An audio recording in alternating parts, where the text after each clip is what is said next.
Hello, everyone. Good morning. How's everybody doing? Or well, I mean, good evening, depending on where you're watching from. It's not really morning anymore. Welcome, everybody. Welcome to the stream. Scatters are assembled in chat. Hello, hello. We have a very chill stream ahead of ourselves, I think. We are going to play some Master Duel. We're going to learn a new deck today, which I think is going to be fun. It's a deck that my patrons voted for over the course of the last couple, like since yesterday night, basically. And it's somewhat of a combo deck, but also not as auto-win as some other combo decks. So I'm hoping I can enjoy it. I'm hoping I can enjoy it. We'll see. I think I will. I think it seems fair enough to the point where I would enjoy it, where it still feels like you have to work for your wins after making a board, but that's just my first impression. So we'll see. Tony Khalil, thank you for the 10 months. Runic Predaplant, dude, I'm a little bit mad that we still haven't gotten like at least Fountain to 2, because come on, man, Runics are nowhere to be, like, you just cannot really play, any Runic deck in Master Duel, like seriously. It just doesn't really work with one Fountain. It's really unfortunate. I could live with less of the quick play spells. Like I can live with what is it, 2 tip, 1 destruction, some random stuff like that. But freaking 1 Fountain, man, come on, man. You need a Predaplant coach? I kind of like figuring the stuff out by myself, but maybe if I just can't manage, if it's too complicated, then I might hit you up on that. But I want to try and learn it myself first. Can we ask Emery to bribe Konami to free the birds? No. I mean, actually, it's now that Featherstorm is banned. Actually, I still think, and I think I said this before, but I think Flu is a little bit overhated. I actually think Flu is, without the floodgates, not that bad of a deck. Like I think it would actually be not even close to the level of hate that it's received if they just never made a Featherstorm or the Wind Barrier statue. I think people wouldn't hate Flu as much as they do. But yeah. Empen is a floodgate. Yeah, that always comes up when I say this. At the same time, Empen is on the level of floodgate where it's probably not an issue for most decks. I mean, of course, some decks are going to suffer from it. I think Empen floodgate is probably on a relatively comparable level to something like RS being a floodgate, right? And like, you know, people have complained about something like RS being a floodgate, but realistically, for like 99% of games, that's not the reason why you lose to Cool Tune. It's not because RS modulates your level by 1. But yeah. Happy Snake Eye release day for Duel Links. Dude, it would. I actually feel like it could be a funny stream idea to play Duel Links for a day now that they've released Snake Eyes. At the same time, I haven't really been keeping up with my gems and my quests since the last Worlds qualifier for it. And so I have like nothing. I can't really make a Snake Eye deck, and I don't want to spend money on Snake Eyes and Duel Links. I really don't want to. So yeah. Okay, well, let's do some warm up today, because we don't actually have any crazy new cards to take a look at or any ban lists to review. All we have to do is get started. So let's just wait a little bit for everyone to get in here and guess some cards, because we haven't done that yesterday.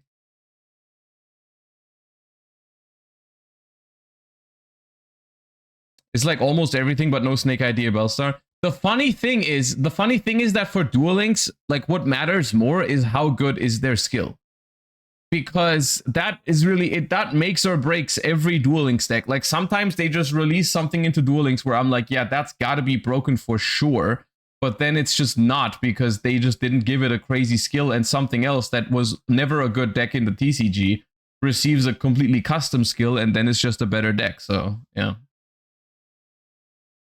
The skill is good but not broken. What is the Snake Eye skill in Duel Links? All right, let's get some cards.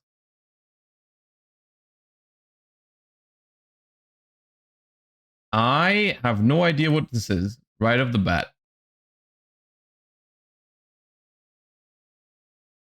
Pinpoint dash.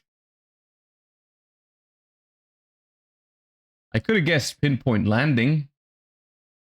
Ooh, this feels... I have seen this. Amazonas... Whip? No. Amazonas... It's an Amazonas. War Chief? No. Silver. Silver Sword Master. Wait, no, that's not a sword. What is it? I thought it was Whip Master. Golden Whip Master! I was missing the golden. Unfortunate.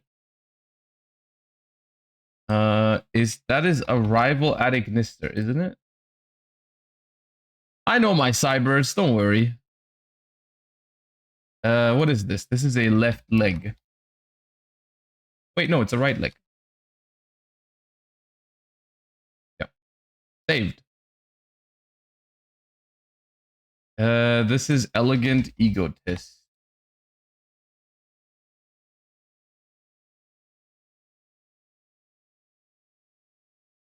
This is a Fire Fist.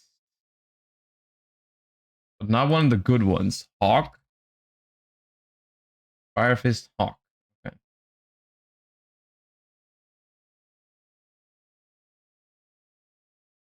Ooh, is this Reprodocus? That is Reprodocus, yes. Okay. Nobleman of Crossout.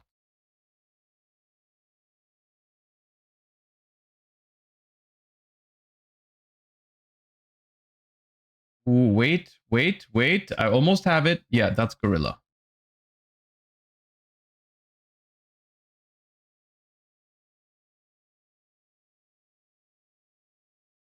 Feels like Hazy Flame. Hazy Flame. Hippo. Nope. Hazel.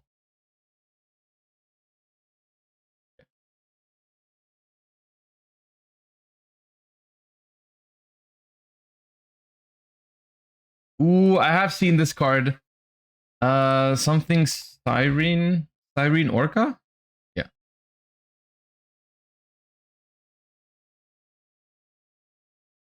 Ooh, this is World Legacy, I think. World Legacy. Oh, God. Oh, wait, it's not. Castrum. Aegion the Sea Castrum. Okay, my bad. Oh, Power Sync Stone. Wait, Power Sync? Okay.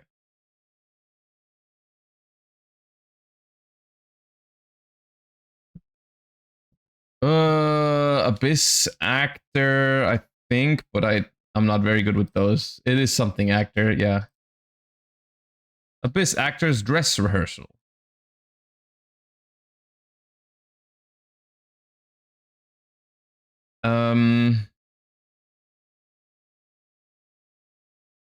No. It reminded me of a Condemned Witch or something, but it's not that. Hunter of Black Feathers. Ooh, this is a Karakuri card. Golden Gear? No. Gearbox? Gearbox. No, it's not Ancient Gearbox. Karakuri.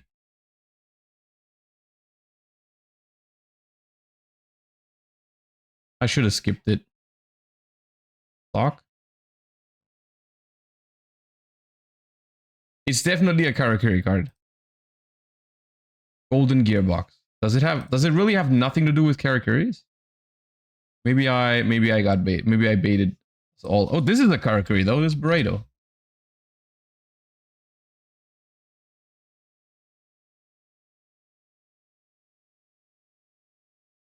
Ooh, yeah. Eh? No, I actually don't know. The Chorus in the Sky. What is that monster on it? That seemed familiar. Okay, is that just Ojama Green, or is it Ojama Green on something else? On another card? No, it's just Dojama green. Nice. Oh, I feel like, is this one of the Dragon Link 2s? I'm not sure. Flash Charge Dragon. Is that a Link monster? The Link 3. Oh, okay. This is UA Locker Room. Yeah.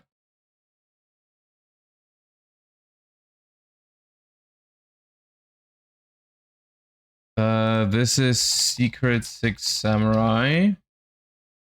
Wait, no, not Secret. One of the Legendary Six Samurai. This is Mizuho. Yeah. Yeah, not Secret, Legendary. Oh god, old vanilla. Maybe Ritual. Is this Chakra? Yeah, Ritual monster.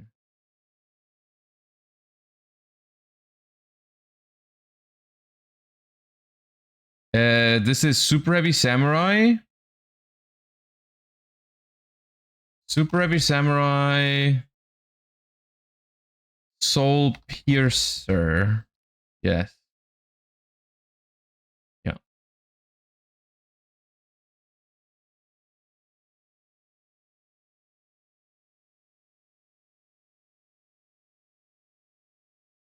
No idea. I've seen it. It's very old. Arcana Call.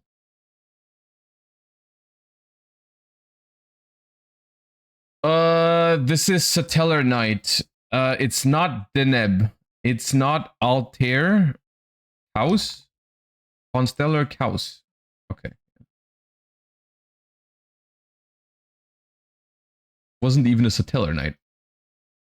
Oh god, I've seen this. This is something dwell. Bottom Dweller? Oh no, Silent Abyss.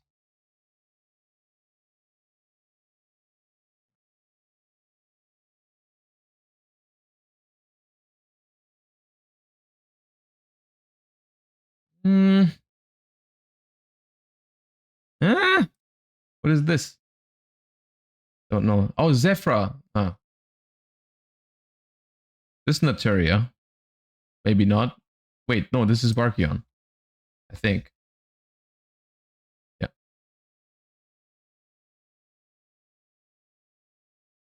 Oh god, what is this card called? This is the Sacred Beast. Does it have Sacred Beast in a name? Is it just this? No. Cerulean Skyfire? No. I don't know what it's called. It's got the 3 Sacred Beasts on it. Actually, wait, it doesn't have all 3. This is not Raviel. Phantasmal Martyrs. Okay.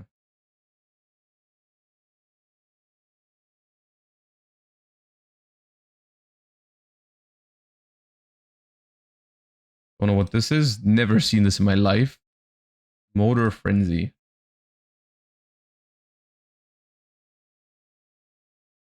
I think this is the Phantom Knights rank up. Yeah.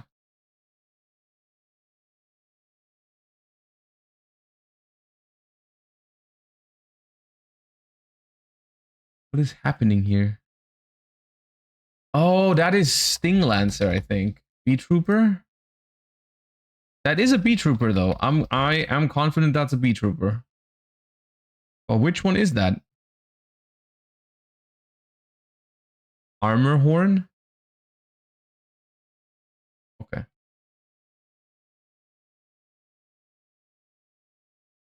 Fish!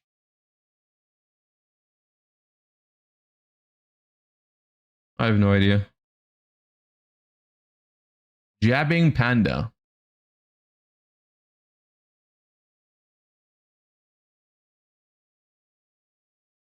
Oh god, this is old. I don't know what it's called. I have no idea what it's called. I've seen it though. Charm of Shapti?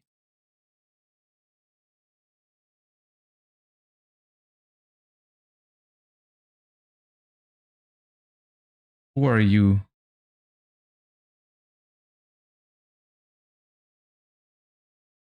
RPG halberd cannon assault mode. Okay, we're kind of falling behind. This is a Gravekeeper. Which one? Assailant.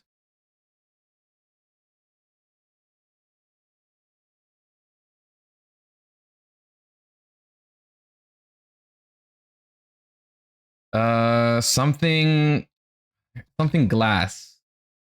Armored glass?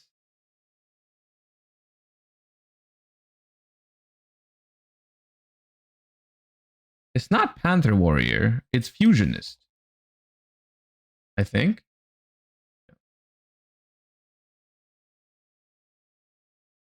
Nefarious Aladi, thank you for the 18 months. Good luck at Logos today. That deck sounds very fun. What's the synergy between Clown Crew and Blitzkrieg?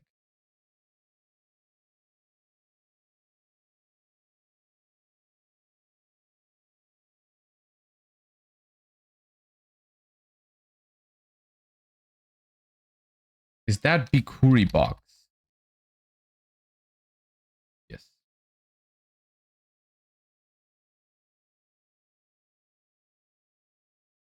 Drawing engine in end phase. I guess drawing into stuff like Crackle and Whisker is pretty good in end phase. But I always felt like if Clown Crew got to that point, it was always pretty good already. Question is, how do you get there? I don't know what this is called either.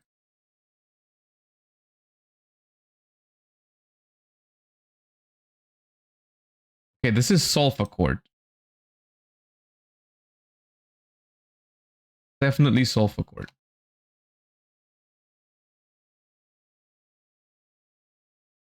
Musica.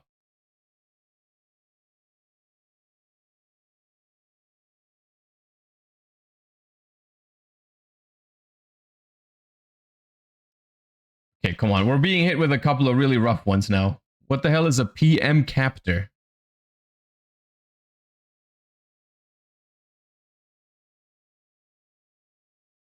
This is Canahawk.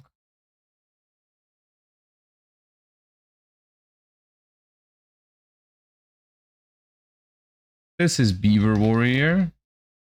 Yeah, give me more of these. That's what I need. Give me more Beaver Warriors. Is this it's a fusion spell. Is it the Dragon Fusion? The what's it called? The Double Interlock? No. Spiral Fusion. Okay, it's not the one I was thinking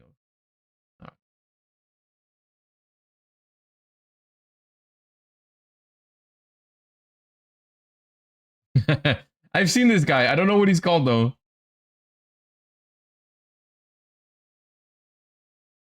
Dark Lawn.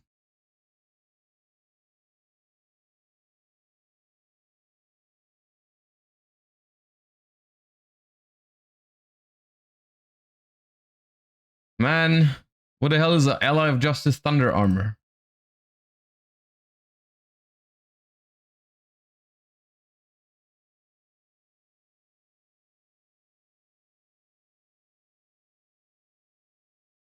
This has something to do with Branded, yeah. But I only know that because of the animated show. Oh, this is Time Thief. Time Thief Retrograde Flyback. Could also be Flyback. Is Retrograde the counter trap or is Flyback the counter trap? This is Flower. What is he called? Flower Wolf. Okay. I was thinking Flower Dino for some reason, but I knew it wasn't that. I like how it was at the very bottom. Okay, this is Afterlife.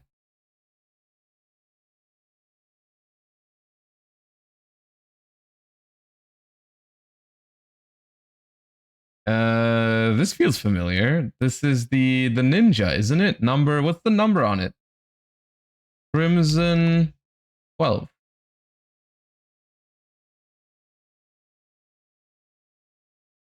All right. Average round. But come on, man. I feel like on the ones that I knew, I did pretty well. There's just a couple of these that I've never seen before. What the hell is PM Captor, Chain Ignition? Lots of Jabbing Panda, lots of cards I haven't seen before. It's all right. Hey Josh, will you play Pumpkin today? The deck that my patrons have chosen is not Pumpkin. Pumpkin, I gave them 3 options and Pumpkin was the least voted for. So it is not Pumpkin. It is not Pumpkin. Eclipse Wyvern Bestial. I do want to experiment with Eclipse Wyvern at some point, but not today. Chainburn when? I was watching Farfa yesterday a little bit after we raided over there, and I thought that deck looked fun. I think I do want to maybe try more out of the ordinary decks like that. We could maybe make, I mean, it's not like a really good deck, but you're gonna have a lot of really funny games with it. So yeah. MBT was having problems with Pumpkin and Gold last night. I mean, like, I have no issues with playing a non-meta deck if it's fun, but my impression of the Pumpkin deck is just that it's frustrating because the design, like, whenever I see those cards, I just can't help but think like, oh, the design on these is just off, you know? It's just not a well-designed deck. And it doesn't have anything to do with the deck being bad, because I play bad decks all the time, you know, like stuff like Paleo or whatever, but those are, you lose because they're worse all of the times, but still they are fun to play and to pull off. And I don't know if the same can be said about the Call of the Haunted deck, because nothing about it like screams like fun to me. It's okay, but it's just frustrating design, like forcing people to play Call of the Haunted and then giving them basically no way to make use of it when you draw it, and then it's just basically a boot, like it's just a combo deck but bad, which is not a very interesting concept to me. Anyways, what are we guessing today? High level Dark Monster. Well, there's a lot of those. High level Dark Monster. Okay, let's do a World Legacy. What's a big World Legacy? World Wand only has 5. Let's do a World Crown. It is a machine, a dark machine. More than 2. What about what year is Gizmek Orochi from? 2019? It could be Gizmek Orochi. It is not Gizmek Orochi. It is newer than Gizmek Orochi. It's bigger than 2450 attack, smaller than 2450 defense. Regular effect monster. Level 8 dark machine. High attack, slightly more than 2000 defense. Sirius? I don't know its stats. Wait, Sirius is not even in here. Level 8 dark. It can't. Ruin Force is too strong for this. Ruin Force is level 10, way too much stats. It's not Ruin Force. Full metal. Oh, you know what? That could be a good call. Yeah, very good call. Red Eyes Black Full Metal Dragon. Yeah, that was it. That was it. Dude, I honestly didn't even know this was a level 8. I thought because this was so big, 3400, I just assumed it was like a level 9 or level 10 monster. Well, okay. It is level 8, apparently. If anything, I would have thought it was a level 7 because it's a Red Eyes. If it's not level 7, I would have thought it was bigger than 8. Well, okay. I thought it was Dragon. That's fair enough. I think I knew it was machine because of the whole full metal thing, but that's a fair enough guess. It's based on OG Metal Red Eyes, not Darkness Metal. What is the OG Darkness Metal Red Eyes Darkness Metal Dragon? Which one is that? Red Eyes Darkness Metal Dragon. Yeah, okay. But that's not a level 8. Or which one do you mean? Oh, you said not Darkness Metal. Not Darkness Metal. Wait, which one? Red Eyes Black Metal Dragon. Hold up. Red Eyes Black Metal Dragon. I think I think. Oh, this one. Right. Right. Yeah, that is level 8. Okay, I didn't know that. I didn't know that was level 8.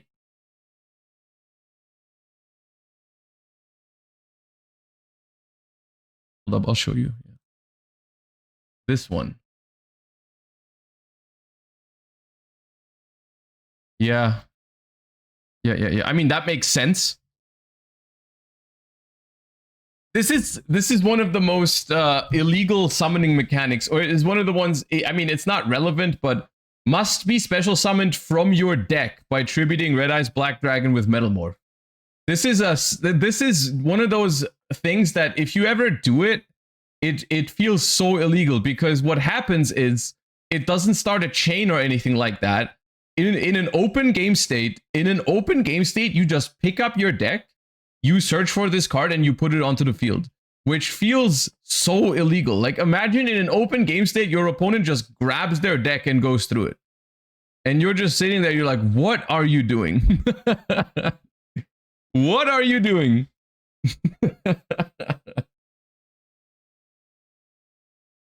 And you're just there. Don't worry about it. I'll show you in a second.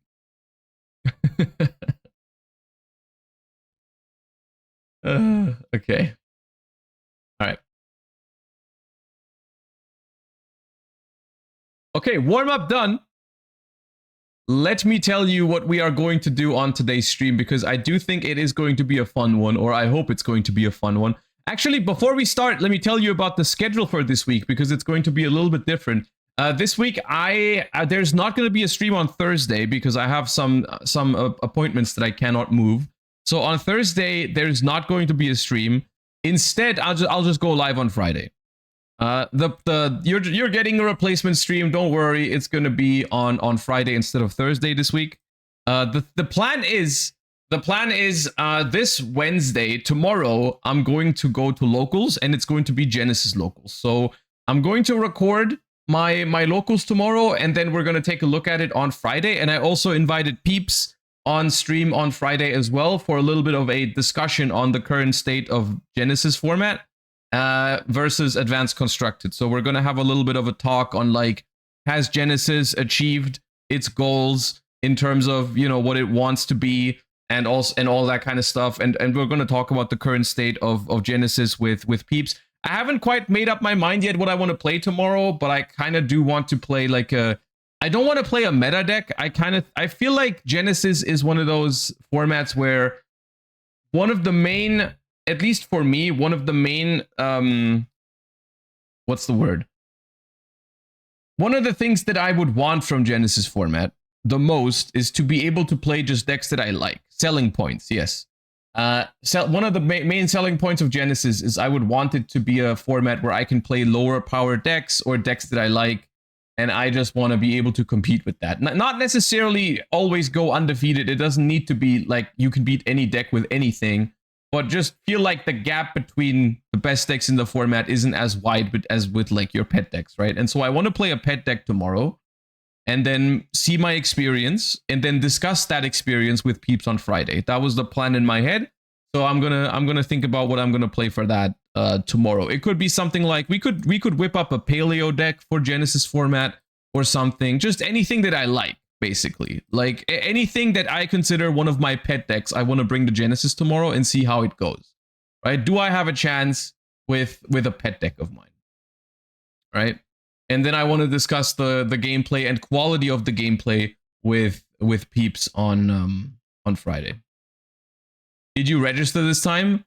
Not yet, but I don't know if it's even open yet. I don't know if usually they add the event in like Neuron the day of or the day before. But I also I'm gonna be real with you. I don't know if we're gonna have the same problem in Genesis format, to be honest. Like where the last time the locals was so popular that there was no space for me. I unfortunately don't think Genesis has the same problem. There are actually the Genesis locals I've gone to have been decently popular. It wasn't like 2 people showing up. I'm not trying to make fun of it like that. There was like 15 to 20 people, but it wasn't full. But I'll see. I will pre-register. Don't worry. I will pre-register. You were late though. It's okay. I was not late. Shut up. I was perfectly in time, and I will be perfectly in time tomorrow. Last Genesis locals mine ran was literally 2 people. I don't know. It's my locals has been thriving like crazy in general, which I've been very happy about. Like it's just been going super well. And the same thing, the same Genesis has less players than Advanced Constructed, but it's still doing okay from what I'm seeing. Well, we'll see how it goes tomorrow, but it's just been solid. The Josh effect, I don't know if it has anything to do with me. I mean, I shouted them out a couple of times in my videos, but I'm not even, the last couple of months, I haven't even gone that often. Like I haven't been to locals super frequently in the last 2 or 3 months, and they've been growing like crazy. I don't think it has anything to do with me going to that locals, genuinely.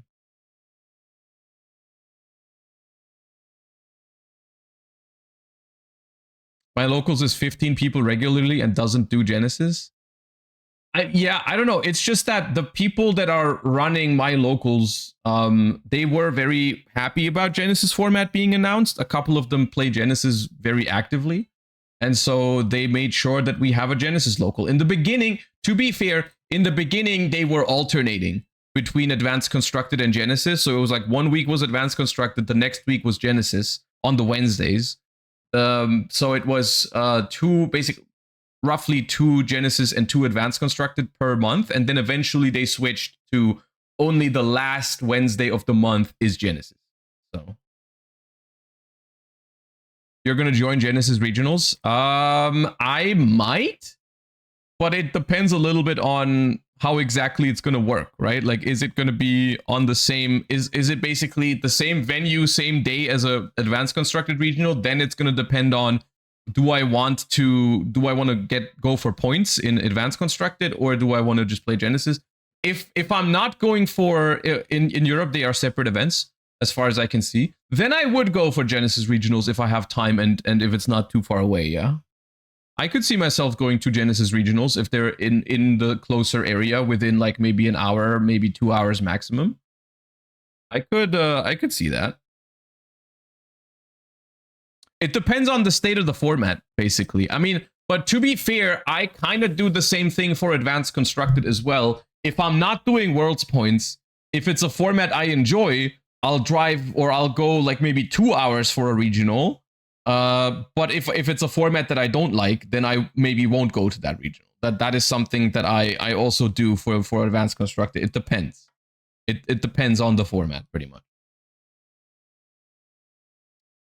But yeah, anyways, we'll have more than enough time to talk about that on the streams on Wednesday and Friday, because on Wednesday we're going to build my deck for Genesis locals, and on Friday we're going to watch the gameplay and discuss the state of the format with peeps. For now, we're jumping into Master Duel. And today we are learning once again a new deck. And yesterday, of course, we played some Musketeers with the new Musketeer Link monster that came out in Master Duel, and it was decent, nothing too crazy, but not bad. And then there was a couple other decks that were an option to play on yesterday's stream. And yesterday I said, okay, you know what? You guys can pick which deck we play yesterday. And for today, I'm going to post the rest of the options over on my Patreon for my Patreon supporters to pick one that they would like to see me play and learn on today's stream. The 3 options that we didn't play yesterday were Per Hire, Predaplants, and the Pumpkin Call of the Haunted archetype. So those 3, I gave my patrons these 3 options yesterday night, gave them some time to vote, and the deck that has won at the moment, let me refresh, just double checking, nothing has changed. Nope, still most voted at the moment is Predaplant. So my patrons have decided Predaplant is the deck that we are trying to learn on today's stream. And the reason why I am at least cautiously optimistic about it is because from what I've heard, Predaplant is a combo deck. And you know, people think I just hate all kinds of combo decks, but that isn't really true. I do think combos can be enjoyable as long as they don't end on too much, as long as they don't auto-win the game on the spot, because I don't find that super enjoyable. From what I've heard, I've talked to some people, I've asked some people, the Predaplant deck isn't that insanely auto-win. It still feels like it's probably okay in terms of its power level. So we're going to play some Predaplants. Let me just double check that I have the cards that I need. I don't have this guy. I have 3 of this. How many of this do I need? Preda Primitive, usually a 3 of. Okay. We probably have the means to craft it. I'll just open 3 packs because I have 300 gems. Why not? I'll pull one of these, no problem. Nope, that's the wrong fusion dragon. I don't think we have to Pepega credit today. I really don't want to. Whatever this is. See, there's an ultra rare. Easy as that. And that is X-Saber Godems. Exactly what we needed. Okay. We'll just dismantle a couple of cards. I'll see how much I'm missing. Let's build the deck first, then learn what the cards do, and then we'll jump into some games. I do think the deck is probably good enough to make Master 1. We'll see. I'm still not in Master 1. I really haven't played the game that much this month.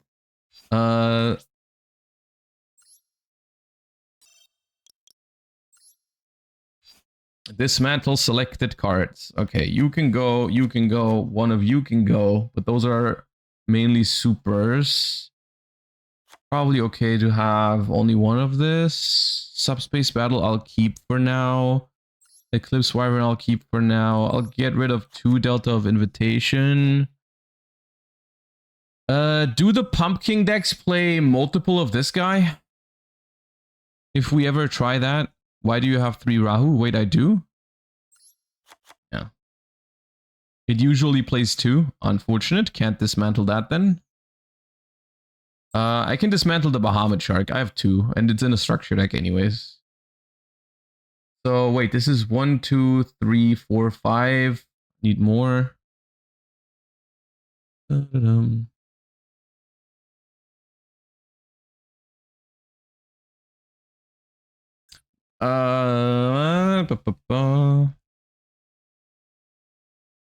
You have 3 pots that are limited to 1. Wait, which pot? Oh, Duality. Yeah, I'm keeping those because I like playing retro formats every once in a while on Master Duel.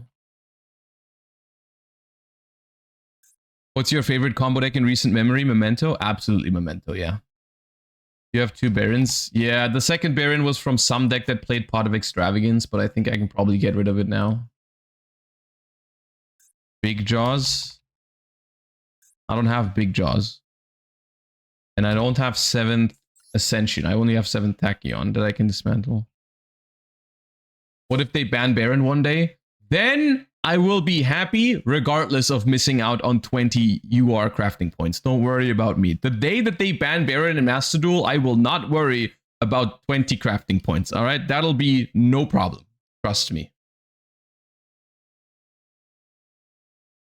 I'll get rid of Rescue Ace. You cannot change my mind. This should be enough ultras. 1, 2, 3, 4, 5, 6, 7, 8, 9. Yeah. Okay. Red up. So from what I'm seeing, you do want to play.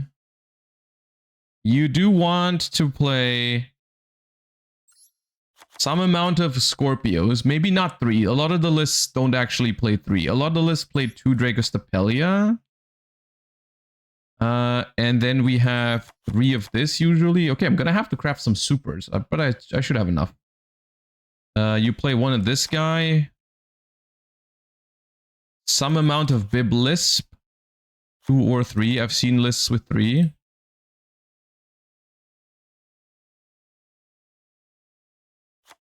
Ambuloidis, 3 of this.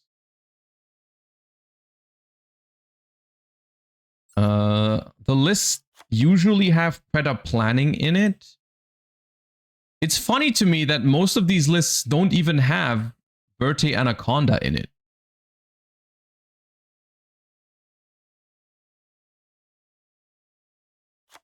Play this guy.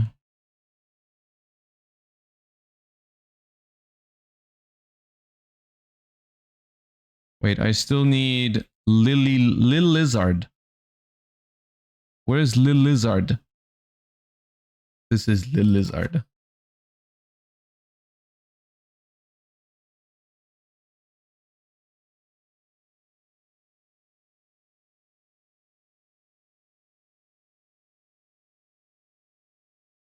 And then we have the plant circular, yeah. Drachnea. Wait, what is it called? I have it. What list are you copying? I'm not really copying a specific list. I just looked at some lists this morning and I'm like going back and forth between them right now. To see what like the standard is of the ratios. I'm not copying one particular one. But you can send me one, Earl, on Discord if you want to, if you have one. What is that stupid plant circular called? Drachyena. Okay.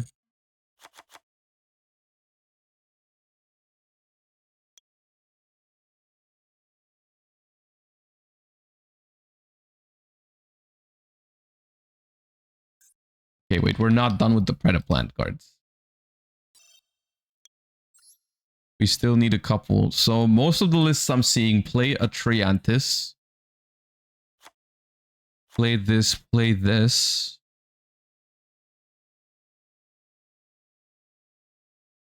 And then there's also sometimes we can cut some of these. I just want to read them and see which ones I like. Yeah. This. And then some of them play Practice. Oh, this list also has super duper polymerization. That sounds fun.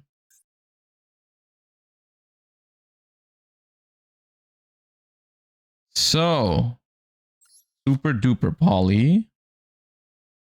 Super poly. Fusion sub. Practice feels wrong in this.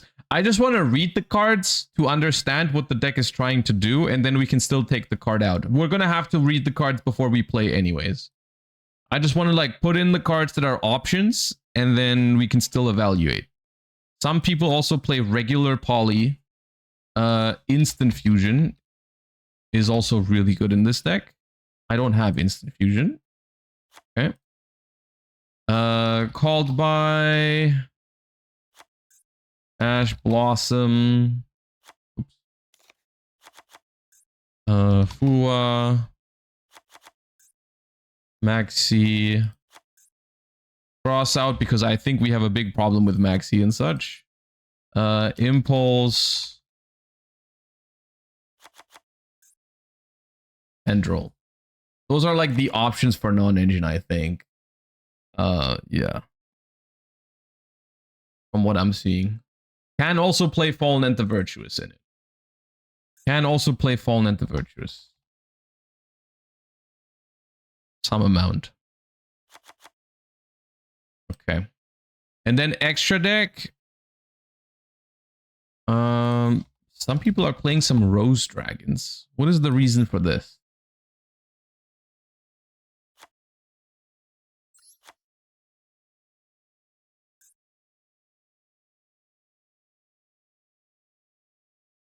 Wait, this deck makes Crystal Wing?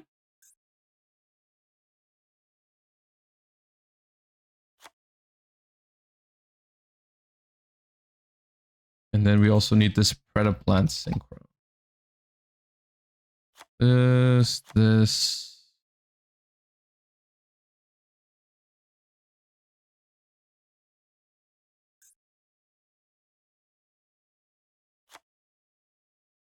This list also has Starving Venom Wing Dragon. Not sure if that's good, because most other lists... some lists do have it. Predaplant.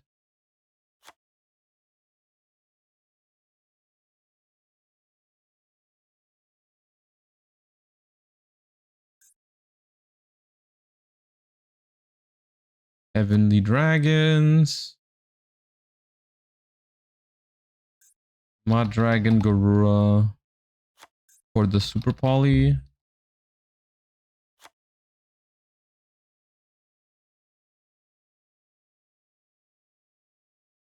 $47 cards. I mean, that's not, it's not the finished list. Don't worry. I just want to assemble what people are playing so that we can build our own. Theseus for Super Poly could be an option. And then, of course, if we end up playing Fallen and the Virtuous, which we probably won't, looking at the extra deck space already. Yeah.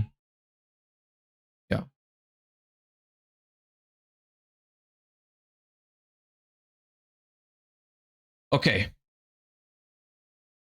I think we are good to go in terms of, you know, let's evaluate what's going on here. Let's evaluate what is happening with the Predaplant. Well, we can already craft this because we absolutely do need it.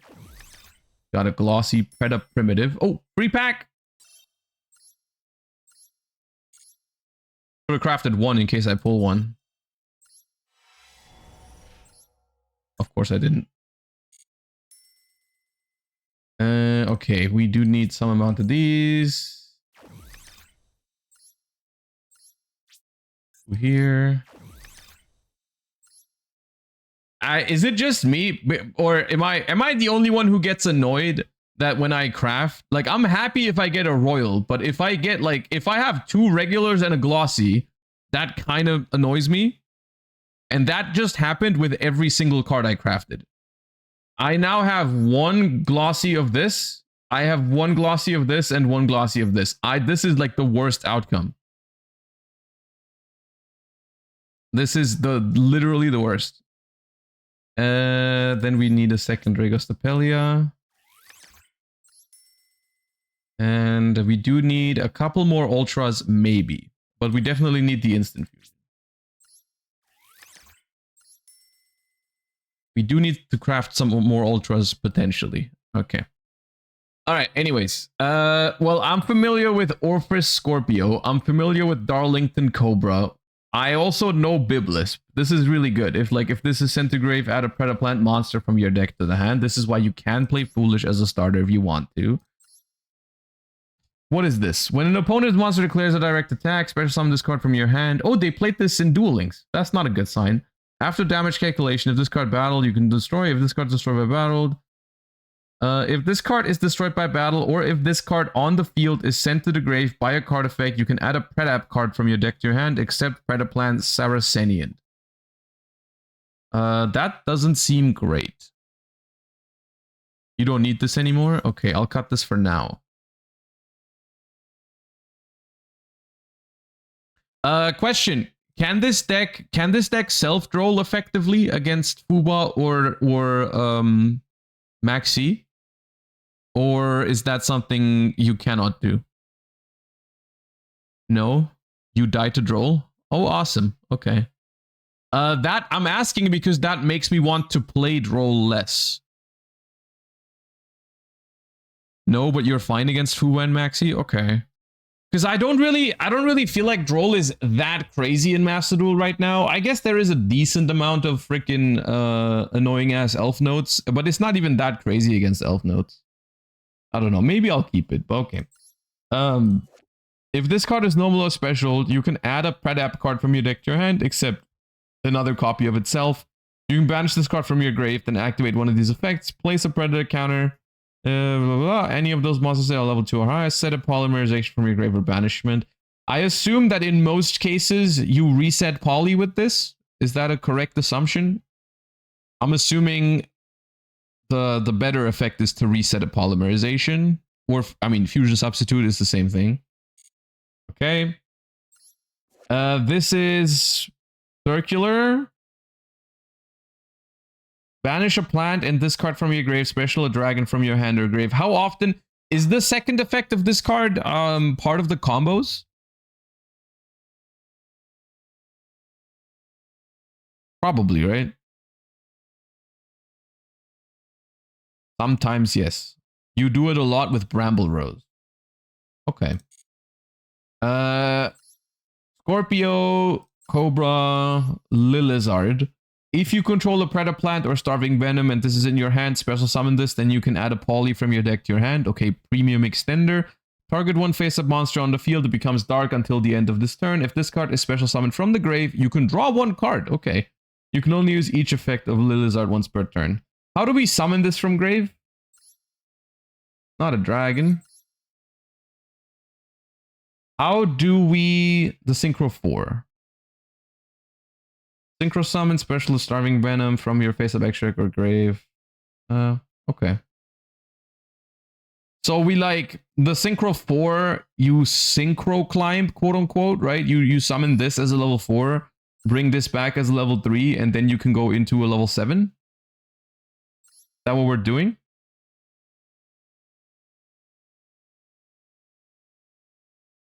Okay. And then we have these 3, which are, I would assume, searchable one-ofs. Special summon this card from your hand or grave by tributing a monster on either player's field with a Predator counter. You can only special summon it once per turn this way. If this card on the field or in your grave, quick effect, you can banish another Predaplant from your grave, then target a face-up monster on the field, loses 500. So this is exclusively going second card. But it is a pretty good card at breaking boards if we can manage to place a counter. But I'm seeing a couple of lists with this, and I'm seeing a couple of lists without. So I'm assuming it's optional. And I would be inclined, looking at the deck size right now, I would be inclined to probably take it out. Yeah. But we'll leave it here for now, but I understand what it's trying to do. Bufolicula. During your main phase, fusion summon a dark fusion from your extra deck using monsters from hand or field as material. You can only use once per turn. If this card is sent to the grave or added to your extra deck face up because it was used as fusion material, you can add a face up dark pendulum from your extra deck to your hand, except Bufolicula. Okay. Triantis. Well, this card is in the pendulum zone. If you fusion summon a dark, you can also use cards in your... Oh, okay. So is it like, are these two like a duo that you use together? You probably only play one if you also play the other. Because it only really makes sense if you put both of them in scale, activate effective fuse, and then fuse both of them into the extra deck. And then you can use this effect to get one of them back. Yeah. That seems cool.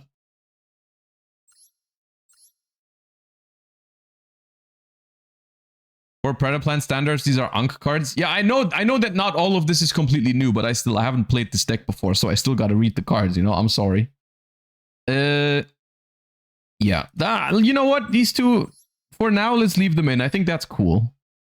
Let me... Okay, this is the new spell that's broken, right? Send a Predap card from your deck to the grave, except primitive, add a poly or fusion spell from deck to your hand. Also, you cannot special summon... Yeah, this card's nuts. If a monster... The only downside of this card, I guess, is that you are locking yourselves into plant and dragons. So if you search Super Poly, it's harder to use. Because none of your generic targets are fusion, are plant or dragon. But still, I mean, you can still, against dark decks, it doesn't matter. You forgot to read Triantis monster effect. If this card is sent to the grave or added to your extra deck face up because it was used as fusion material, you can choose monsters on the field up to the number of monsters you control. Place a counter on each one, and if you do one of those monsters, any of those monsters at level 2. Okay, so it just spams counters. Okay. It spams counters. All right, got it. Let's cut this. Let's cut this. Try to practice. Some people play this card, some people don't. Special summon a Predaplant monster from your hand, then add a Predap card from your deck to your hand, except practice. Also, for the rest of this turn, you cannot special from the extra deck except fusions. That seems mid. That seems mid. It's only a 2-card combo because it only summons from hand. And then you also lock yourselves into just fusion, so you can't do any of the synchro stuff. Well, let's cut that.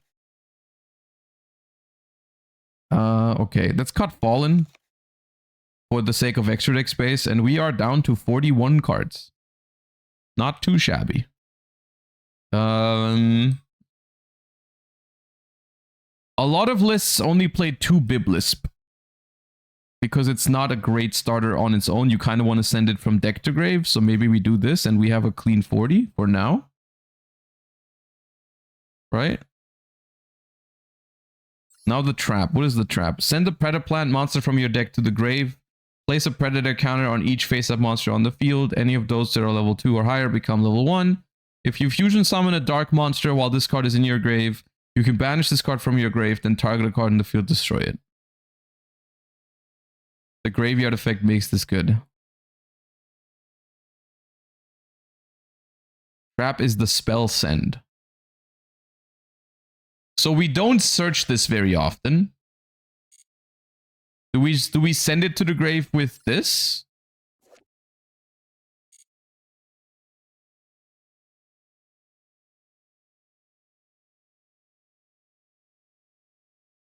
This is turn 1 plays. What do you mean this is turn 1 plays? You pop your... Oh, you pop your own card. Ah, okay.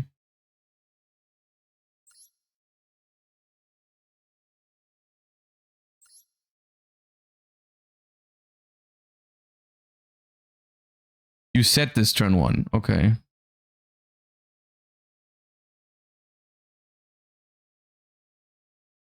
What is...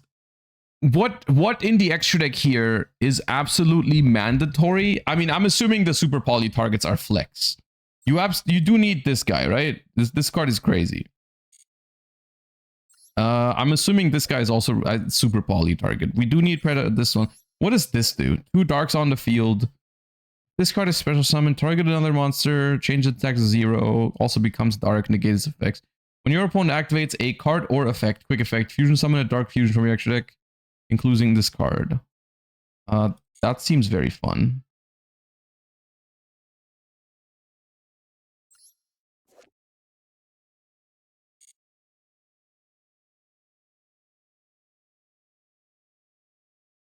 I feel like I want to do this and then call it a day, but I do need to dismantle some ultras to do that. 6 ultras I need to get rid of. Holy. I probably don't need 2 of this.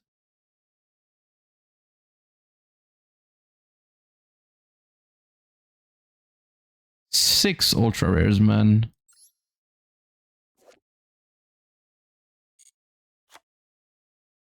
Aroma Seraphie.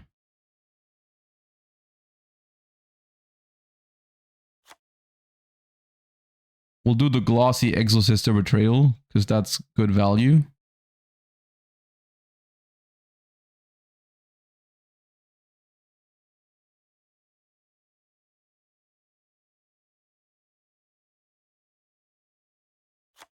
Red Layer, Ominous Spiral.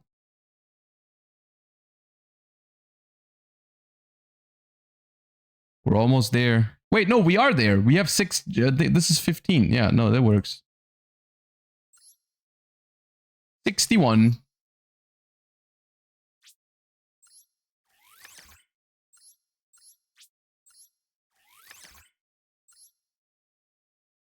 Once per turn, when a card or effect is activated, tribute a monster on either side of the field with a Predator counter. If you do, negate the activation. If you fusion summon this card, if this fusion summons you can target a dark monster in your grave, summon it. Wait, it brings itself back?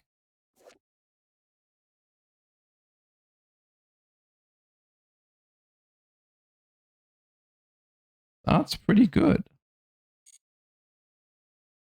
Okay.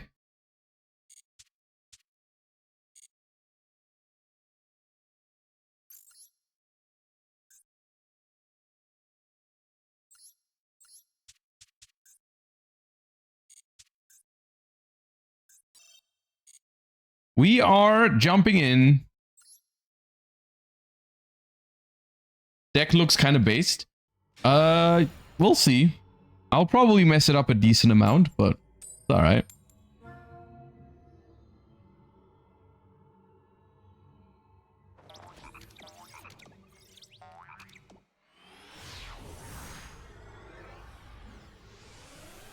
Master one with plants?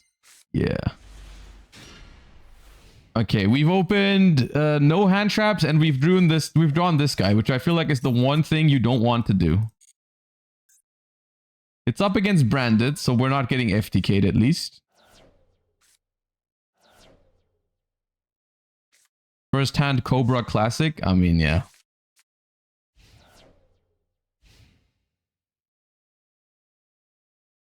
Drawing Cobra isn't the worst, but you do have to play around it. I mean, you can like put it into the graveyard and then bring it back with this. That is one way I can see to summon it still via a Predaplant effect. Maybe that is the plan. I don't know how else I would summon it with a Predaplant monster now. That's the only way? Okay.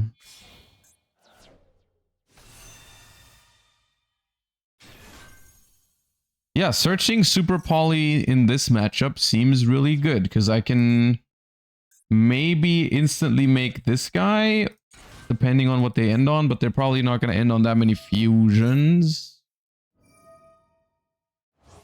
We'll see.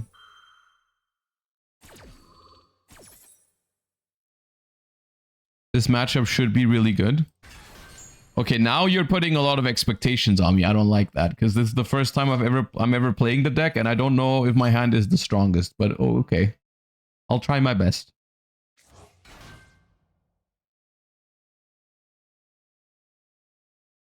I don't like Fusion Sub personally. It's awful into boards. But have you considered that it draws a card?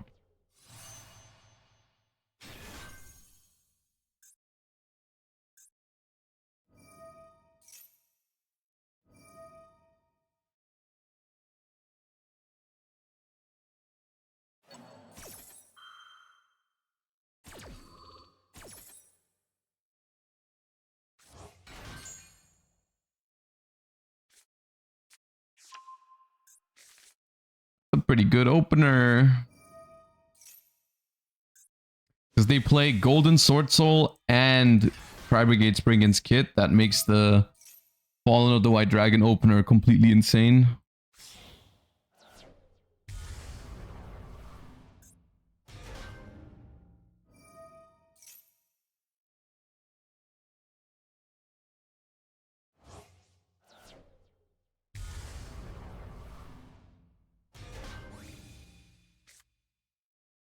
What is my scent for this just like 99% of the time Biblisp? I feel like it would be.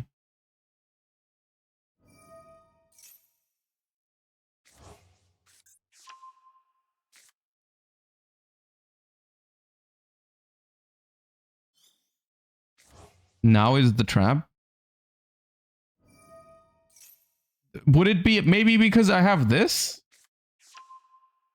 Because I have this, I can send Biblis with this, right?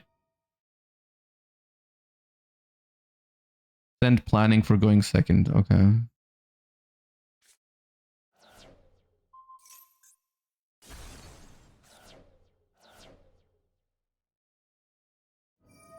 Them destroying their own Albion here is really bad for me because right now there is no other dark monster on the field.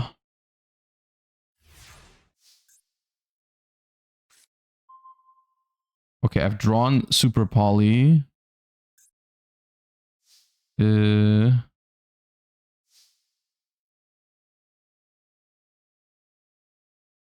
kind of want to use Super Poly to make Garura with these two.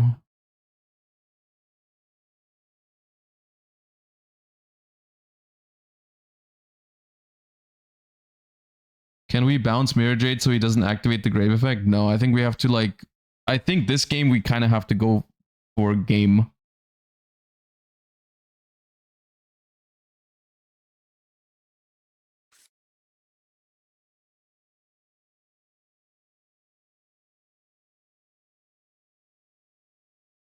Oh, wait, no. This card locks you for the entire turn.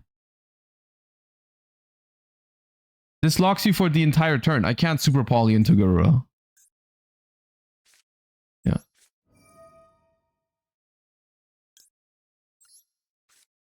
Okay. Damn, a proper lock in my game of Yu-Gi-Oh? What is this?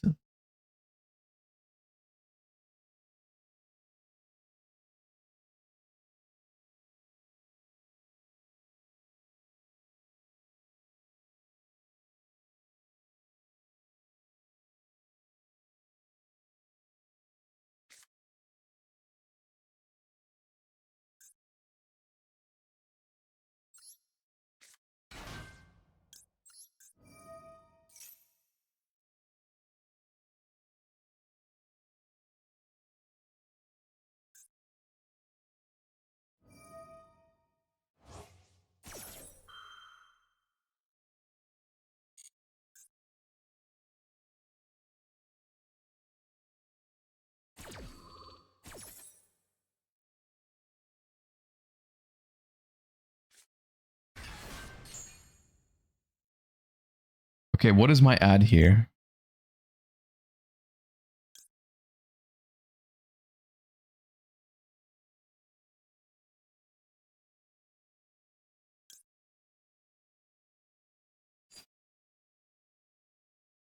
Longi?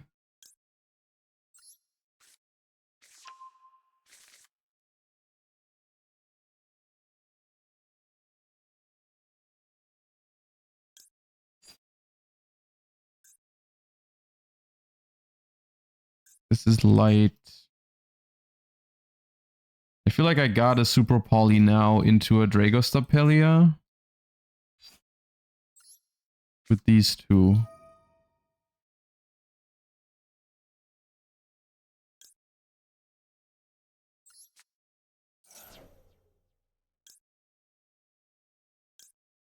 Two darks. Dark fusion monster and a fusion. Wait, I can do this. But I have nothing with a counter.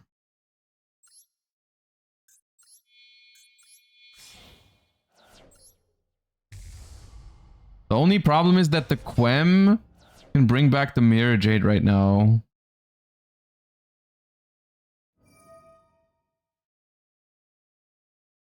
Send trap first and chain. Yeah, maybe. You can negate it. Ah, but they dodge this, right? They dodge this with Fallen and the Virtuous. Or with Cartesia. They can just Fallen into Virtuous my Dragostapelia now. It's really good for them.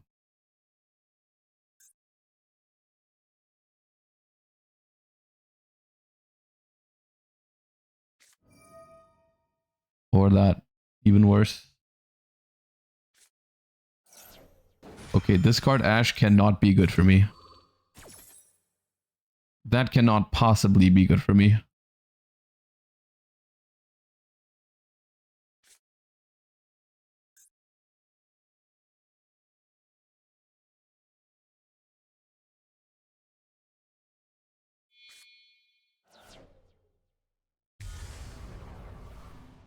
Wait, they play... This is my card!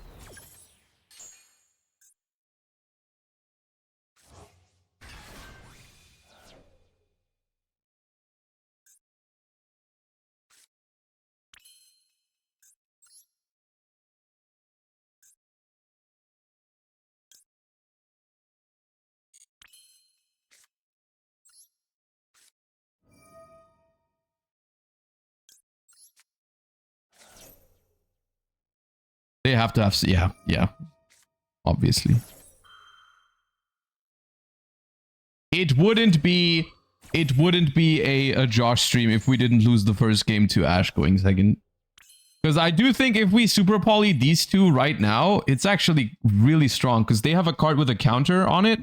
So we can make this, and then we can tribute the Quem to negate the Cartesia or the Ecclesia. It would have been really good, I think. Now I don't know anymore.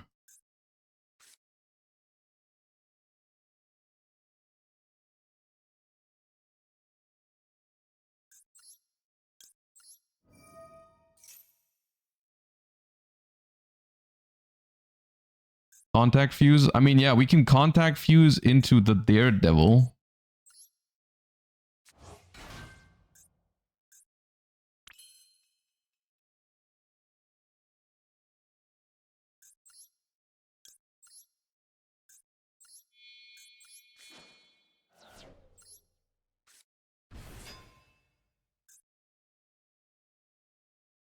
But I think we get cooked by this.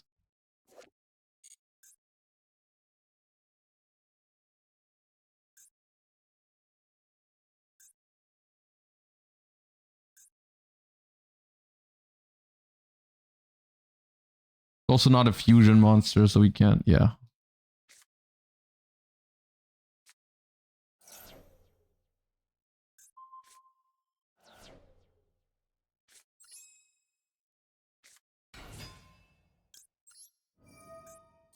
I mean, this game is okay to lose.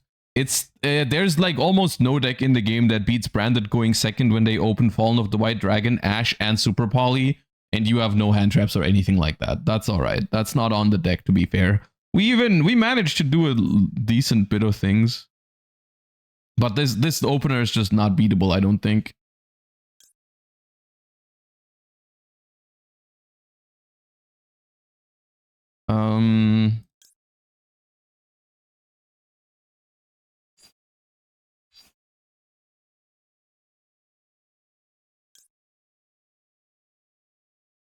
I mean, technically, the only thing to keep playing here is this, I think. But this doesn't, I mean, they just...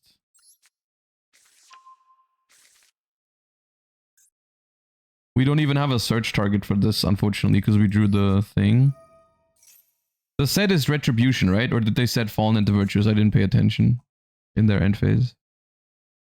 Yeah, it's Retribution. Yeah. I mean, they're not even close to done, right? They still have this guy, they still have this, they still have Ecclesia to summon Albaz.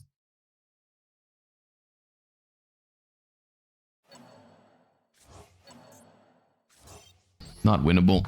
Not winnable. It's alright.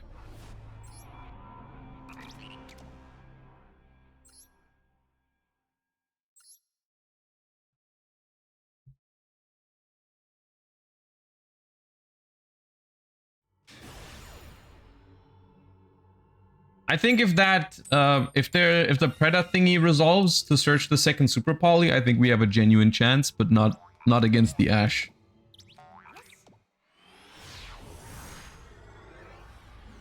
It's a good matchup, but when opponent has Ash and Super Poly, opponent has Ash and Super Poly.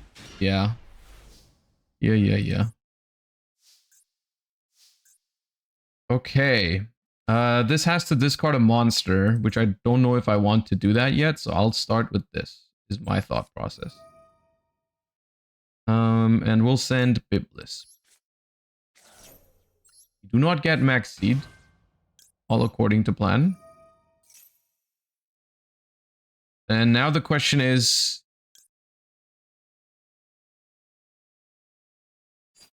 Do we normal summon Scorpio? And discard whatever we search here? But we don't have anything with a great graveyard effect. I mean, we could discard this. We could add Lizard. Can we respect roll? I don't know, man. I don't know how this deck works. Longi adds Preda Primitive. I mean... But if I'm adding Longi, I have 2 normal summons. Is that really ideal? Also, Longi is level 1, so if it gets interrupted, I have just 2 level 1 tuners on the board.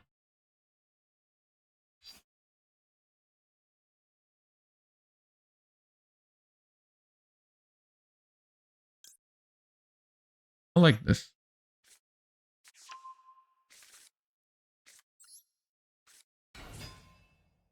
I mean, I could have added Longi and then discarded it.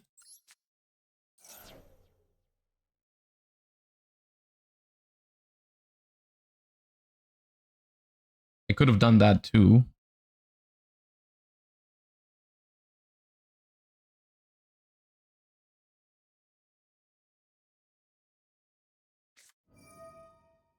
That seems fine. That does not feel like a big problem. Oh, Herald of the Arclight. Is this Mitsu? Jurai Shin. Add Biblis would have been nice. Why? We already have used Biblis.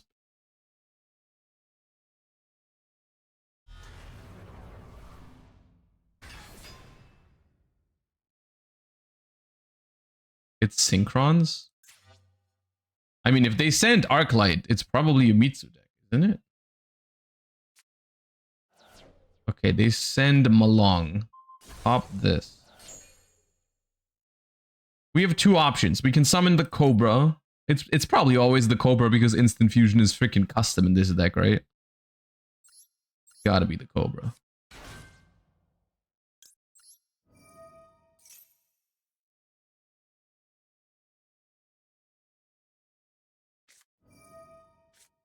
Okay, so they didn't trigger the Malong so that they can Ash my... Why not just Ash the freaking Scorpio, man? So now we do this. The only thing we can do.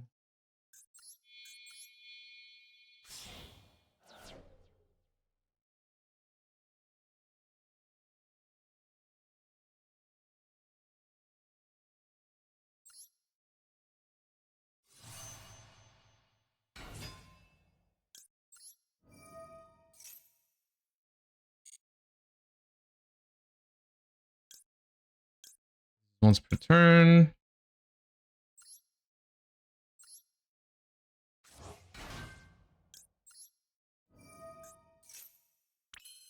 Okay.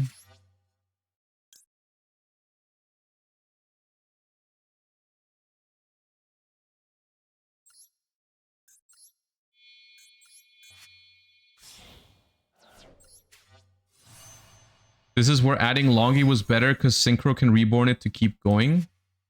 Right, it would have been a better reborn than this because this was a random draw and the Longi was a guaranteed play. Yeah, I get that. Okay, yeah, I see what you mean.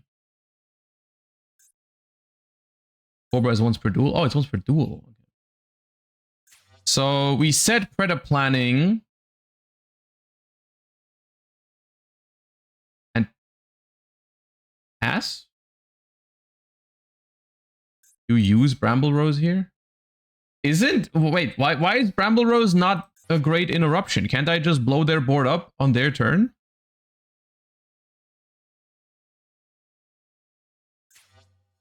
During the main phase, this is treated as a synchro summon.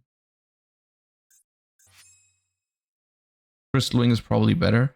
Ah, you mean send it to grave and then banish it to bring this guy back and then make Crystal Wing? Okay, I could see that, but then I have to set the impulse, but I can't do that.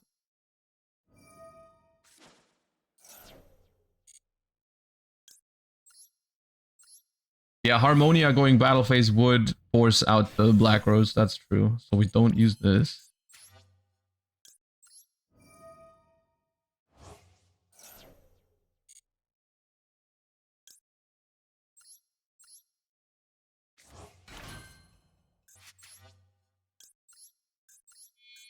I mean, okay, yes, I see. I could have done better with the Longi instead of the Lilizard. But I think this is still not the worst. Through Ash Harmonia. What do we have here? Special summon a dragon from hand or grave. Not really.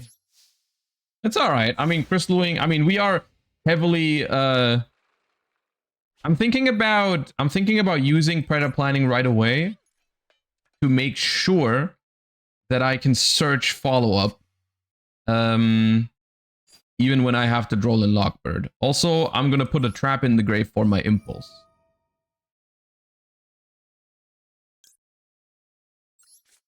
I'd wait until they commit a body. I don't know. I think having the trap in the grave is good.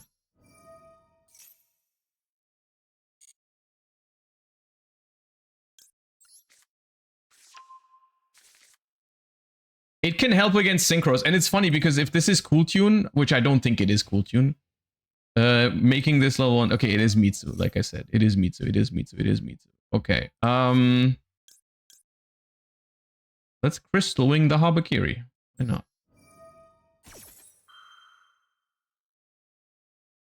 You have Droplet as well? No. Okay.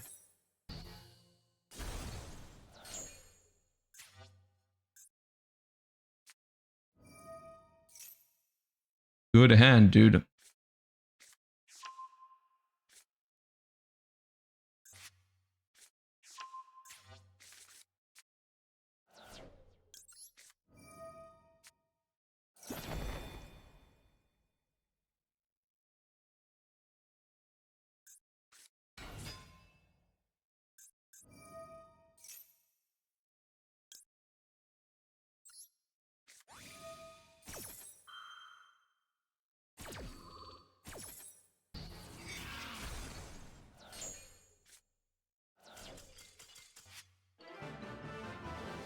Dude, I feel like so far, all we've done in these last two games is compare non-engine with my opponent, which is unfortunately a lot of the times what modern Yu-Gi-Oh is now.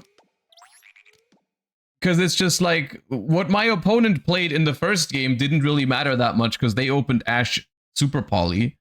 And what I played in this game didn't really matter all that much because I put up one interruption through their hand traps. And then I had Droll Impulse. And it's just like, okay, I mean, I could have been playing almost anything.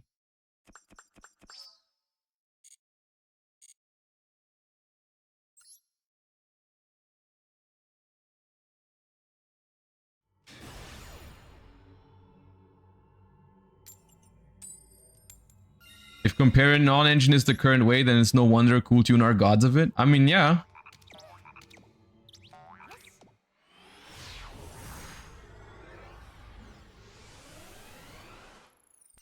Spark? No, Spark is not in the game yet.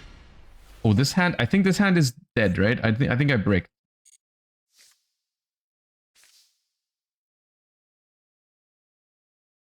Right?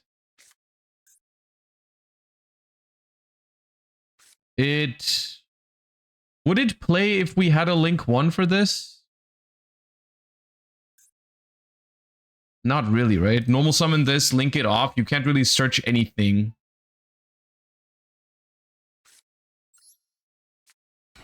Take that. Maybe it's a mirror match and my crossout is a crazy interruption.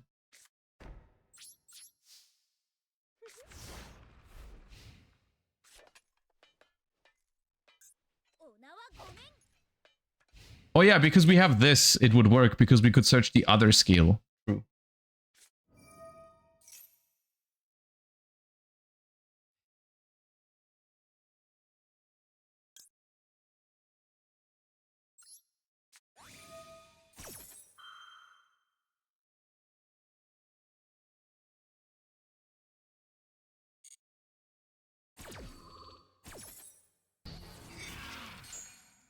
Really? That's the matchup I brick against? Exo Sisters?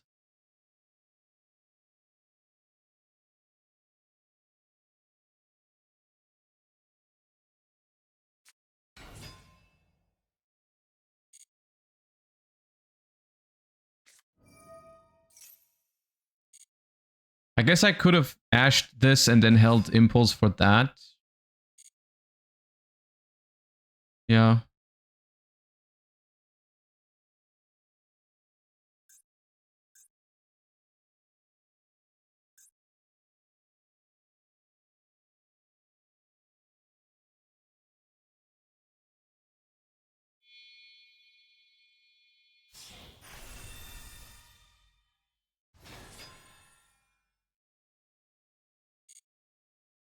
Then the Exo spell. Yeah, that's what I was thinking. I was thinking about Betrayal, holding Ash for Betrayal, playing around stuff like Talents. I don't know if they play that.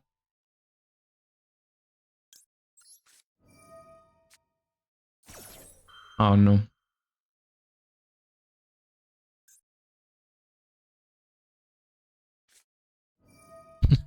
The one thing I can't stop. I could have even stopped Called By, but not crossed out. That's alright.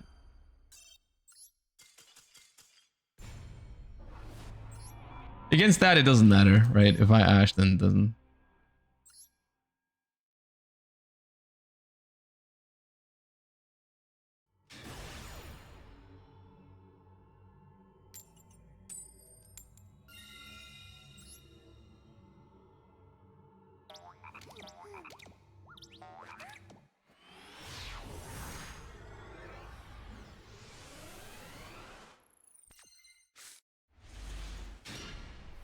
Okay, we're back to drawing the Cobra, but at least we have a starter this time. Not a great hand, though. Okay, we're not playing the game. Don't worry. Sedge Biblisp has been my go-to play so far.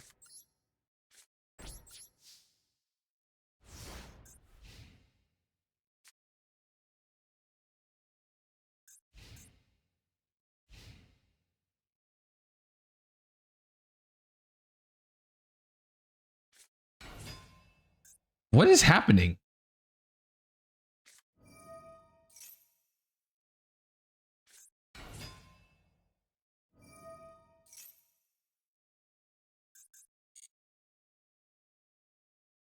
Two in a row?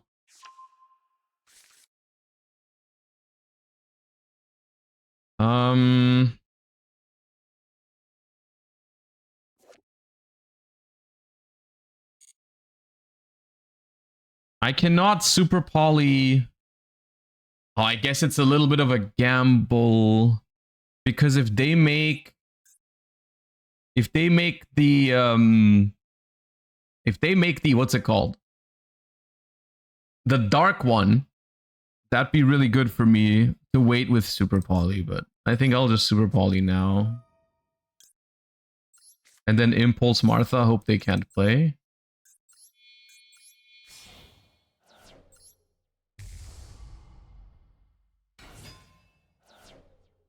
You combo next turn anyways, yeah. They can't go into car. Oh, okay, that's good. That's a good shout. Yeah, I didn't know that. So why are they not tempting Martha? Can they not? Am I tripping?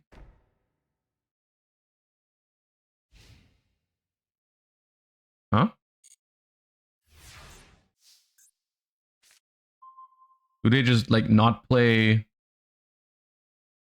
Do they not play? What's it called? Ellis?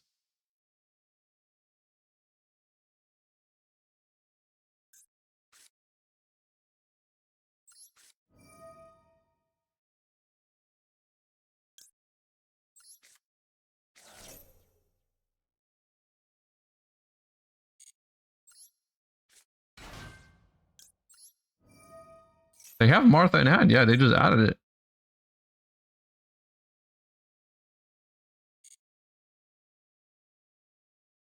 Okay, I can't go for this because I don't have a monster to discard. So it's probably just this.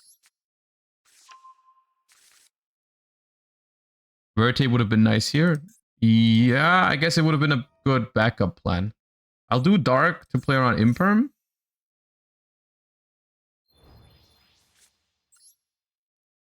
Normal summon. Add. Usually Longi is better than Scorpio. Okay. And what is, if this is like my standard combo, let's say I start with this, what is my send for the Preda primitive? Is it the trap or is it something else?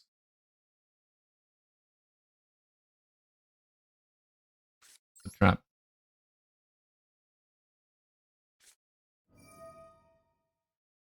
In this case, it's the trap.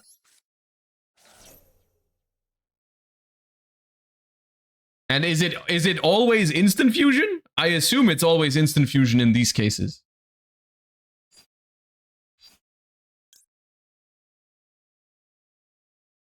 Or is it ever fusion sub for? It's probably instant fusion.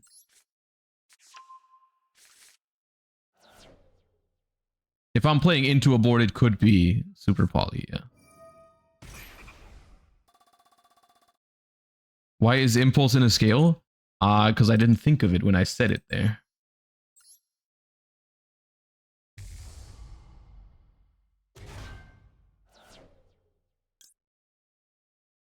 Add a Predaplant monster. And then I just pop one of the back rows. Why not? Pop this one. Why is the dinosaur in EMZ? I mean, does that matter? I don't play any links. Okay. So, okay. My question is, where would I have gone from here? Like, what is the line I'm looking for? Disregarding whether I'm going second or first, but like, what's the play pattern? What does the the ambulance go for?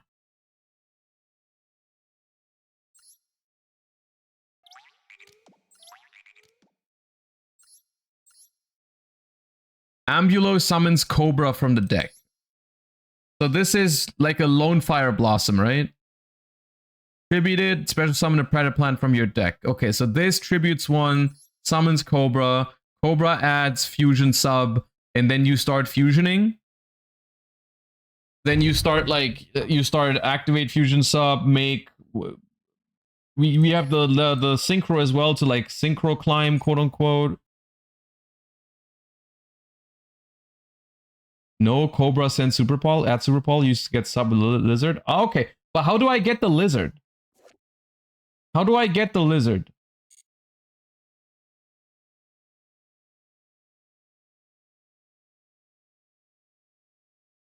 On summon of ambulance? Ah, I search lizard. Okay. I search lizard. Lizard gets fusion sub.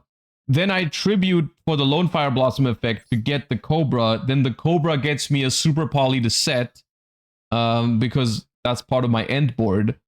And then I go Cobra set fusion sub, and then I got it. Okay. Yeah. Or Super Poly to OTK. Yeah, in this case, because I had a battle phase, yeah. You can also search Fallen at the Virtues with Super Duper. By, like, targeting my own monster, summoning Albion. Yeah. I could see that.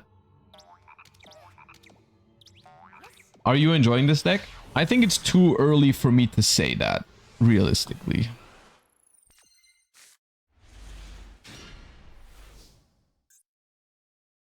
But I could see myself enjoying it. I don't know how much I like this card. It seems redundant in cases like these. But so what do I start with? Probably start with this. Seems bricky. A little bit, but I'm sure you can make it more consistent.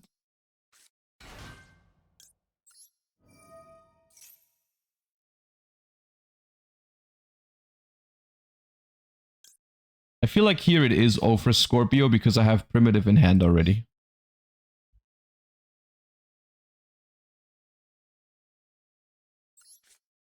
Starting with the spell plays the best into draw.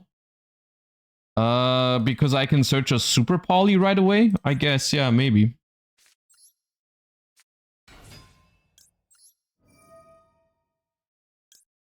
I caught Foolish, you have 6 circulars. Yeah, I could see that.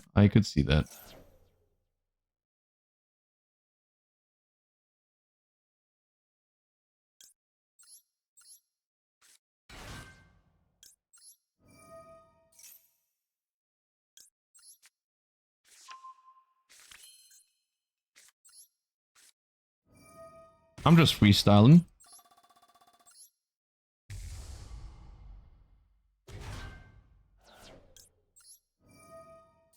60 cards.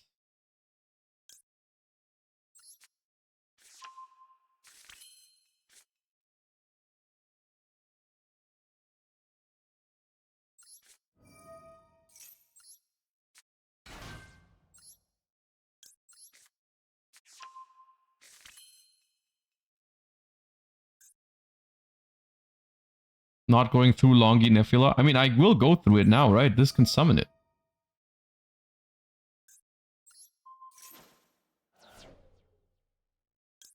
I was gonna summon it with this. The only thing is, what do I add now? Is it one of the scales? Can I do cool stuff with the scales? But then how do I get the second one? Or do I get this? Add the trap. Okay, I'll add the trap. So, because what I'm thinking is now we can do this.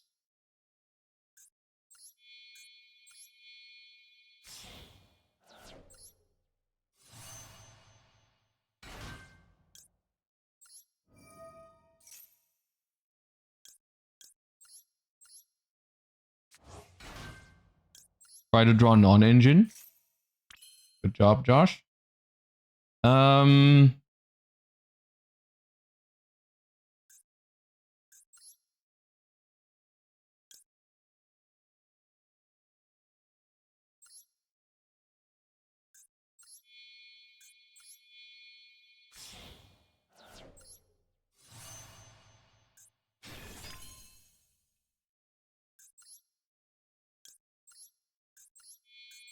So we make Crystal Wing.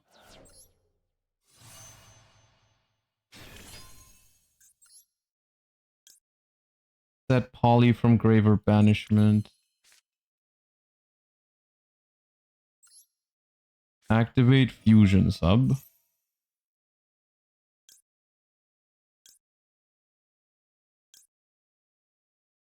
Make this.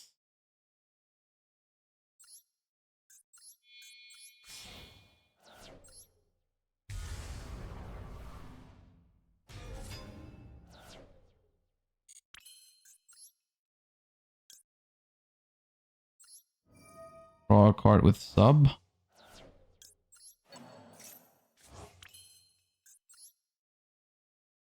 I can reset the poly now.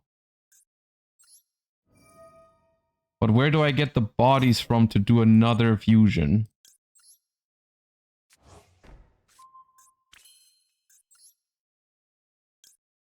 I can bring back a level 4 lower plant tuner. You can put a counter on the dragon, then super duper. Wait, counter?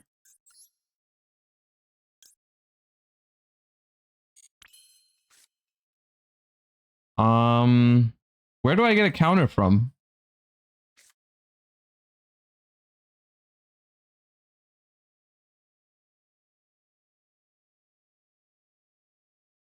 Yeah, I used Longi to get the fusion sub back.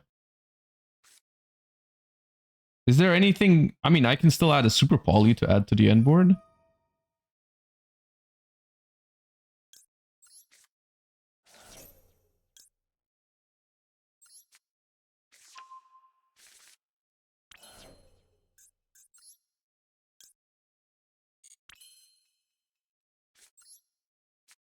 Surely, I mean, I must have messed something up. Also, yeah, I probably should have made Dragostapelia, because I kind of forget that when you play Dragostapelia in the Predaplant deck, it turns like this into a negate as well, right? Like everything that places a counter is now a negation. Revive with Rose, then Super Duper for Dragostapelia. Oh yeah, I could have done that. Yeah. I think the issue was not searching Triantis. Instead of what? Searching Triantis instead of the trap?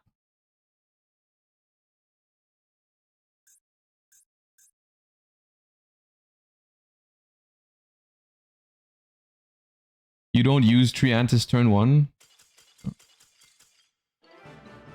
I don't know. This didn't feel like the craziest auto win board, but I also didn't really... I don't know. What were they playing?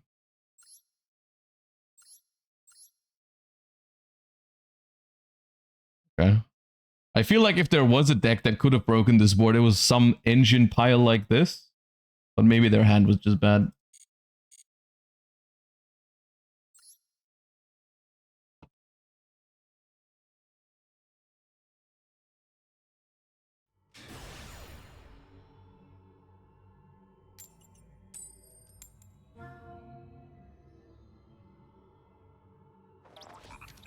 Why are we drawing Impulse every game? I don't know.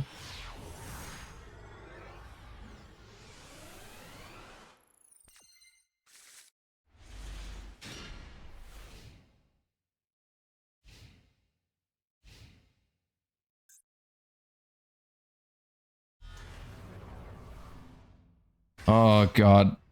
I mean, technically, supposedly a good matchup, but Droll is very bad here.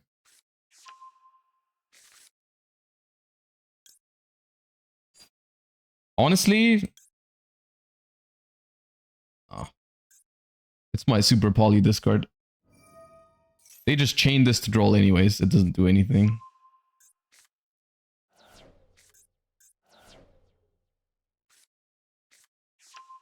This hand can beat Branded. I mean, yeah, we'll see. I'll try.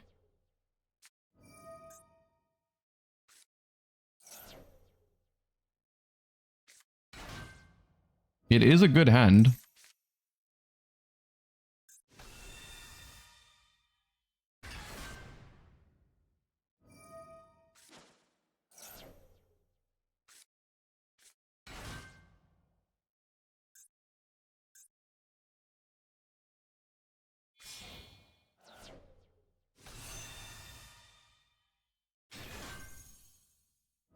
Super Poly into Heavenly Dragon. Yeah, this card is kind of crazy. But the thing is, like, the same thing happened earlier against Branded where they don't even always end on multiple dark monsters. A lot of the time, it's just a bunch of lights and like a Mirror Jade. So depending on how they structure their board, it might be difficult to achieve that. I mean, if they only end on Mirror Jade, I can go super duper into that thing as well. But yeah.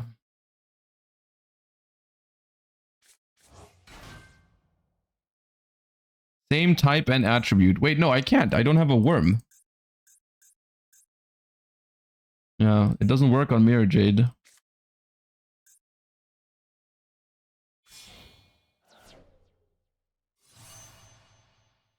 So drolling earlier would have prevented this search. But I feel like they would still do way more than enough. Yeah. And I think I'm gonna need this card.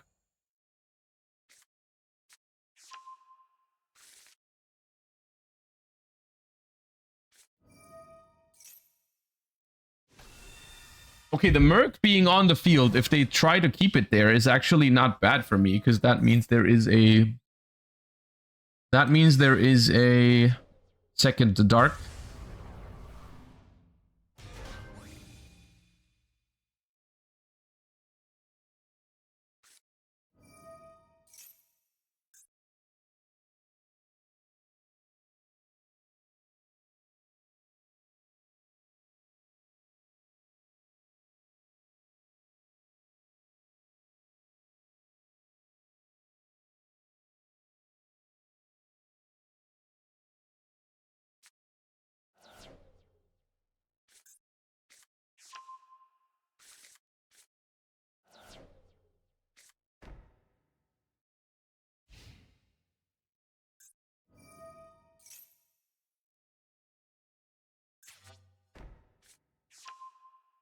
Okay, added Ecclesia but didn't summon it.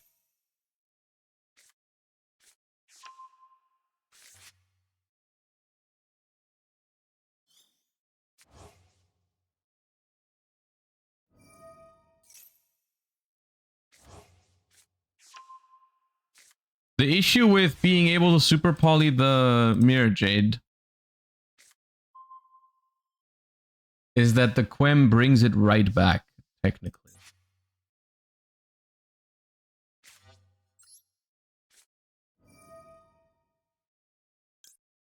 I need to send this now. Because if I send a monster, they can immediately use Merc to negate it. Oh, good stuff. Yeah. Well, they had one unknown card in hand, and it was that.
Yeah, Heavenly wouldn't work properly because right now I can't fuse with it. Also, they have Fallen to just check it.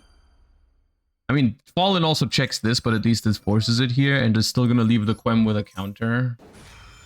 But I mean, realistically, once again, this is just another game where maybe the matchup is interesting or good on paper, but they went first. We had no non-engine except for the worst one in the matchup, and they have Maxi behind their board, so I don't think it matters what we have.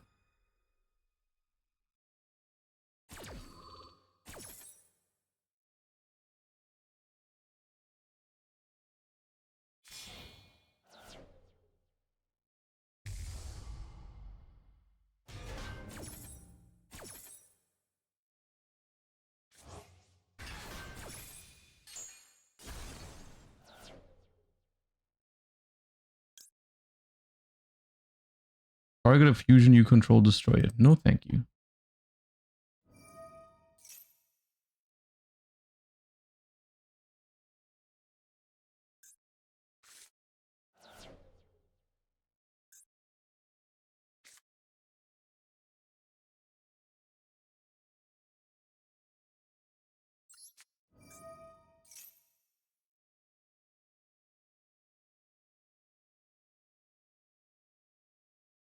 Super duper.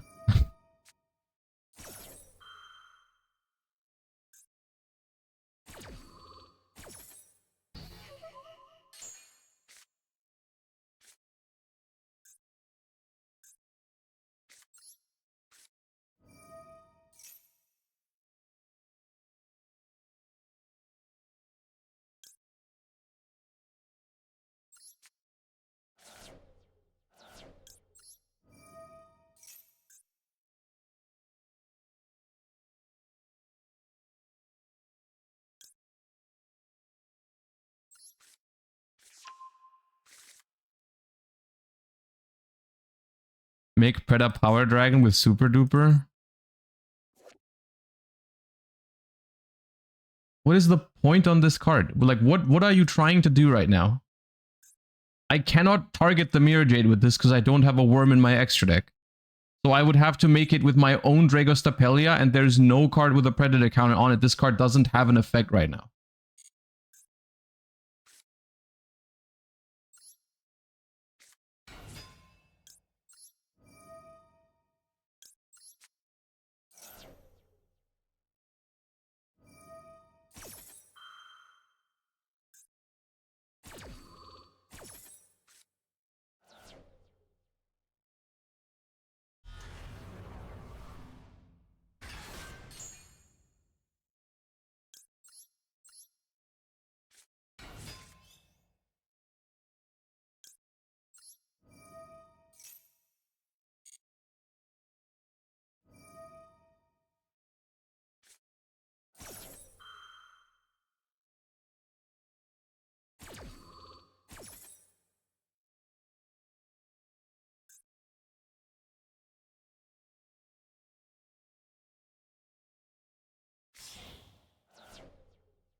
So I can target this.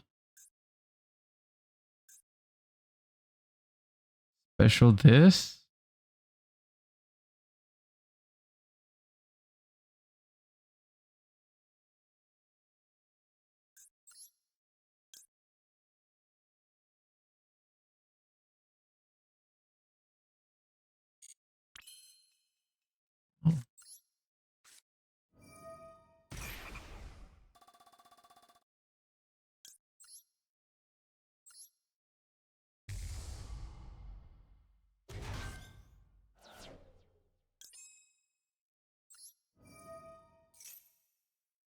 If this is the good matchup, I don't want to see the bad matchup. I mean, like I don't think that it's fair to judge this deck by this exact scenario where Branded goes full combo into you and your deck is relatively mid and they have Maxi and Ash. At Triantis?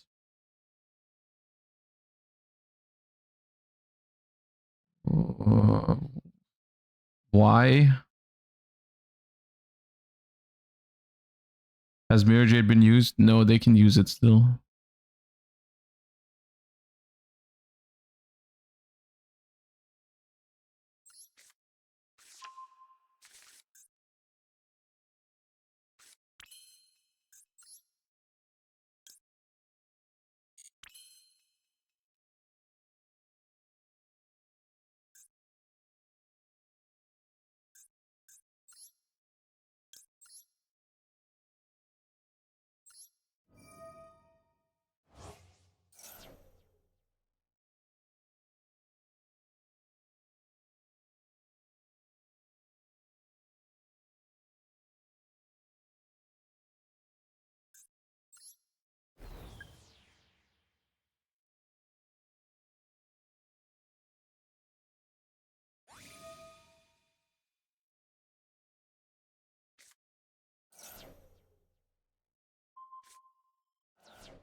I don't really know what we're doing here.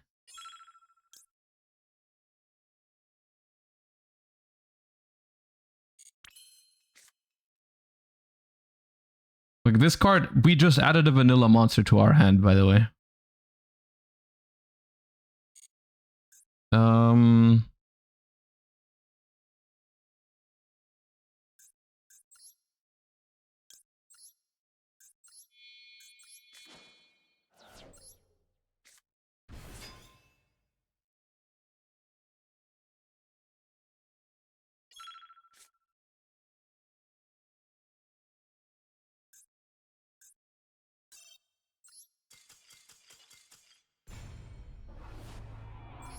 You can fuse it in the scale. I had no fusion effect. Super duper poly doesn't work like that.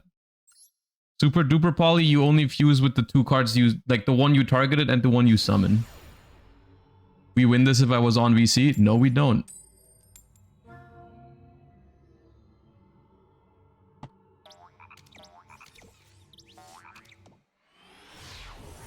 You like melon more or watermelon? What is melon in this?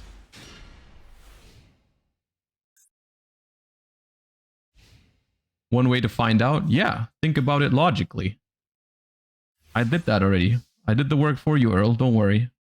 I thought about it, and I'm telling you, it's not true.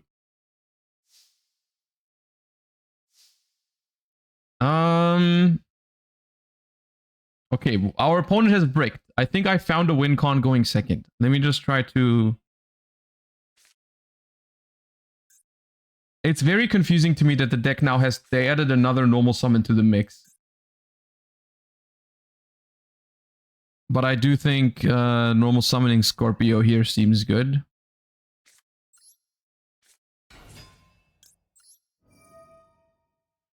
Definitely pitch Biblis. We Ash Fuwa quick.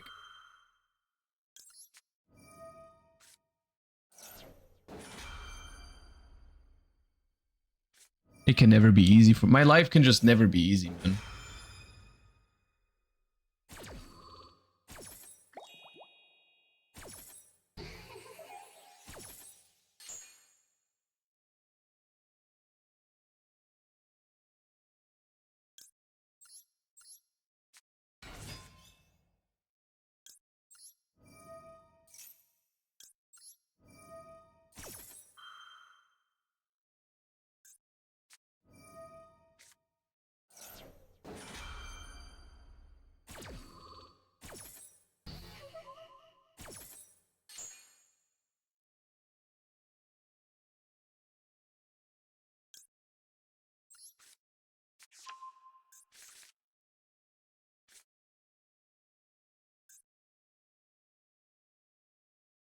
Go primitive, add instant fusion.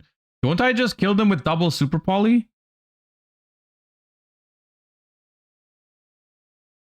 I don't have enough discards for that.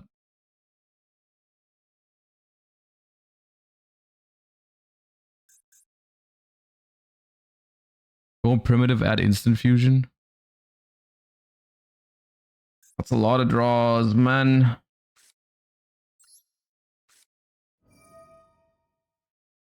What do I send? This to get a counter?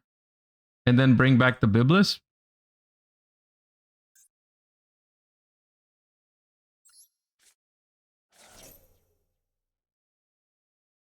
Brother, what else, man? What else?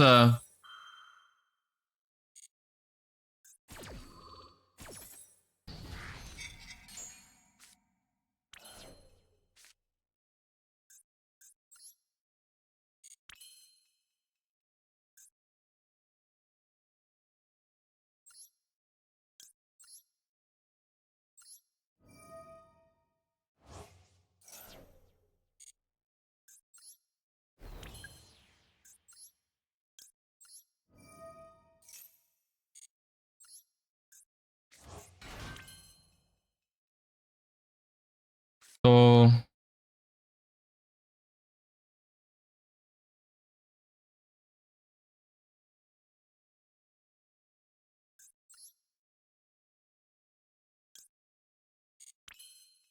how is this game? 12 plus 1,000 plus 42 is how much? 64. But where's 42 coming from?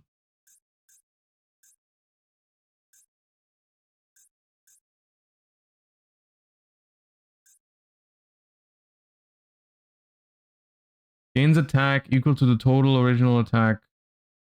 Yeah, that's not even close to game. Wait.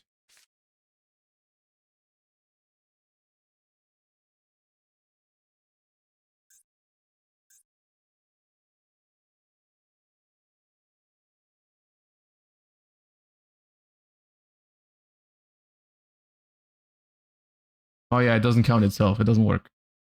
Oh, it's not game.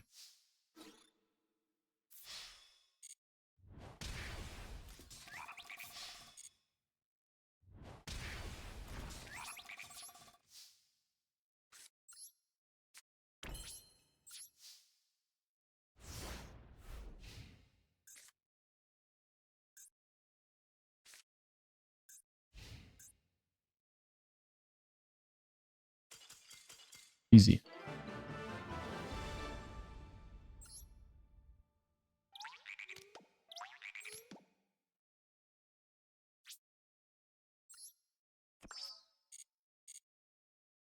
Dude, I don't know. These two seem weird to me. They seem very situational. And I feel like they only happen in games where you either win or you lose anyways. I'm not sure. Is there more ways to actually have starters slash extenders in this deck? Maybe some of the other Preda spells are actually okay.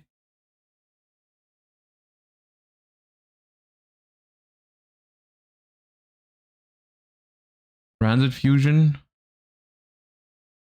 I was trying to play this as a pure Predaplant deck. I would prefer that. I don't want to make another branded hybrid. I know that works, by the way. I'm not saying it's bad. I just don't feel like doing that right now. Preda Practice.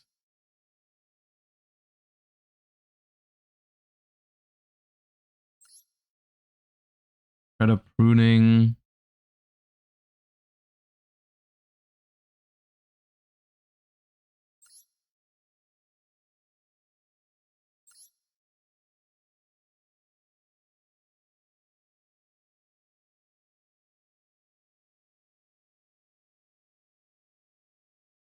Preda Pruning helps with endboards and board breaking. The thing is, we're just adding another brick into the deck.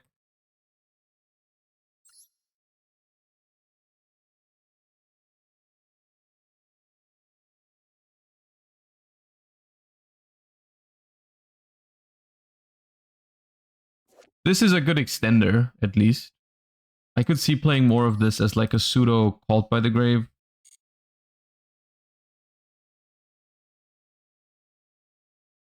Try my list in the DMs, but the list, I looked at it earlier. It's basically this. It's almost the same. What do you mean?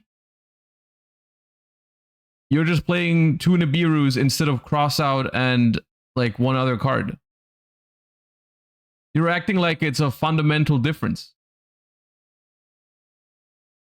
Your list has two Nibs instead of Foolish and Crossout.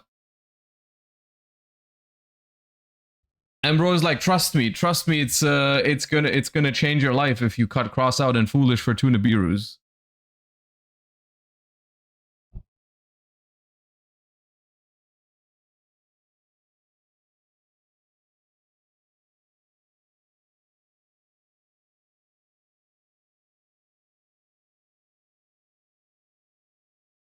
Verte is nice. Verte seems cute.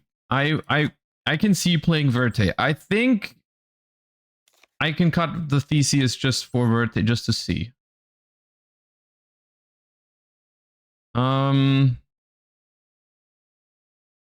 I don't know. I feel like every option I'm considering right now doesn't really improve the deck per se. It feels like this deck just has a lot of, like, all the other cards seem mediocre.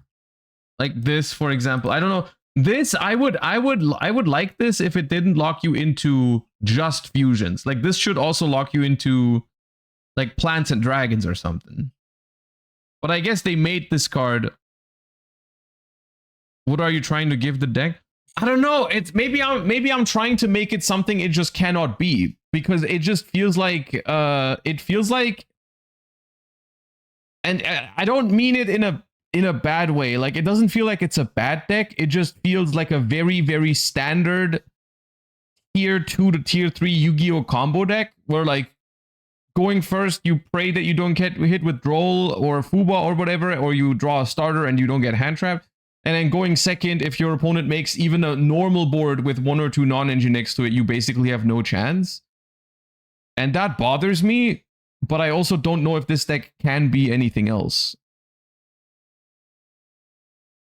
Like, it's not even like I think we went positive with it. It's like, it's about 50-50, slightly better maybe. Why are you forcing yourself to play these mid-combo decks that you don't enjoy anyways? This one, actually, I don't hate this deck. It's in itself, like, the playstyle is fine with me because it's a combo deck that doesn't make a completely auto-win board. I'm okay with that. I don't mind. It's not my favorite playstyle, but I don't hate it. It's not like miserable for me to play this. I just want to see if I can make it. I guess I like its playstyle, but it just feels not great. It doesn't feel good.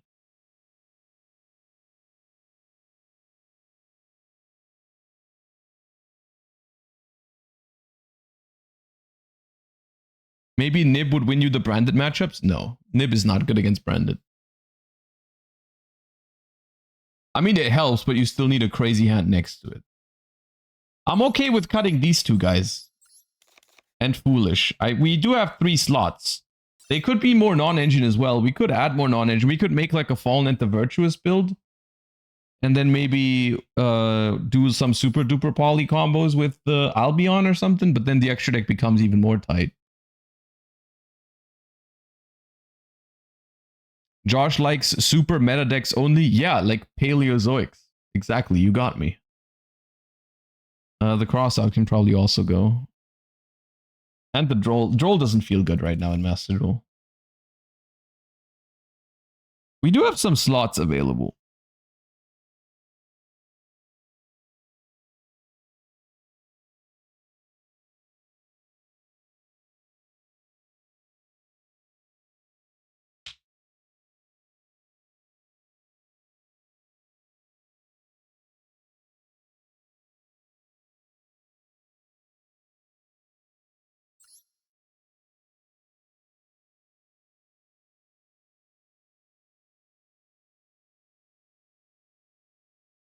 Magna.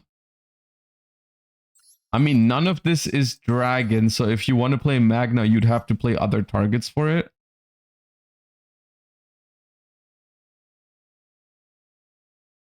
Going for a bigger combo makes going second weaker, and I don't know if that's the playstyle you want to go for. No, absolutely not. I don't want to make going second weaker. I would like to make going second better, if anything.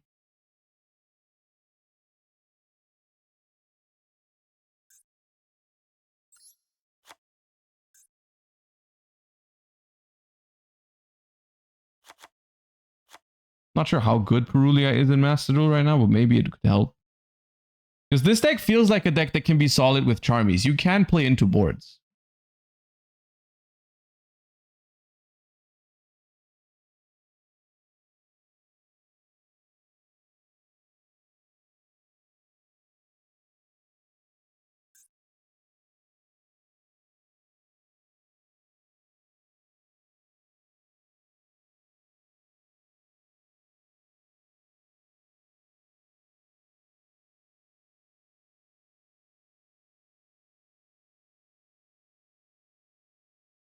What about splashing branded? I just said I don't want to do that. I know you can, but I would like to learn the deck in its pure form.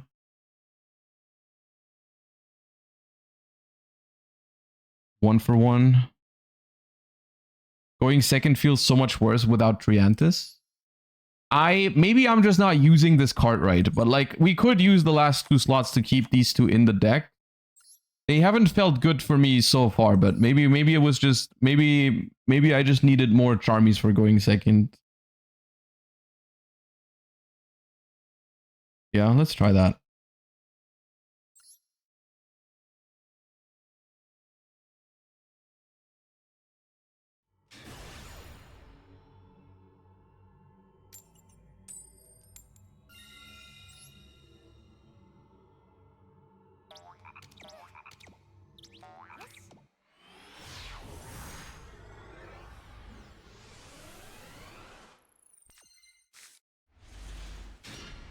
This was bound to happen after I add Charmies into my deck. I win the coin toss, I draw 2 of them, but that's fine. So in this case, start Scorpio or start Primitive? I think start Scorpio because it's the less important card.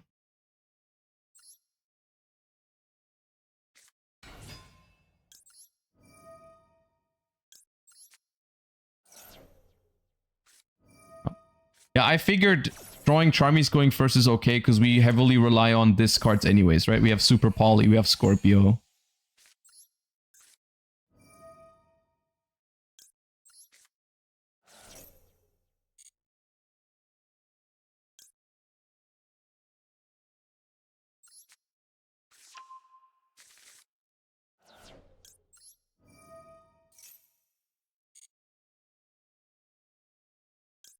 Is this just Lilizard now?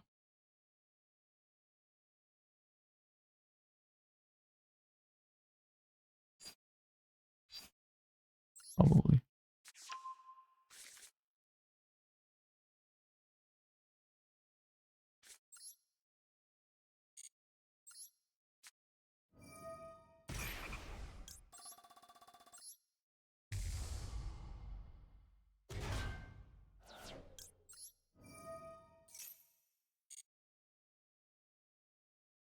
Add from deck to hand.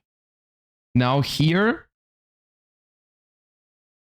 I have normal summoned. I'm using Lilizard to extend. Does this just add the trap? Or is it one of the scales now? I feel like it adds the trap. Oh.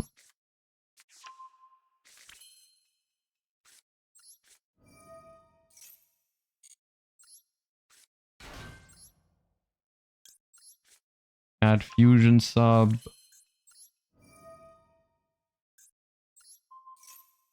Get this into the grave. Special summon. If I add Cobra, I can get Super Poly, but then I don't have a tuner anywhere. So it's probably this.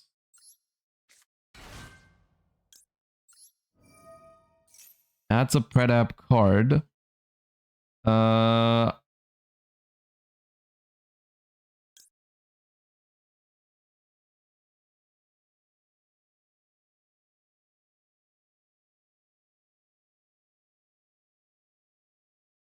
Level 8. Okay.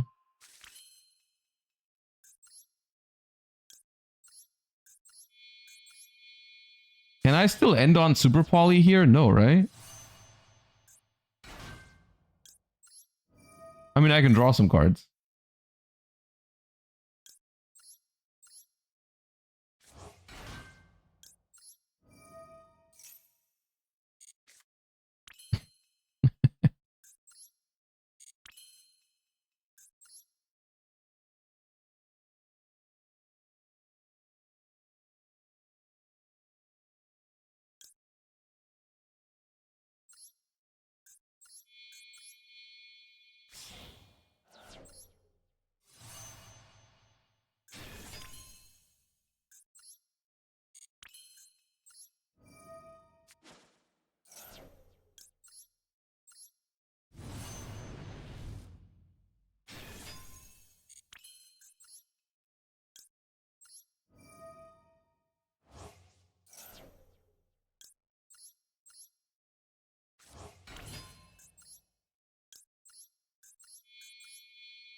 Is it beneficial for me to place counters on my own cards? Probably.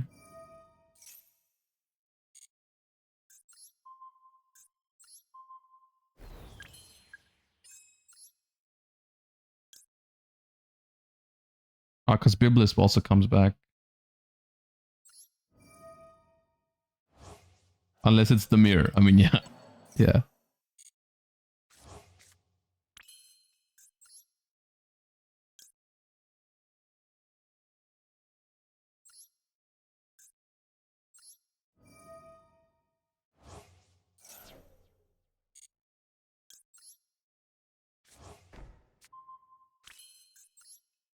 Okay, now I'm missing one body for this to be really nice. I can fusion sub still.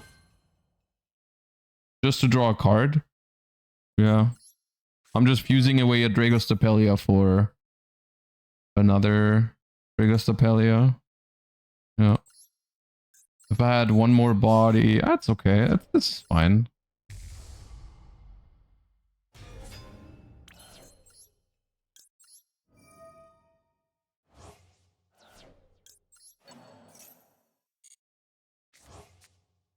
Okay, well, that was kind of redundant.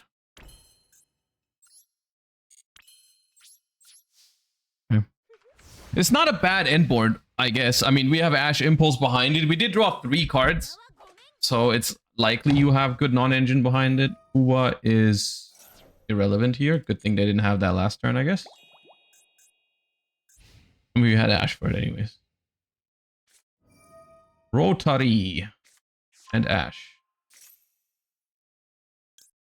No.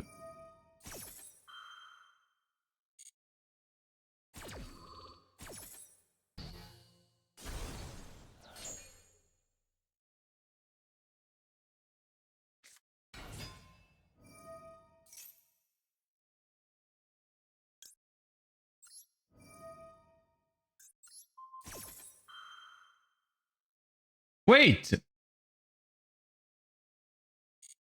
Now they can make Track Maker with this. I should have just impulsed it, I think. It's fine. I can just negate this one too. Yeah. I can just negate the Track Maker. It works. It's no, I don't want to destroy my own with hella bait. Okay. Biblis with this most of the time, I assume.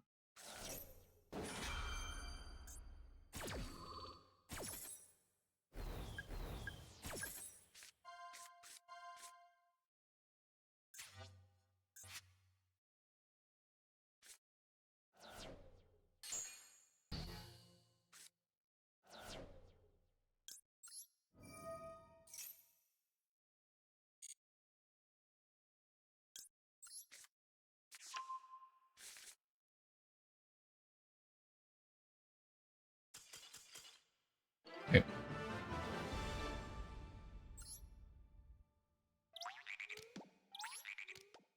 I mean, there's one thing you gotta say. Crystal Wing is one hell of a card still. That card is not that far away from Baron the Fleur in terms of strength. I mean, of course, not being able to negate spell traps is a big downside, but whenever your opponent has to start playing with a monster, it is so busted. Negate and destroy, it's so good. It is so strong.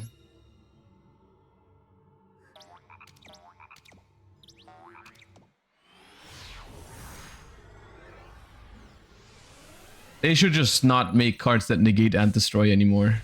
You really shouldn't. Okay, this is one card combo and 3 of the best non-engine in the game.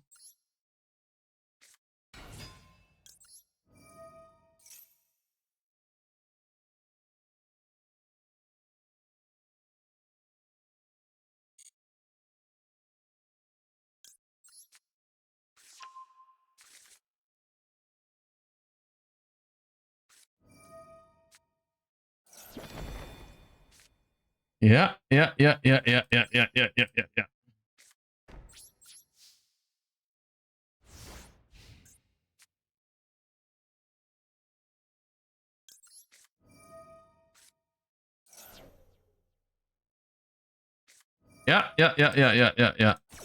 We are playing against the Fun Brigade.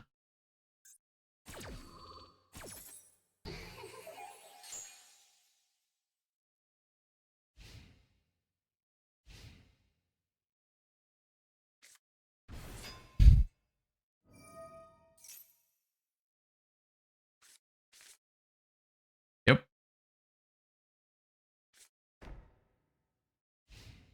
Oh! Well then. Bro, why did you ash my Max C, man? I mean, they must have 2.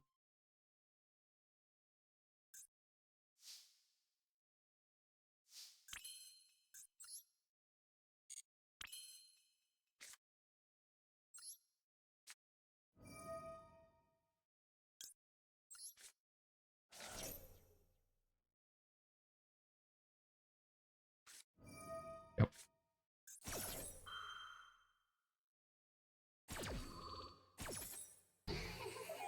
Good stuff. Great game. Followed by. Yep. Oh, come on, man. I was joking. I wasn't serious.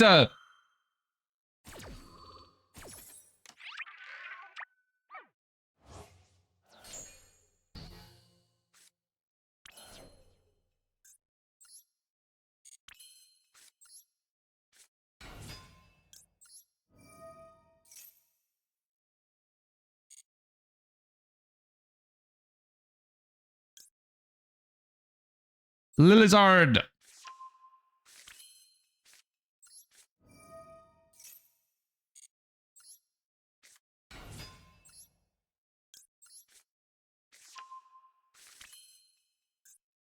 Target face a monster, it becomes dark until the end of this turn. Hell yeah, I'll make it dark. No! No! I thought it didn't matter. Now I have to impulse it. I was just doing it for fun, man. I wasn't actually serious. I have to impulse that. Okay, but now we know the card in hand. It was a tactical way of gathering information from my opponent, okay? They were gonna be able to use the Harmonia at some point anyways, so...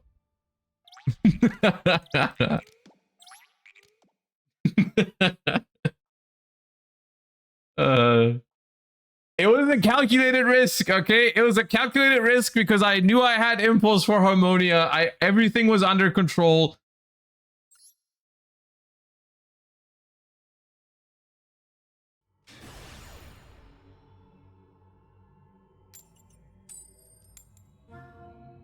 Dude, I genuinely, the more I play this, and not, I don't mean just today, but this year and in general, I feel like the biggest thing they have to do for modern Yu-Gi-Oh is they have to move away from the game is just comparing non-engine. The deck you play a lot of the time just does not matter, which is really sad.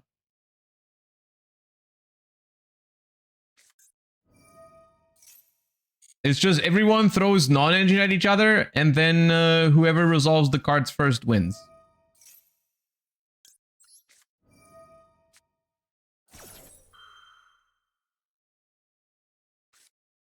It's so fun, dude. It's awesome. They now don't even have to send their multi-roll. Now they can send their Cult by the Grave. Isn't it great? I'm so happy for them. Did it? Okay. I mean, they want 3 spells in Grave, I guess.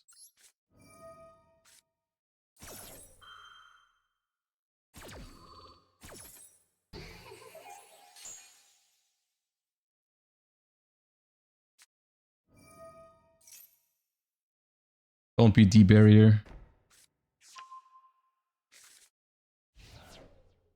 Bro, how greedy! You can just not Cult by the Fuba, give me 1 draw, and then you can Cult by Ash and you're Giga winning. But no, I gotta Cult by the Fuba on first immediately. Fuba is the devil.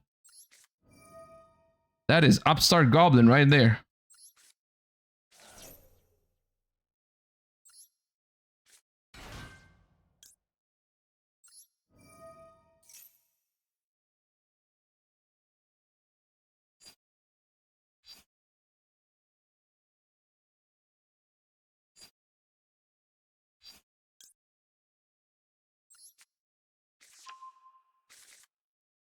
Don't be droll, please.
Sad Life of Rogue. It doesn't even have that much to do with Rogue. This is, like I said earlier, a lot of these games are not decided because of the deck that I'm playing, but because of the non-engine that I've drawn and my opponent has drawn. Like most Yu-Gi-Oh decks or most Yu-Gi-Oh games these days, it doesn't matter what you play, which is one of the reasons why the metagame is significantly more diverse than it's been in a long time. In the recent years, there has rarely been a format where it's just one deck putting up insane numbers. Like everything is kind of playable, which is the advantage of this type of game, I guess, because in reality, most decks are more than 50% non-engine. So it doesn't really matter what the deck is. It just matters what kind of non-engine it has. Including Predaplant? Yeah, including Predaplant. Like, this is just, whenever there's a deck that I react to, like new cards, a lot of the times it's just, it comes down to this. Is it crazy that I already have Super Poly? No, I start with this.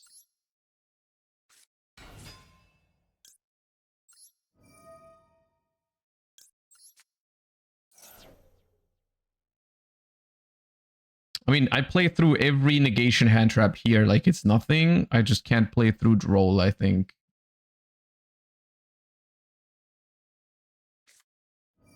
Yeah, this is fine. This is good because it means they cannot roll me anymore. Or Maxi or Fuwa. So all the cards that would beat me are no longer possible.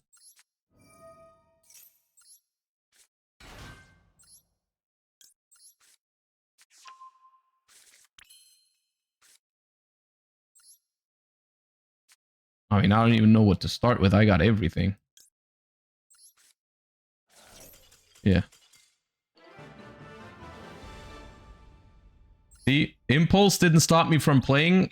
Didn't matter if they were playing. Oh, we are Master 1 now. Master 1 gaming with Predaplants. Let's go. I didn't even realize we were this close to Master 1. You can now play raiding duels. Okay, I will.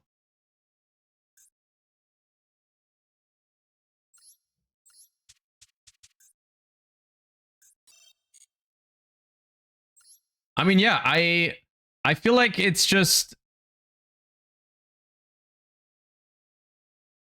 It doesn't really matter what I'm playing right now in the current state that the game is in.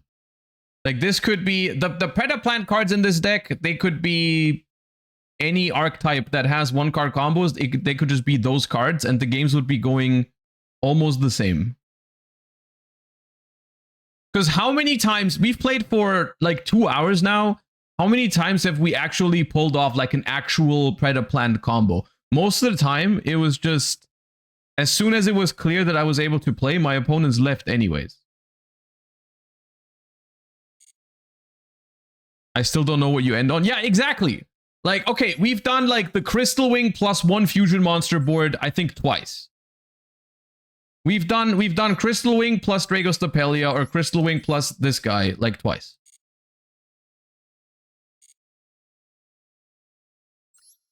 That is modern Yu-Gi-Oh! I mean, yeah, but I mean, but that's, I think that's fair thing to critique.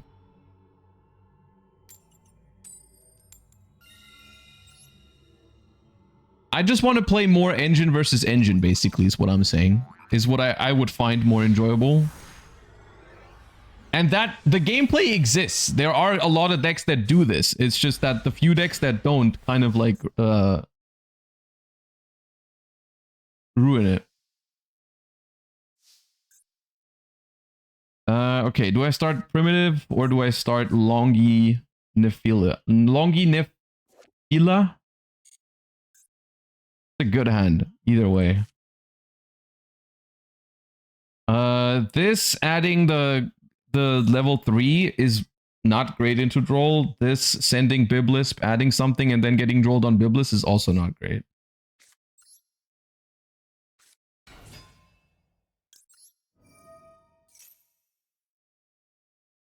Whoever said this deck is similar to Memento did not understand the assignment. I don't think there is another combo deck like Memento. Unfortunately. I think it's this. Okay, I did not get Drolled. Isn't that wonderful?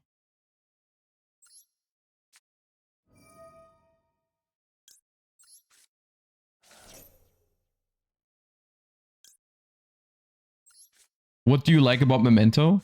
That it's fair. I know it's annoying to watch because it's long. It is a combo deck after all, but it's not doing anything crazy, is what I like about it. The end board is beatable for most decks. You don't have to hand trap it to have a chance against it. Of course, there's other like there's versions of Memento that can get a little crazy. Okay, what do I add here? This guy again? Because I already have this. This we could actually end on a little bit more with this hand, right? Because we have instant. Okay, never mind. We're not ending on much.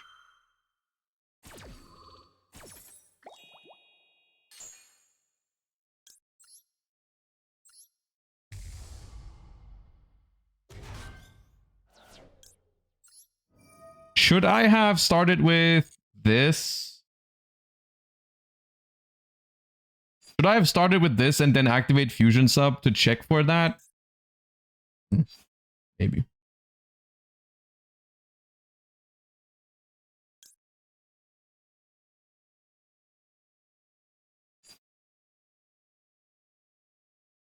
I think I still make Dragostapelia.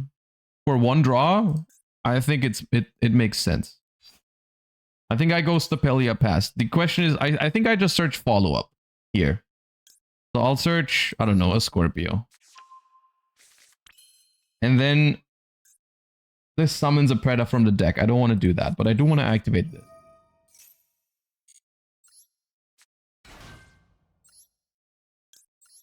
Fusion sub.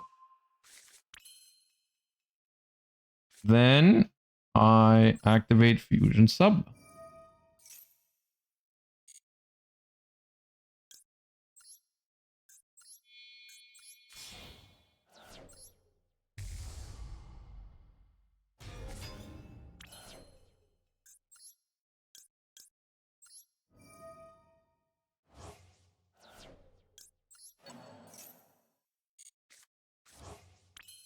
Okay.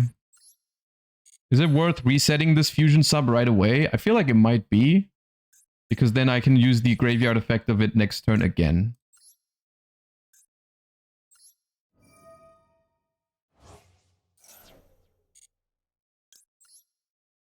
So I reset it.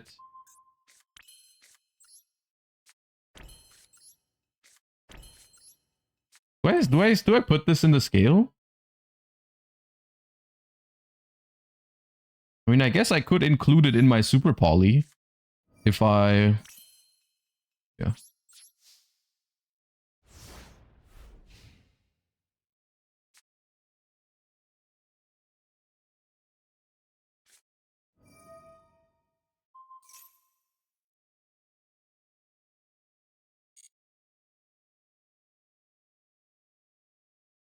Looks like it's Radiant Typhoon. That's probably going to eat my board alive. That is probably going to eat my board alive. But at least this game, we're playing engine versus engine now. I'm okay with losing this one, because that's fine. I think my half board, I think, is good here. But I think it's acceptable to lose to this. Oh, wait, Yummy? Yummy... What, Yummy Radiant?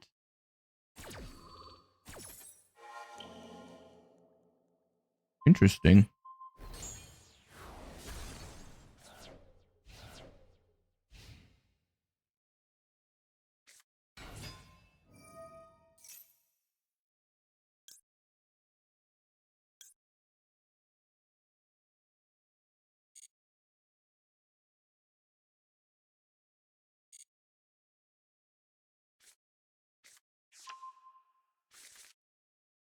And yeah, hitting the Super Poly, unfortunately, is probably the best card in my deck.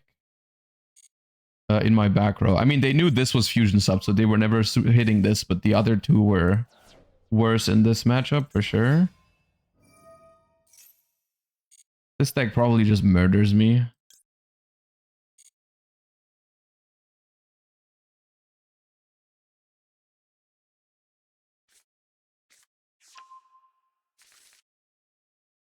Onyx.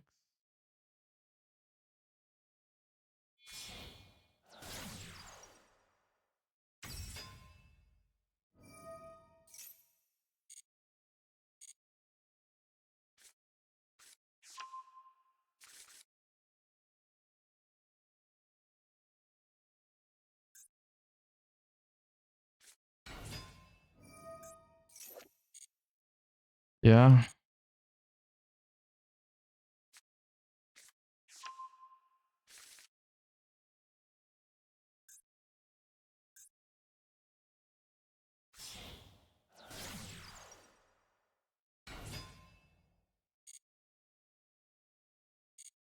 They go for Link Haribo instead of Snatchy. Oh, because they have another Yummy. Okay.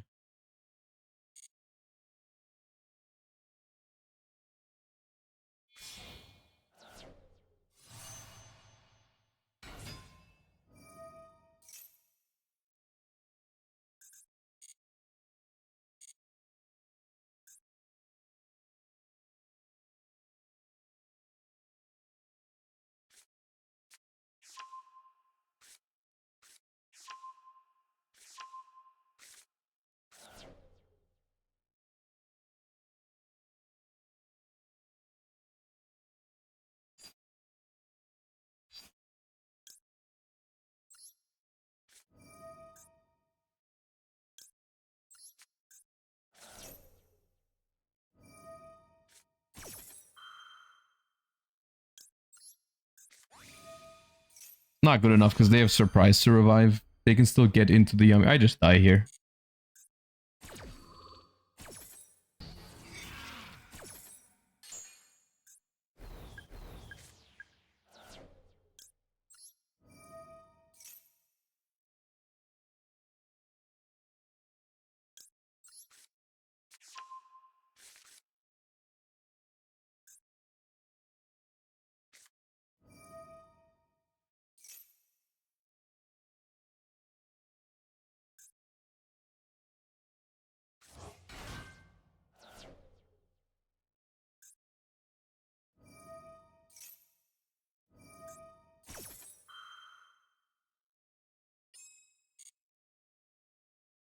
Oh, stop asking me if I want to destroy my own card, man. I don't want to. I'm not interested in destroying my own Dragos Tapelia. You can't even escape it with toggle off.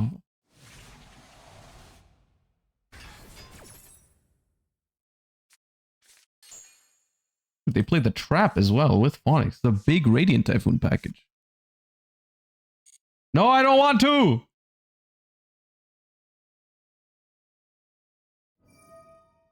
You think it might have been worth to super poly your 2 monsters to dodge a Droplet? The problem with that was, like, I thought about that, but I would have had to chain the trap as well because they send spell and monster. I would have had to go send, I would have had to activate the Predaplanting and this, and then I could have activated super poly on myself. So I'm still outing most of my back row for them. So I didn't know if I wanted to do that. I think it just comes down to, I think this was winnable if they didn't Space Typhoon specifically the Super Poly first. If they hit the trap or the Impulse, I think I have a better chance.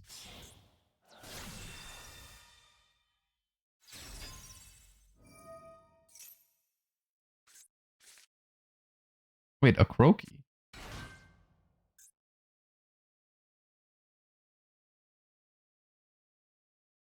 Did they draw the other field spell?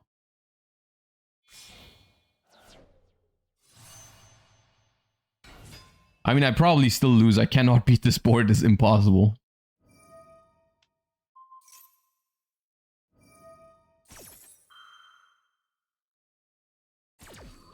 Is there a statistically safest zone to put your back row? You mean like, if you set multiple cards, is there a zone that your opponent is the least likely to Mystical Space Typhoon? Oh yeah, they drew it, yeah. I guess if you think your opponent isn't scared of Imperm, you could put it in the leftmost or rightmost zone because that's typically where you would set Imperm in case you're up against the Pendulum deck, right?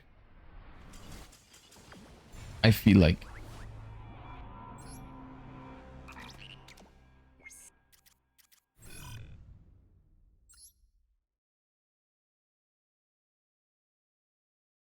Can we check deck? Not in rated duels anymore.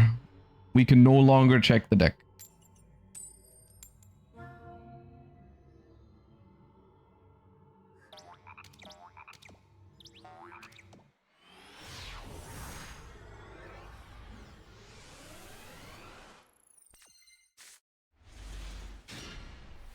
All right.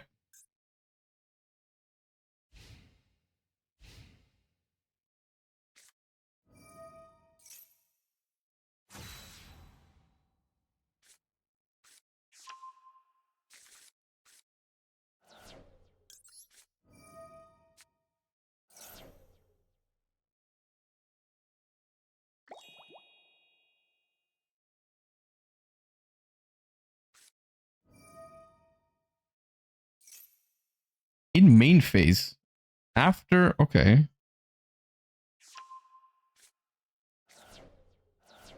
Makes me think maybe they have talents.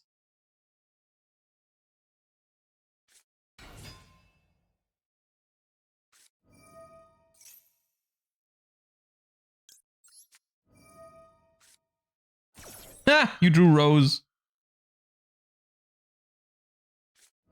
But you also drew Ash. Okay, fair enough. Fair enough, man.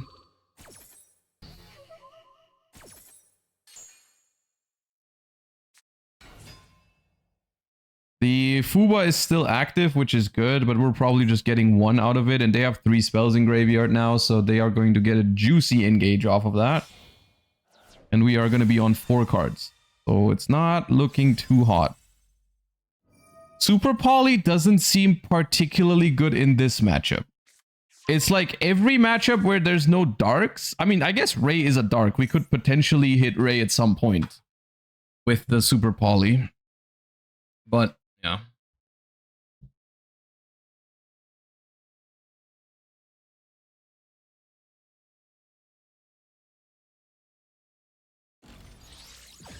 Linkage. Okay.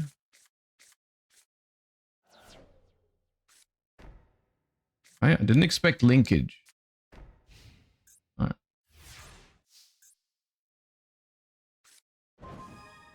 Good draw. That's a good draw. Okay, let's start with this guy.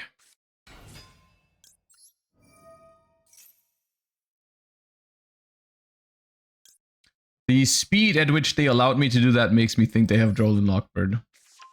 Or just no Widow Anchor. Dude, I just cannot be bothered going second into Ash and Droll every single time, man. Like, what am I supposed to do?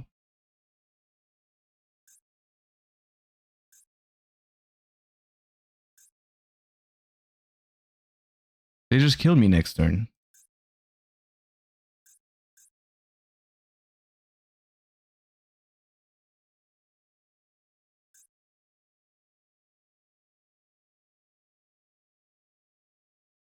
This deck is particularly bad into Droll, to be fair. This deck is terrible into Droll and Lockbird. It's so bad.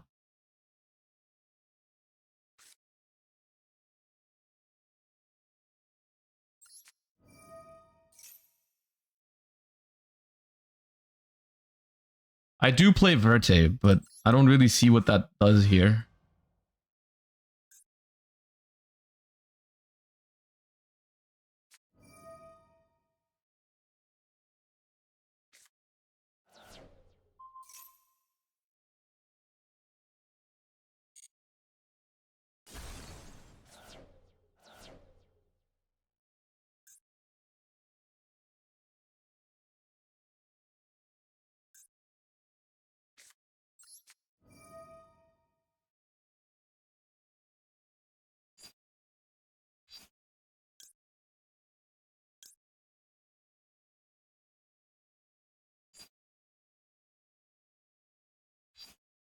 Ambu adds from grave.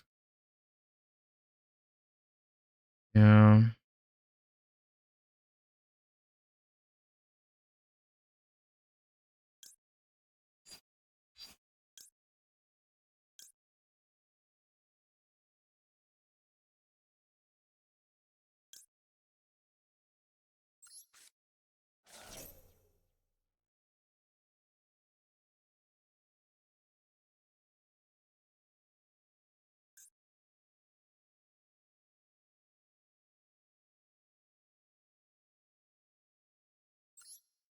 Can Kaiju them if they don't expect it?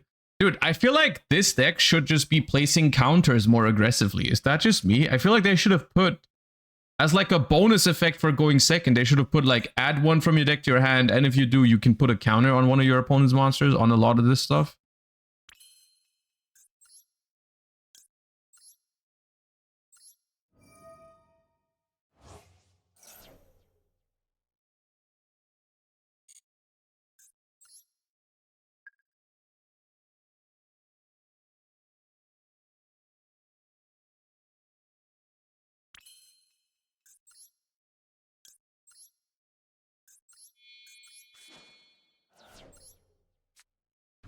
Ha!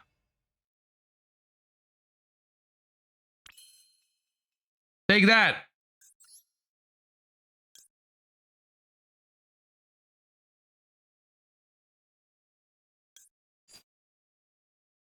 Hmm.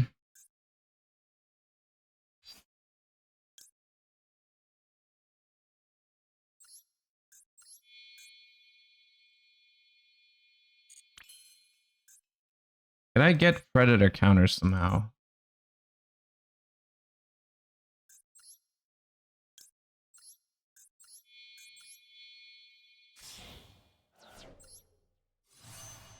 The problem is that Black Rose is not that good here. Black Rose is not that good here because they can chain linkage to summon a link monster. That'll get destroyed. And then the Ray comes back. But then I can play into the Ray maybe. I mean, what else? What kind of options do I have?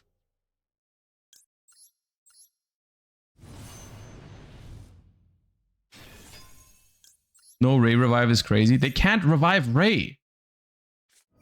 It's not possible, guys.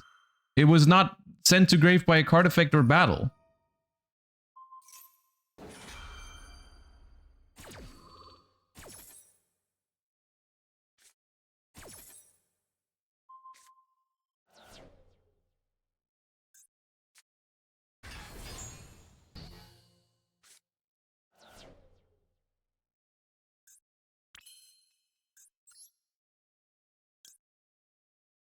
Dragon monster from hand or grave.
We were so close to actually having a chance. We can Black Rose 1 to attack. That's funny.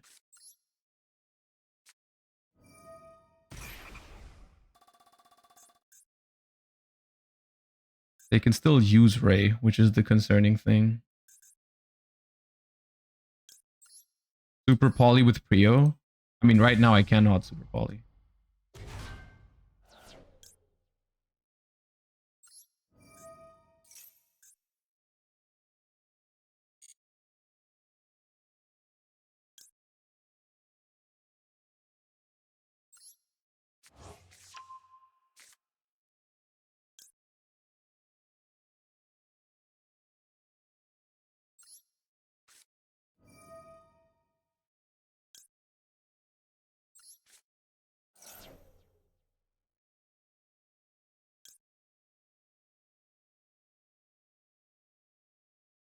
Almost game, dude. It's so close.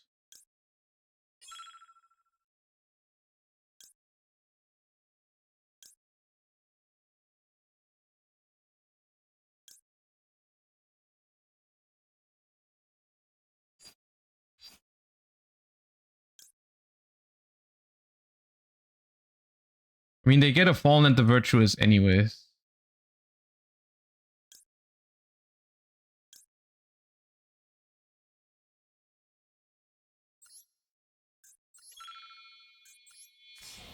Okay, you're not going to draw follow-up. You are simply not going to draw follow-up.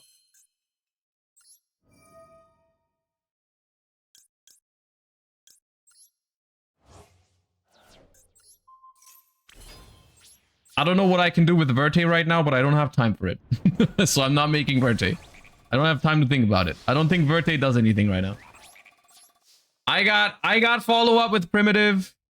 They have a Fallen and the Virtuous, but that's it.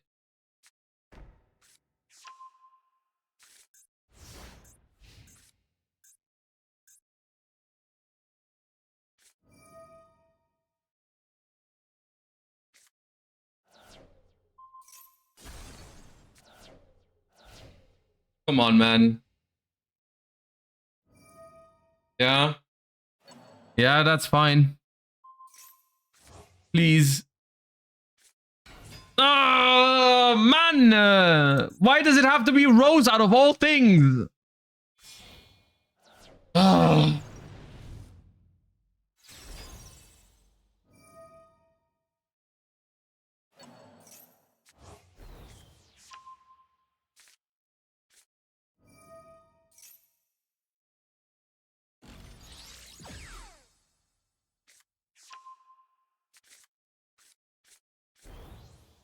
At least we played a game of Yu-Gi-Oh! I wish... I mean, it would have been a much better game of Yu-Gi-Oh! Without Droll and Ash, though. But yeah, this one was at least... I mean, it was bearable because their deck was fine. Their deck was not the problem. Yeah.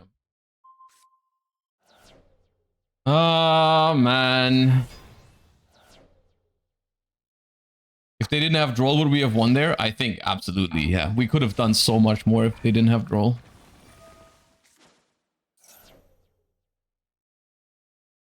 They would have had a different card instead, so who knows what that would have been, but we would have had a much better chance against any card that wasn't Droll or Maxi.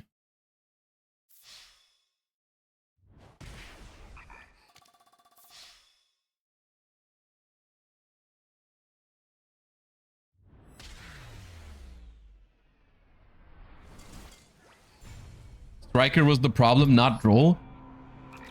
I'm gonna be honest with you. I think you're rage baiting, but I think that's such a crazy thing to say. Like, what the hell? Striker was the reason why that game was playable. If it was any other deck, we wouldn't even had a chance to play the game after they ashed our Fuwa.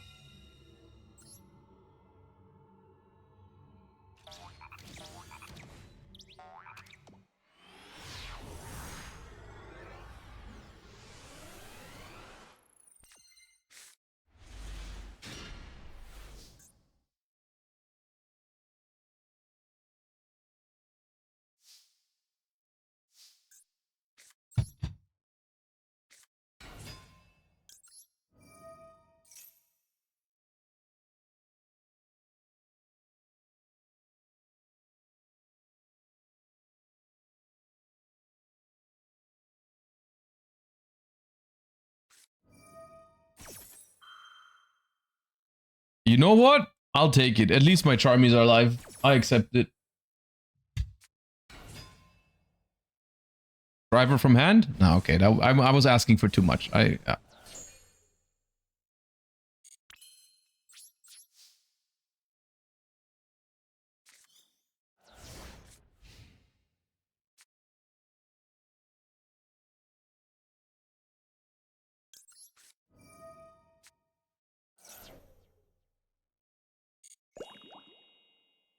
Probably still kills us, but yeah. Oh.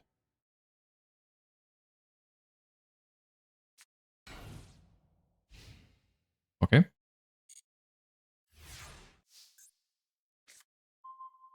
Well, I've got bad news. We don't have a second starter. That was the only one we had. I'll set Super Poly over Fuba.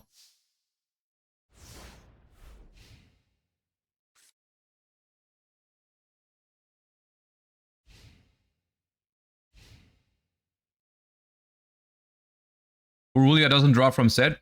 No, that was one of the main things you could do with Mitsurugi against Purulia is you would set a monster, and then you would go Habakiri, and then you would tribute the set monster so they wouldn't get a draw for it.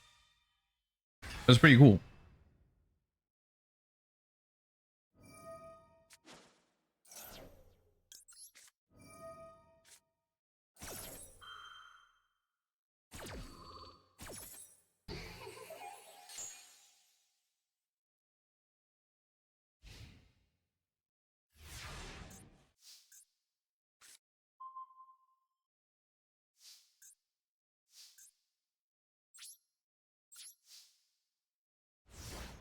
Uh...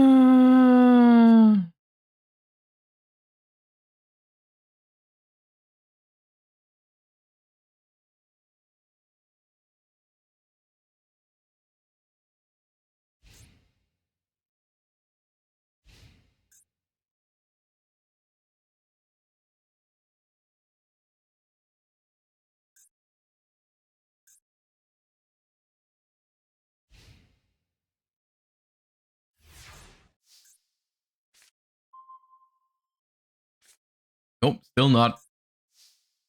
Still not.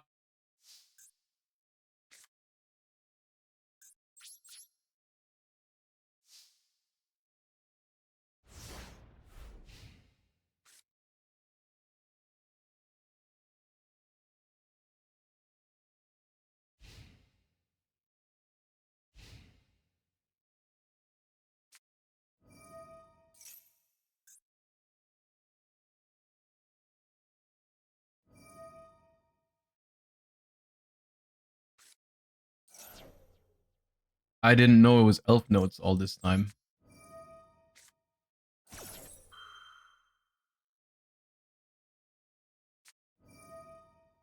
Oh, that makes sense.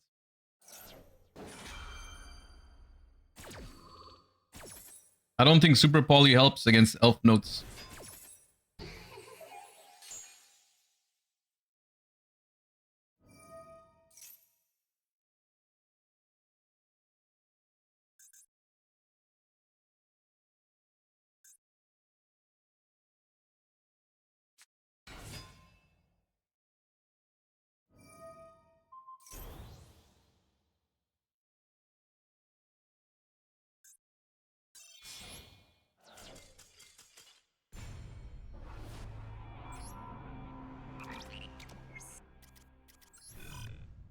Nice. It's been going well in Master so far with the Predaplants.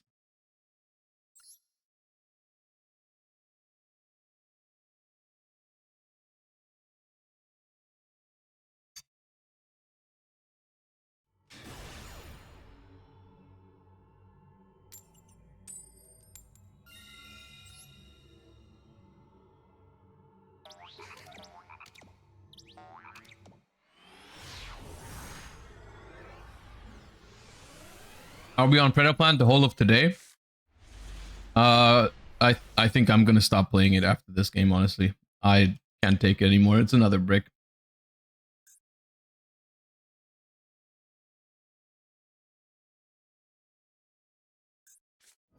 Okay. Well, joke's on you, bro.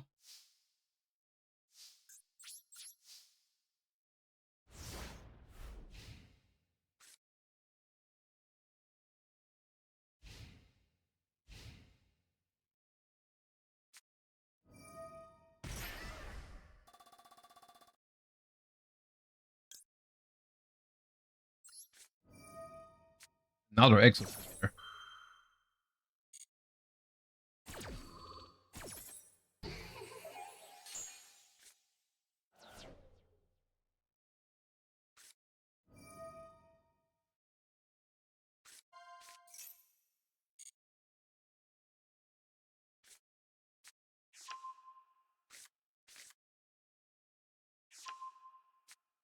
Well, the problem is we can't impulse it because they got no cards in hand.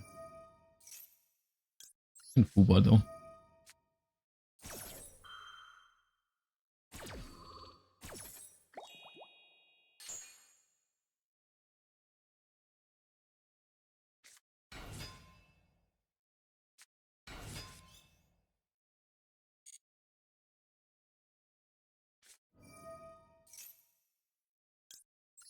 Well, at least it draws.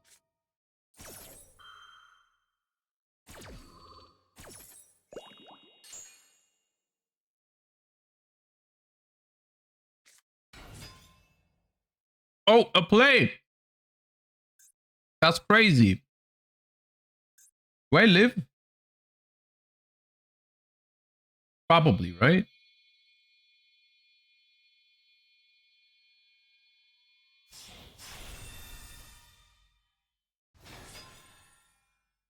Another play! That's crazy.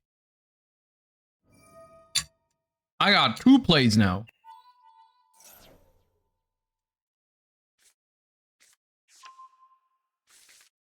The problem is they get infinite shifter. Could be, yeah.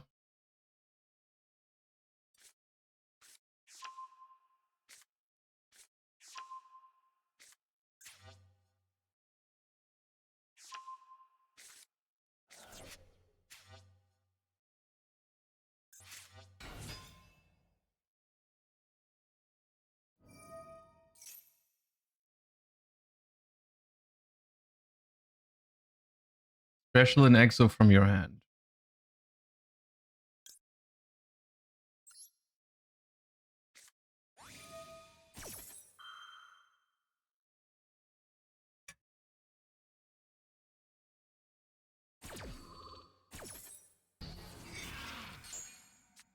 Because that would have been game, I think.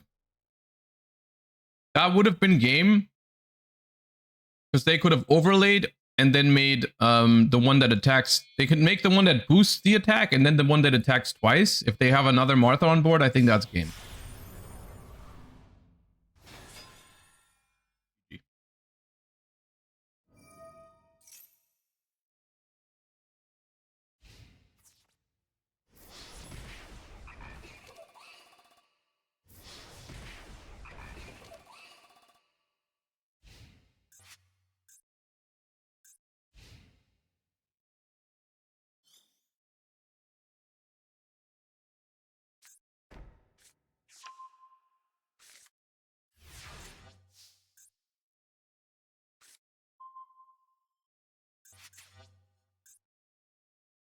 I'm the best. I drew Impulse too. They got 0 interruptions now.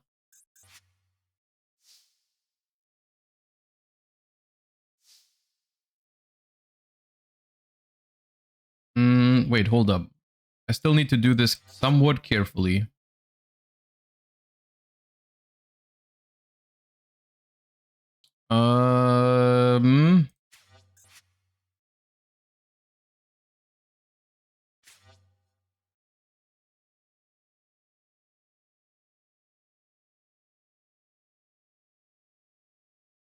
It won't resolve if it leaves.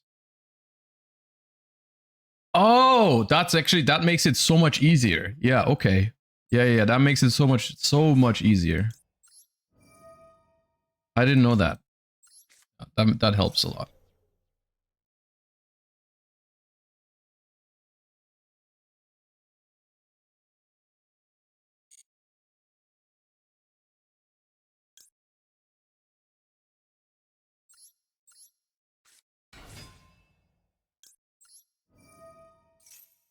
I thought it detached for... Oh, wait, no, it doesn't detach for cost, yeah.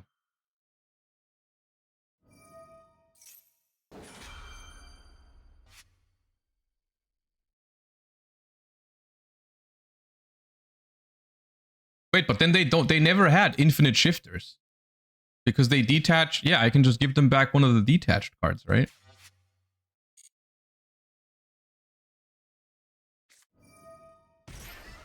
This top deck Impulse is actually quite relevant.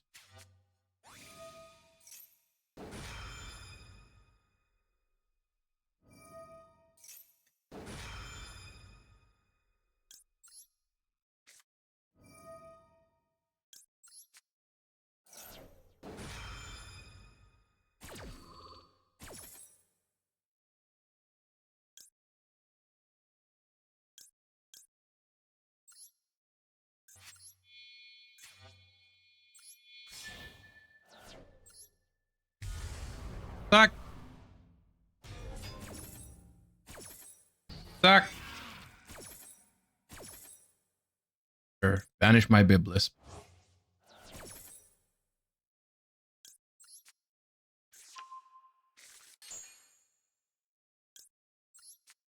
Oh, I wanted instant fusion, but I don't think it matters.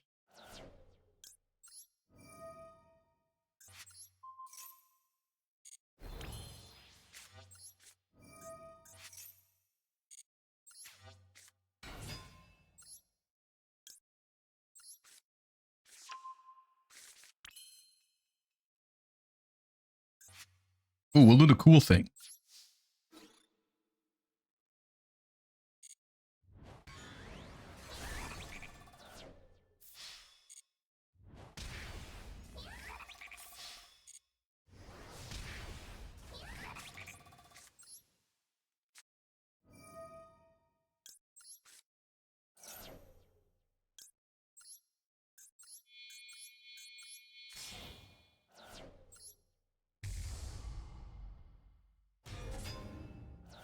Boom! Nice. Okay.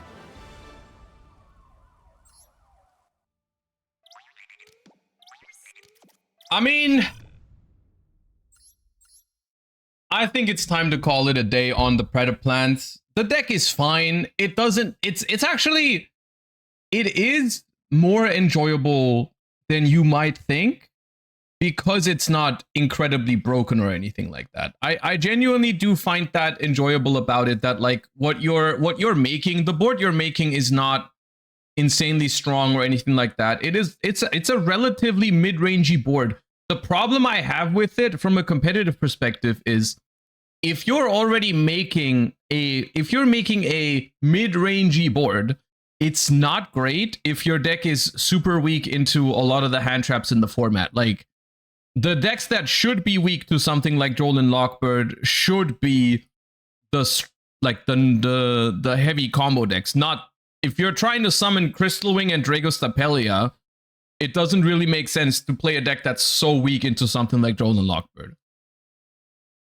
So, and Hualos seemed annoying to deal with, but you can probably manage Fuwa, but Droll is just basically impossible, I think. But it's okay. It's not like I hated this deck because it's a combo deck. I genuinely didn't hate it. It's just a little bit weak in some regards, but it was okay to play. I didn't mind it. Maybe a little inconsistent, right? Because what do we have? We have 3 Preda Primitive, Instant, 4, 7, 10, 13 starters. 13 is slightly on the lower end. We could have maybe a couple more. You could play like Foolish 1-for-1 maybe if you wanted to. Those are fine, but they get redundant really fast. So I don't know. It was okay. Let's say it was okay. Lone Fire. Yeah, but like is more normal summons really what you want? Lone Fire seems like the weakest one into Ash as well, because if you get Ashed on Lone Fire, you can't extend with something like this. You never used the Pendulum monsters? I thought about searching this a couple of times because it's a fusion spell. This one I can see why it would be good. This one, I am not convinced that this is good, but yeah. Maybe I just don't know the deck well enough. Maybe I haven't played it long enough. This card, I don't know if I like it.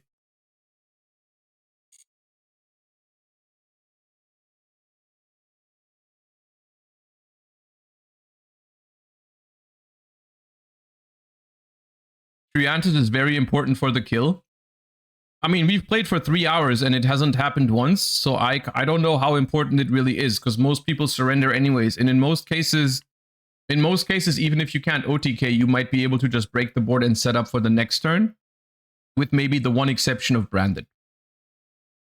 Oh yeah. So is what you mean you put this in the scale, you fuse with it, and then you make this, and then it's insanely big because everything on the board has a counter, and then you just like attack into one attack position monster? Are you building your deck for tonight on stream? No, I'm gonna do it after stream.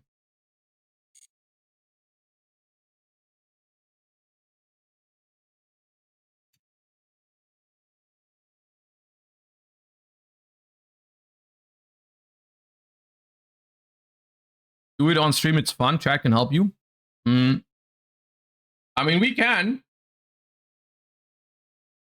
So, I'm taking part. I mean, you guys, if you want to, we can do it. Because I'm doing a collab with Farfa later tonight. I'm gonna be offline for it. It's just an offline recording. But it's the, what is it called, Farfa? Master Fusion?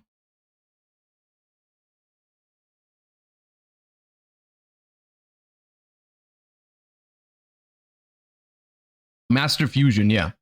So the way it works is you spin a wheel twice, so you get 2 different archetypes, and then you have to combine them into a deck. If you guys want to, we can build the deck on stream. Let me find the wheel. Hold up. Yeah, I don't mind it. Maybe it's fun to do it on stream.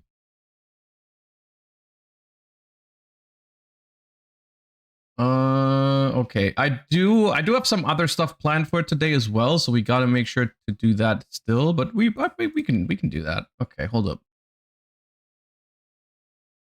All right. So this is the wheel.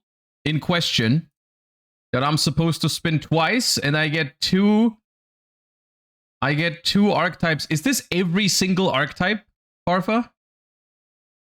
Is this every single archetype in the game? Oh, I see Dragon Ruler. Can I have Dragon Ruler? What happens if I roll Draco Tail and Branded? Do I just win? Okay, well, let's spin it. So I spin it twice.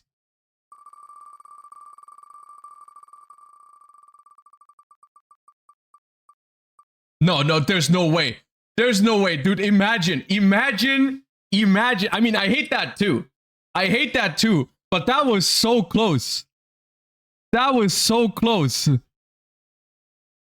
Can you imagine we rolled Malice on this? The wheel of every single archetype? My god. I mean, Vanadium is not much better, to be honest with you. I hate that too.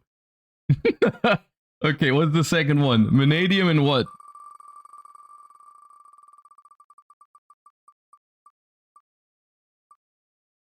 What does this mean? What do you mean, Vanadium Galaxy?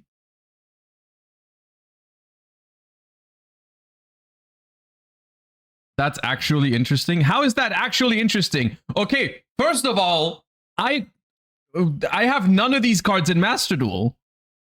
I guess I can dismantle my Predaplant cards for it. They both lock into light, so it works.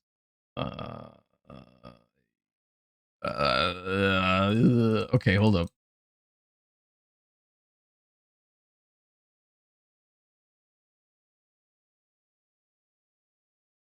Isn't Vanadium expensive?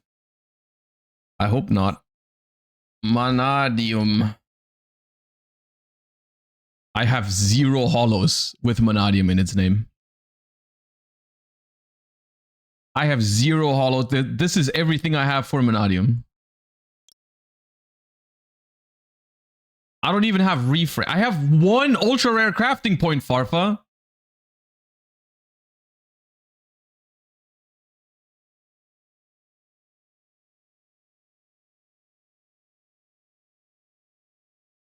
Reroll, delete the VOD. I guess I should have done it off stream, because then I could have rerolled until I hit Paleo and Runic.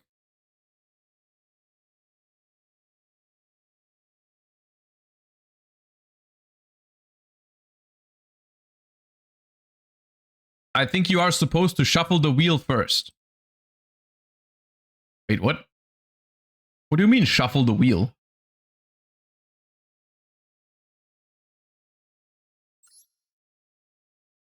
Okay, what does galaxy mean?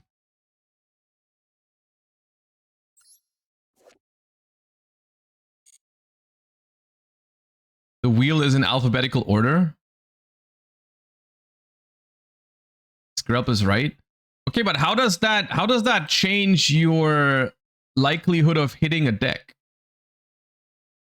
If it's all in alphabetical order. It was determined by the length of the spin. But I didn't really, I didn't stop it at any point. It just ran. I'm just guessing. I mean, is there even an option? Is there even an option to shuffle this? There is no option to shuffle this. This is everything I see on my screen. There's create your own. This is all there is. I would agree with this logic if it means re-rolling the wheel. I mean, I don't have an issue with playing whatever. I don't really care. I just need to. The problem is I have none of the cards, and I don't want to spend money to build a Vanadium deck right now, because that's a lot of ultra rares that I don't have.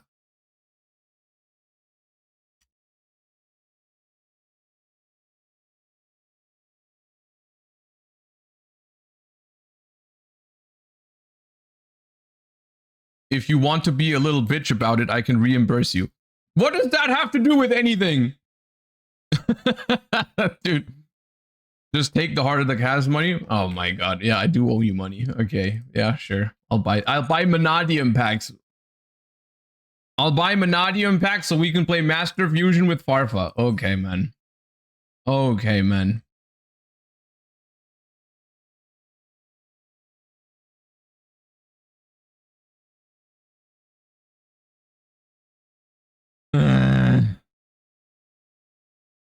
Oh, PayPal wants me to double check that is actually me because I've been spending too much money on Master Duel yesterday.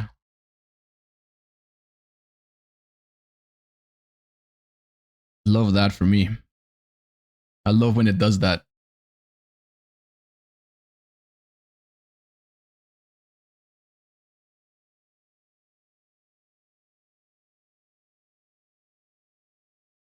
There is a structure. Is this the structure is only for Galaxy Ice though, right? Galaxy has 2 structures. Awesome. Wait, okay, hold up. Before I spend all of my gems on Vanadium, let me see what I need for Galaxy. Which one of these is Galaxy? Rage of Cypher.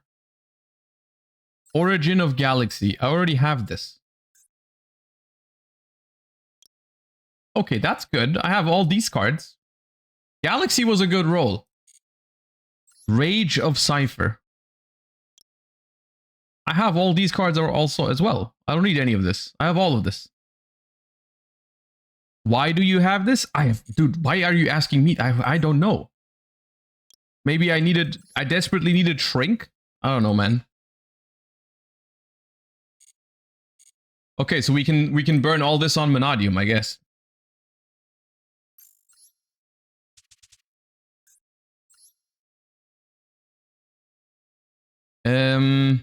Vanadium. I'm gonna craft a reframing because that's a good card anyways, and that's gonna unlock the pack for us. New world replete with joy. I don't know if they could have picked a less fitting title for a pack that contains Vanadium cards than the title Joy, but okay.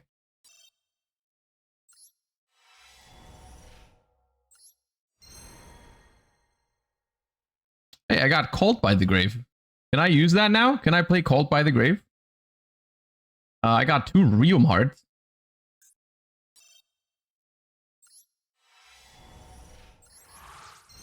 I got 3 Realm Hearts.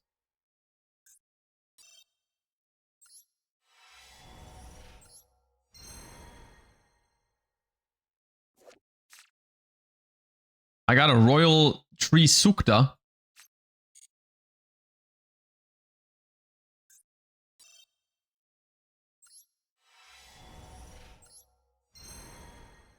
I got Vicious Astrolaud. I think I need that.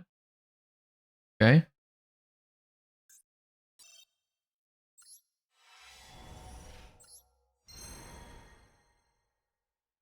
Okay. I think you're done. I think there was a lot more ultra rares.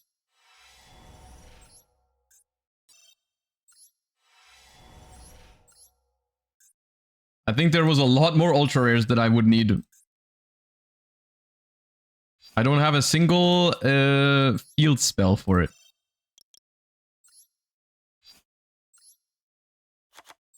Do I need this guy? I don't need this guy, right? This guy's ass. Okay, goodbye. Goodbye. Goodbye. I'll keep one for retro. Goodbye. Is this guy ass too? Please be ass. It's got a lot of words on it. He's ass, right? They never played this guy. We don't need Cyber's Clock Dragon. I'll keep this.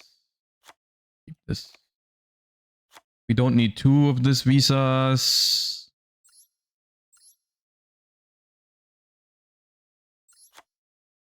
Don't need the called by because I got the alt art. Don't need this. Don't need this. I'll keep this for the thing.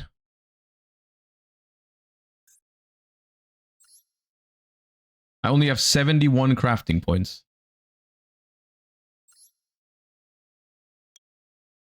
Okay, let me build the deck first the way I would play it. And then I see what I'm missing, okay? So how does this work? I have to build a deck. I have to build a deck out of the 2 archetypes in like 50-50 ratio, right? So there's a chance we don't need all of the Vanadium cards. So what is the minimum I need to do like a Vanadium combo? And also, how does it work with like cards that are not called Vanadium, but are technically part of the Vanadium archetype? Like, can I play can I play Visa Starfrost? Is that part of the archetype or is it not part of the archetype? So long as it mentions Vanadium or Visas, it counts. Okay. Wait, so I can play this guy?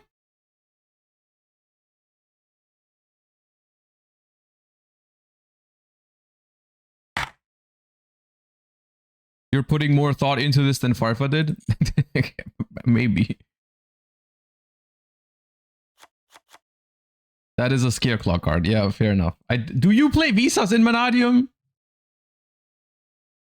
Which one is the good balls? Torrid? This card is destroyed. Yeah, this one's good. This one's a good ball. And then Meek, right? Meek is also a good ball. Meek is a good ball. Okay. These are good balls. And then I want to play Astraloud. Maybe even 2. Like Astraloud. Is Astraloud part of the archetype? Surely, right? I think this counts. Okay. Vanadium. There was one other card that you sometimes played. Obsession? No.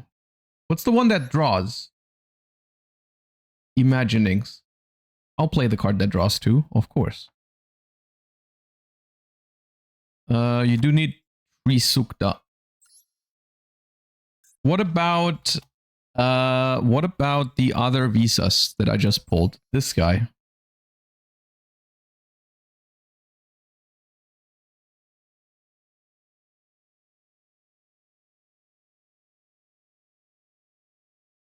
Three of? But isn't this only a starter if I have the bobblehead? I do need the bobblehead for this to be good, right?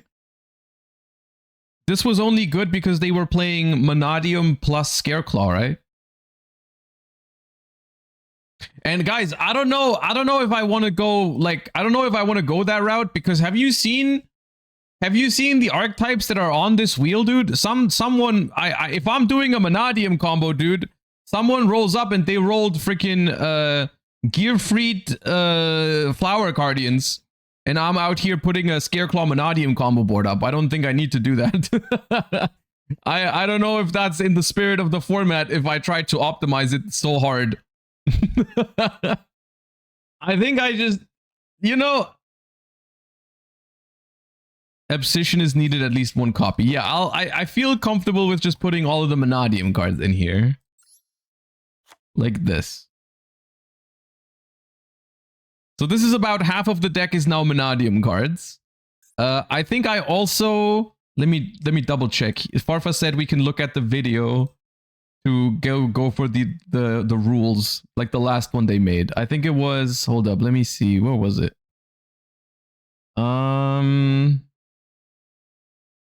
Choose to make here. It says you can play 8 other main deck cards that directly support your archetype, and you can make 5 of your extra deck cards completely generic. Okay. Right. So Visas. We need the level 8 guy. So just full power Vanadium. No, we cannot. We cannot. I mean, I can play. I can play the Scareclaw guy, but I don't know if I'm allowed to play this. Am I allowed to play this? Dude, I'm not going to. First of all, these are more ultra rares. These are more ultra rares that I have to craft, but also my deck is just way too broken. If I just go pure like Vanadium combo, that's cringe. Come on.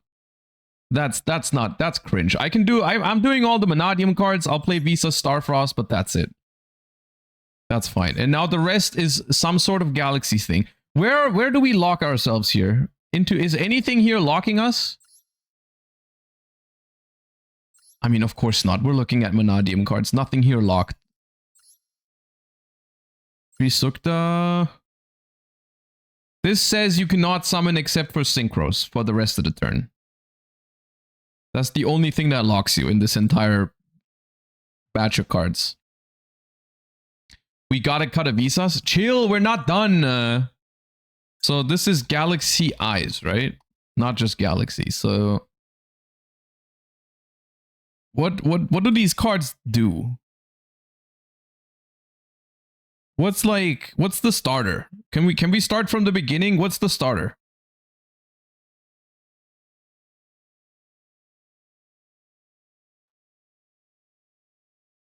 There's a circular? Oh god, which one is the circular?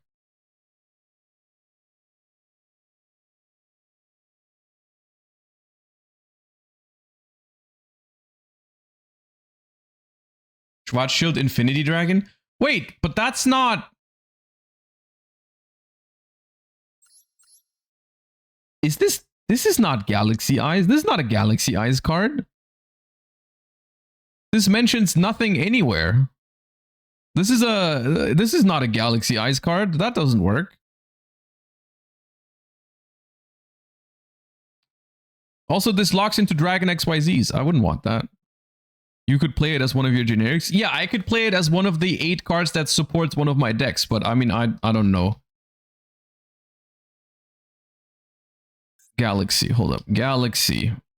Let me do monsters first. Let me do effect monsters.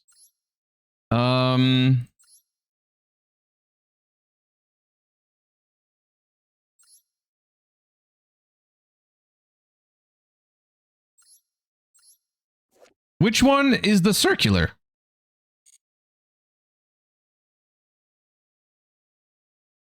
Galaxy 100? But that's a spell, isn't it?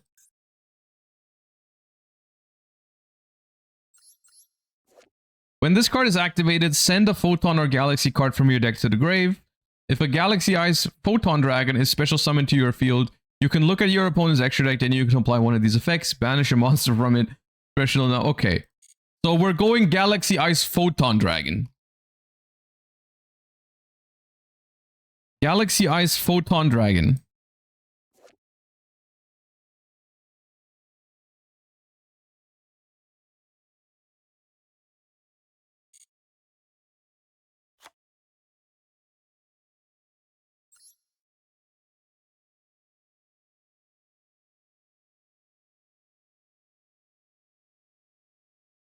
Galaxy... I know Galaxy Soldier.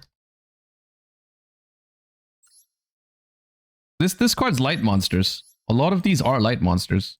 Yeah, hell yeah, we can make Infinity.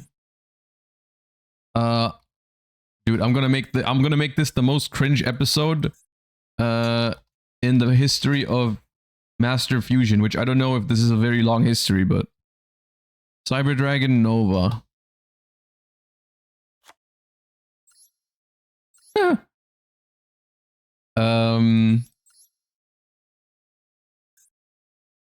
Then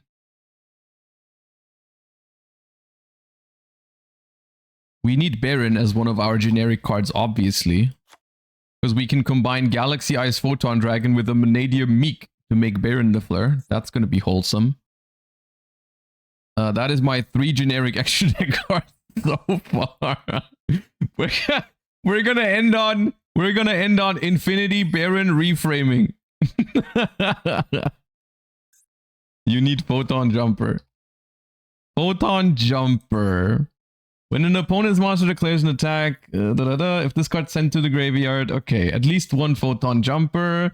It adds a Galaxy or Photon Spell Trap. Photon Spell Trap. Whoa, this is a lot of cards. Which one?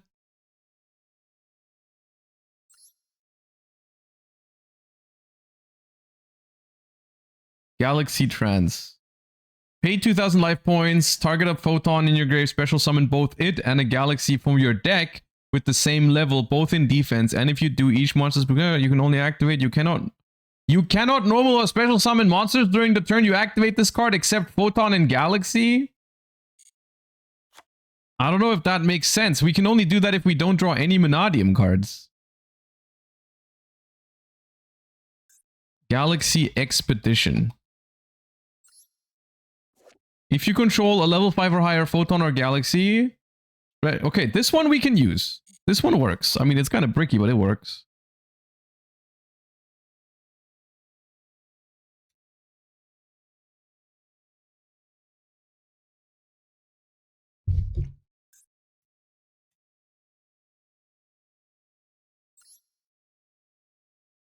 Oh, I think you probably mean Afterglow Dragon.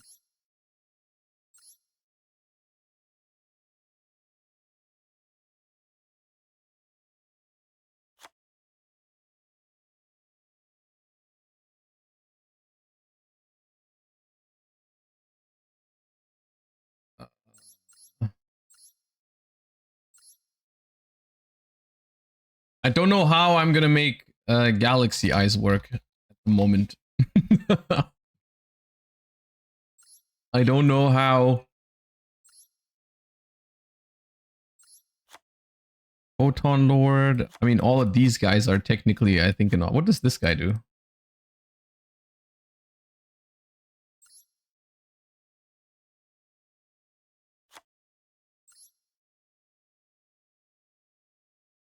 There's a rank 4 that searches. Photon Emperor.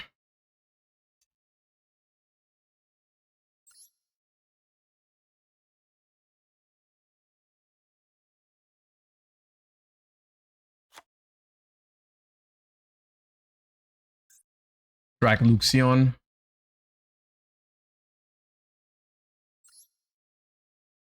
Oh yeah, of course. Add a Galaxy or Tachyon card from your deck to your hand. Hell yeah.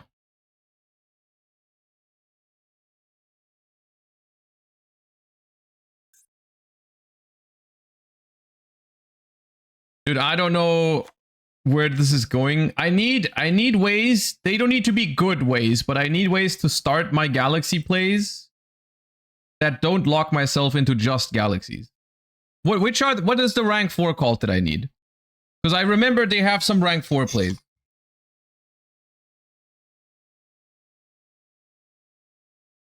Photon Delta Wing. What is that? Ah, come on, man.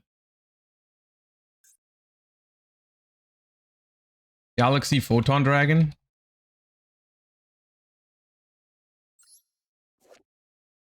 Two level 4s. You can detach a material from this card. Either add a photon or a galaxy from your deck to your hand or send it to the grave. If a light monster is special to your field, you can target one of those monsters. Okay, yeah, this makes sense. How do I make it though? How do the photon cards make this card? There is no one card galaxy combo? Okay. Awesome.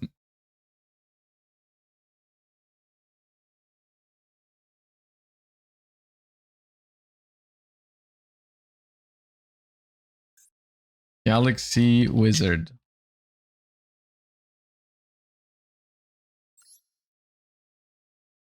You can tribute this card, add a galaxy card from your deck to your hand. Okay, so I tribute this, I add Galaxy 100.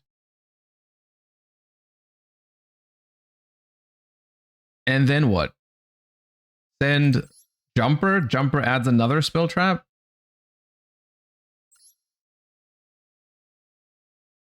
You can add Expedition. I have Expedition.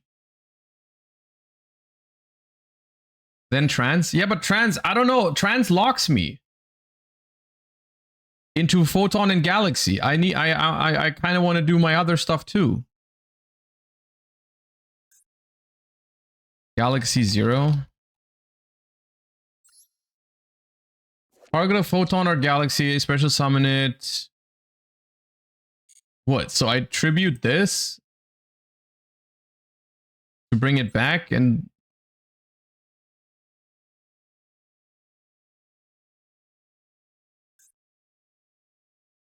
You need Galaxy Summoner. Bro, every 10 seconds another Galaxy card pops up. If this card is normal or special, you can target a Photon or Galaxy in your grave, special summon it in defense. Okay, and how do I get a Photon or Galaxy in the grave?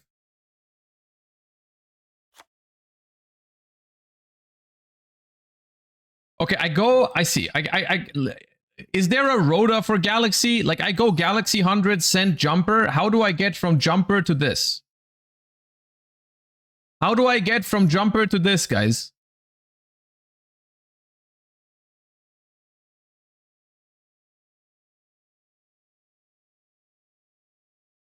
Only trans.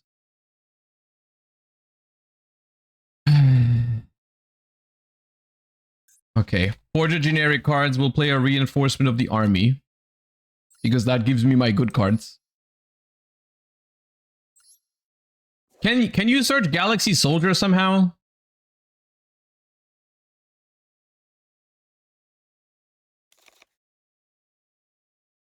Wizard. Oh yeah. Wizard adds Soldier. Okay. Photon Orbital.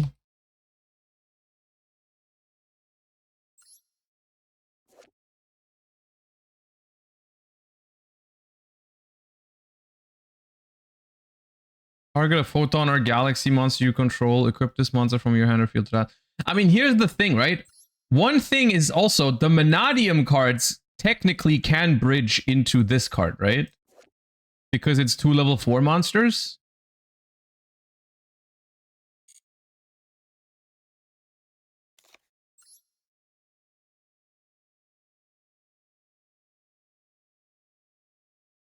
Genuinely, is there a good search target for Photon Jumper? Like an actually good search target?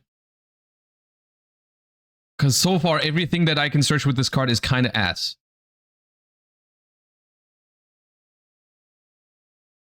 $100? $100 is how I'm sending this. Why would I search another $100 with it?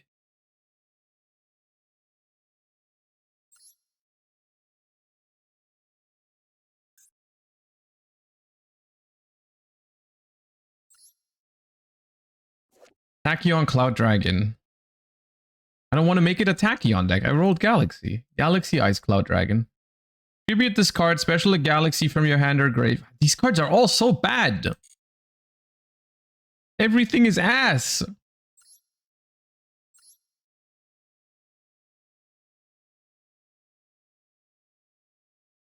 They all suck.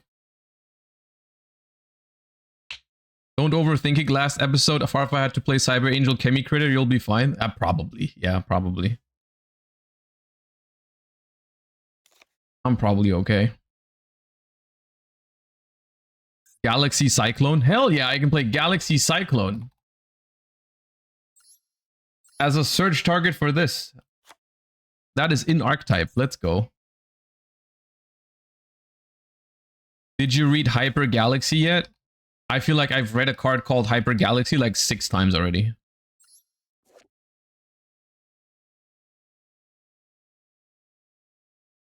Tribute a monster with 2,000 or more attack, except Photon Dragon. Target a monster your opponent controls with 2,000 or more attack. Tribute. This card is ass. Everything is ass. Why are you here even? How do I summon this?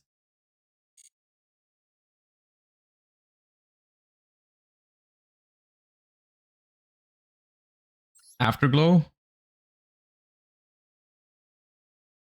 If you control a Galaxy Eyes monster, you can special summon this card from your hand in defense position. If this card is detached from an XYZ. Okay.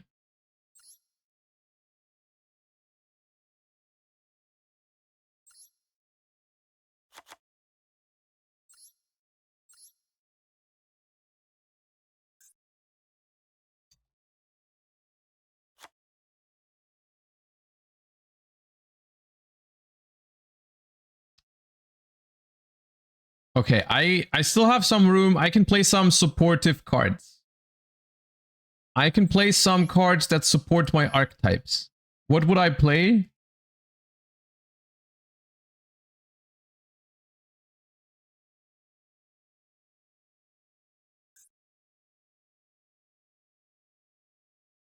Max C.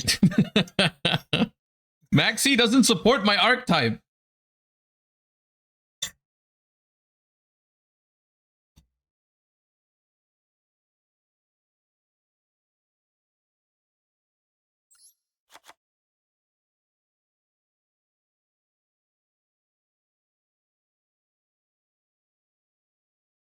Seventh Tachyon? No, I can't lock myself into XYZs.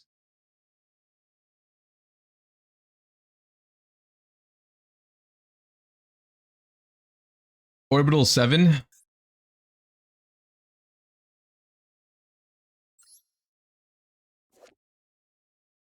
When this card is flipped face up, place one "you got it" boss counter on it.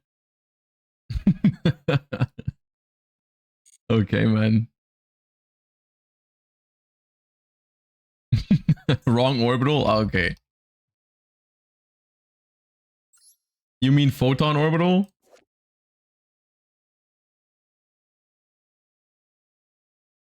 Yeah, this card is fine.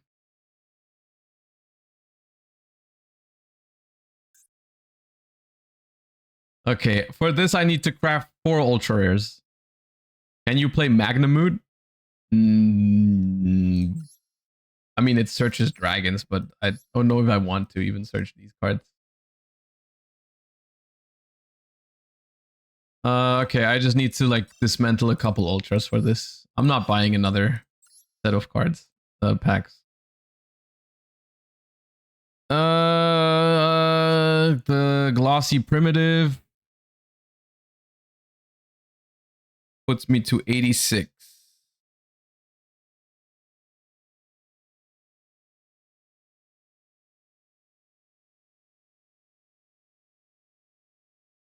Keep the Predaplant.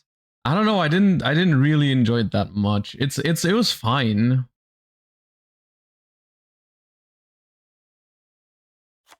Haven't played Blue Eyes in a long time. I'll keep the Maidens though. Might want to play it at some point.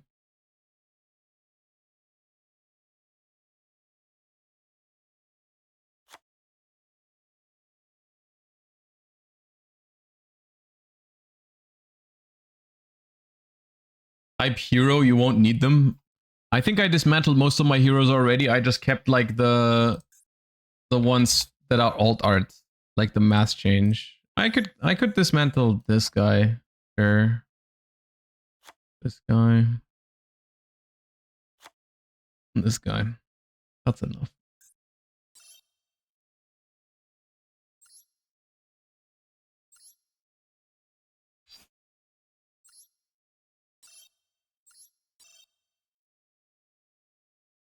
Dude, I got one glossy again. Well, I guess I'll get more crafting points back when I get rid of it. All right, it's peak.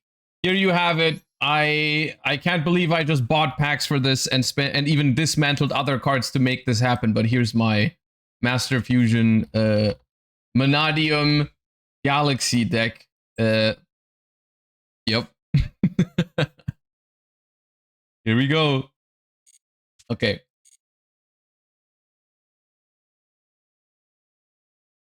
Tested in ranked? Ah, dude, no. Alright, I guess in order to find out how this goes, you're gonna have to check out the video that Farfa is gonna make, because we're recording that tonight. I'm not gonna be live for it, because that's in like, what, 5 hours from now or something that we're gonna record it? So, not right now. Someone else might be live for it, though. I don't know who else is part of it. I think some of the others wanted to stream it, but yeah, you might be able to see it there. Yeah. People will leave when you summon a Vanadium anyways. That's what I'm hoping, basically. I'm hoping that I just activate a Vanadium card and that's enough to win. So, we'll see. Okay. Now, I wanted to do something today for the last hour or so, depending on how long this goes, that we haven't done in a while, and I wanted to bring it back because I always thought it was very enjoyable when we did this. And that is, I wanted to bring discussion content back into the stream. And today I have selected a topic and I wanted to talk about it. It's something that in the past or in the last couple of weeks, it's something I would make like, what's it called? I would make an offline recording for this, but I figured we could also have this discussion on stream. we could have this discussion on stream and it'll make for enjoyable content. You guys always seem to like the game design and discussions and stuff like that, the talks that we used to have at the end of the stream. So I thought I would bring it back. And today, the topic I have selected for this one, and of course there is current reasoning for why I'm selecting this topic, is I want to discuss with you guys hand knowledge in the game of Yu-Gi-Oh! And if it improves gameplay or if it makes the gameplay worse. And of course, the reason why we're talking about this today is because it has become a more common trend in recent years or months even only, and also in upcoming months, for cards to just allow you to look at your opponent's hand. And these have been very, very polarizing effects, and people really hate them at the moment. There's a lot of hate going towards those cards. I just wanted to discuss it. I wanted to dissect it. I want to discuss why are these cards being viewed the way they are. Is this type of effect something that shouldn't exist altogether, or is it something that maybe is okay if it's done the right way? Just something I wanted to discuss. And because I do think there is a line for where knowledge or obtaining knowledge from your opponent is something that could be acceptable if it's maybe done in a different way. But of course, recent cards like Cool Tune Rotary, and also the more relevant topic soon is going to be a card like Mind Scan, which is something we're going to get to. And it's just something I wanted to talk about. So what we're going to start is, because one of the things I want to get to in this discussion is that it is very important to evaluate cards and effects in respect to their time and when they exist, because hand knowledge is something that in the game of Yu-Gi-Oh! Has existed basically since the very beginning, with cards like Forceful Sentry, Confiscation, Trap Dust Shoot, cards that if you pay close attention, all forbidden nowadays. Every single one of these cards is now banned. But still, I wanted to point this out, that a lot of these cards back in the day, I mean, Forceful Sentry got banned relatively quickly and Confiscation did too, but a card like Trap Dust Shoot was around until, I want to say, 2011 or 2012 even. A very long time that this card has been in the game. And I think the reason why these cards used to exist, or the reason why these cards used to be quote unquote more acceptable, they still felt bad to get hit with a lot of the times, but is that the game was slower. The game was slower, and that meant that taking a look at your opponent's hand and taking a card away did not grant you perfect knowledge of their hand until the end of the game, basically. Which is something that if you practice against Cool Tune, it's something that you will understand relatively quickly, that this matters, right? The fact that when you play a draw spell against Cool Tune and you draw into cards that your opponent now doesn't have information on, that can change the outcome of the game significantly, right? And so when the game was still slower, these effects were still considered to be very, very powerful, especially because they were taking a card away from the opponent. But because the game was slower, your opponent would typically draw more cards after those cards have been resolved, taking away this perfect knowledge that you have. And then you have to still play around certain things, certain unknown cards in the game, right? So, and cards like a Pointer of the Red Lotus even, I think, is an even better example, because this card was not even considered to be a good Yu-Gi-Oh card until a couple of years ago.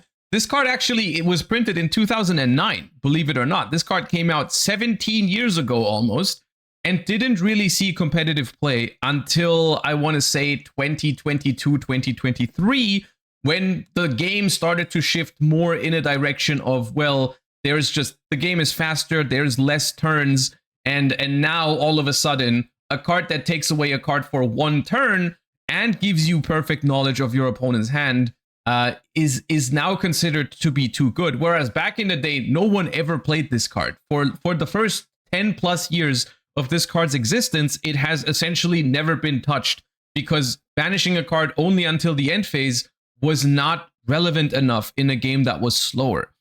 And this is something that I find very, very interesting when it comes to Yu-Gi-Oh cards in particular, because Yu-Gi-Oh is one of the few games or the only game that has existed for this long and doesn't have set rotation, that I think very, very often cards that haven't been good when they were released, because the game changes, now you have to reevaluate, is this card good or not? And Pointer of the Red Lotus is one of those cards that has become incredibly powerful because of how the game has developed. Another card that falls into a very similar category is Anti-Spell. Yes, someone in chat bringing that up. Anti-Spell also, the faster the game has become, all of a sudden was a really good card. Back in the day, it was considered a bad card because the game was slow and, well, your opponent sets their spell cards but then uses them on the next turn. What's the big deal? And nowadays, of course, we know that skipping one entire turn of spell cards can mean the game just ends, right? So you have to reevaluate these kind of effects. Now, one thing that all of these cards have in common here that we've looked at so far is that they pair hand knowledge with something else, which is the ability to take one of the cards away. And I do think that is a very important distinction to make, because that does make these effects significantly more powerful. Whether it is 15 years ago, 20 years ago, or in modern Yu-Gi-Oh!, there is a difference between knowing what's in your opponent's hand and knowing what's in your opponent's hand and being able to take away the best card from it. And this is something that makes cards in the modern era, like Triple Tactics Talents, feel so much more powerful than something like Trickstar Aqua Angel. And now we're getting into some more modern examples. Trickstar Aqua Angel is a card that just lets you look at your opponent's hands and set cards. Some people might not even be familiar with this card because it came out in 2025, and Trickstar/Marincess hasn't really been relevant since. But I do think if Trickstar or Marincess ever get relevant again, this is something that people will probably complain about. But I do think that this card is less problematic than something like Talents looking at hand, because you don't get to take a card away. I just wanted to bring this one up because Marincess is another deck that is set to receive legacy support in the future. So there is a world in which even Trickstar/Marincess, or more so Marincess, is going to be a deck that also plays on a similar axis like Cool Tune, where if the deck becomes very powerful, they're going to play with perfect hand knowledge. Now, I think it's interesting to compare different cards that give you hand knowledge to each other, because at least to me personally, they don't all feel the same. And ultimately, that's the thing that I'm trying to get to with this discussion, is like, is every card that generates hand knowledge the same? Because I'm looking at something like Noroi. Of course, Noroi, a card that is also forbidden now. Noroi, to me, at least, and you can say if you agree or not, but to me, the oppressive or the powerful part about Noroi was never that it looked at hand, because it was associated with a cost, so you couldn't just do it for free. I mean, often they would send Case for K9, which was practically free, but realistically, the hand look of Noroi would often not really matter that much. The thing that was more so the problem was that the K9 deck just ended on a board that you couldn't beat it anyways, most of the time. It was like, okay, Noroi, the problem of Noroi was not that it looked at your hand. The problem with Noroi was that it summoned a card that searched another card, that then made Ripper, that then searched another card, then Lantern summons, search another card, and enables everything you want, and you can't break that board. And so what does it matter that you have hand knowledge on your opponent? The only scenario where I could ever think of the Noroi hand look really mattering is when you had a card like Evenly Matched that they could then play around better, or a card like Sphere Mode. And of course, that is something that is, what makes hand look or hand knowledge effects powerful in modern Yu-Gi-Oh! Is the ability to play around your opponent's cards and essentially skipping a core portion of modern Yu-Gi-Oh's skill, which is anticipating certain cards that your opponent might or might not have. If you just skip that part and you know exactly what's in your opponent's hand, you don't have to worry about playing around those cards. But I do think that one thing that at the moment, what do we have? We have Cool Tune Rotary and we have Mind Scan coming up. Those are the two cards that people are complaining about by far the most, because they are by far the most meta relevant. And I think the reason for why these cards are the most meta relevant is interesting, because in my opinion, hand knowledge, the issue with hand knowledge is when it's paired with the ability to take away cards from your opponent, and not necessarily by, I mean, of course, in the case of something like Triple Tactics Talent, it's obvious. The way to take a card away from your opponent is by using talent. You look at their hand and then you take away a card. Rotary looks at your opponent's hand. It doesn't take away a card. Why is it still problematic? Well, because Cool Tune is a deck that is very, very easy to take away your opponent's cards with, whether it is a Zaylin, the Shackled Dragon, whether it's a Cool Tune RS, or whether it is with non-engine. You know, we have a deck that's full of Ash Blossoms, Veilers, Imperms, all that kind of stuff, side decks into Solemn Judgment, Solemn Accusation, and so on and so forth. And so by looking at your opponent's hand, being able to perfectly identify which cards you have to take away with your negates is what makes this so powerful. And I think this is also what makes me so concerned about Mindscan coming up, because Mindscan is the exact same thing, but even worse. Like Mindscan also takes away a card from your opponent every single turn. And Tune also is a deck that has its own searchable counter trap. You don't even have to, you do not even have to draw a Solemn or draw an Ash Blossom in order to negate one of their cards. You have an in-engine way to negate it. And the two negations from Tune are even less interactable than the negations from Cool Tune, right? But if you look on the, if you look at the surface, both of the decks are doing basically the exact same thing, right? Both of the decks are looking at the opponent's hand, and then they have two in-engine ways to negate your opponent's cards. One being Zaylin and the other one being RS in Cool Tune, and in Tunes we have Mindscan and we have Tune Terror. And I think that is the most problematic thing in modern Yu-Gi-Oh! About hand knowledge, is when you can pair it with just taking multiple cards away from them. Because then it's not about your opponent knowing your hand and playing around your cards perfectly, because negating your two starters is not playing around your hand.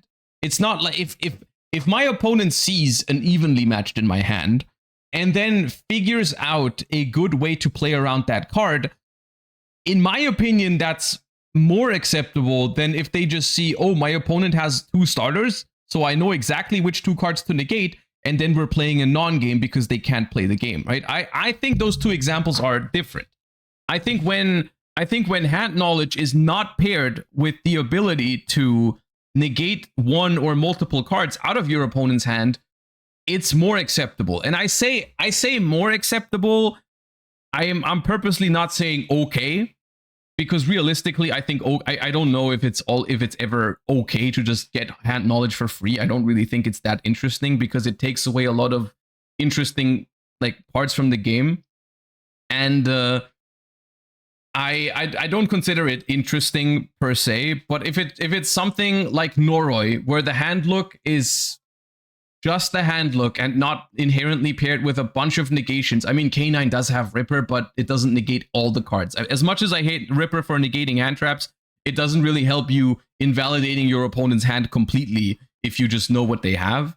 You know, so it's weird, and it's been a recurring theme as well. Even some decks that are more rogue, like RB Lambda Cannon, or RBs in general, they have this kind of effect where this card says, look at your opponent's hand, and then you can special summon one monster from there to their field. So basically you rip a monster out of your opponent's hand. And RB also is a deck that is that has a counter trap.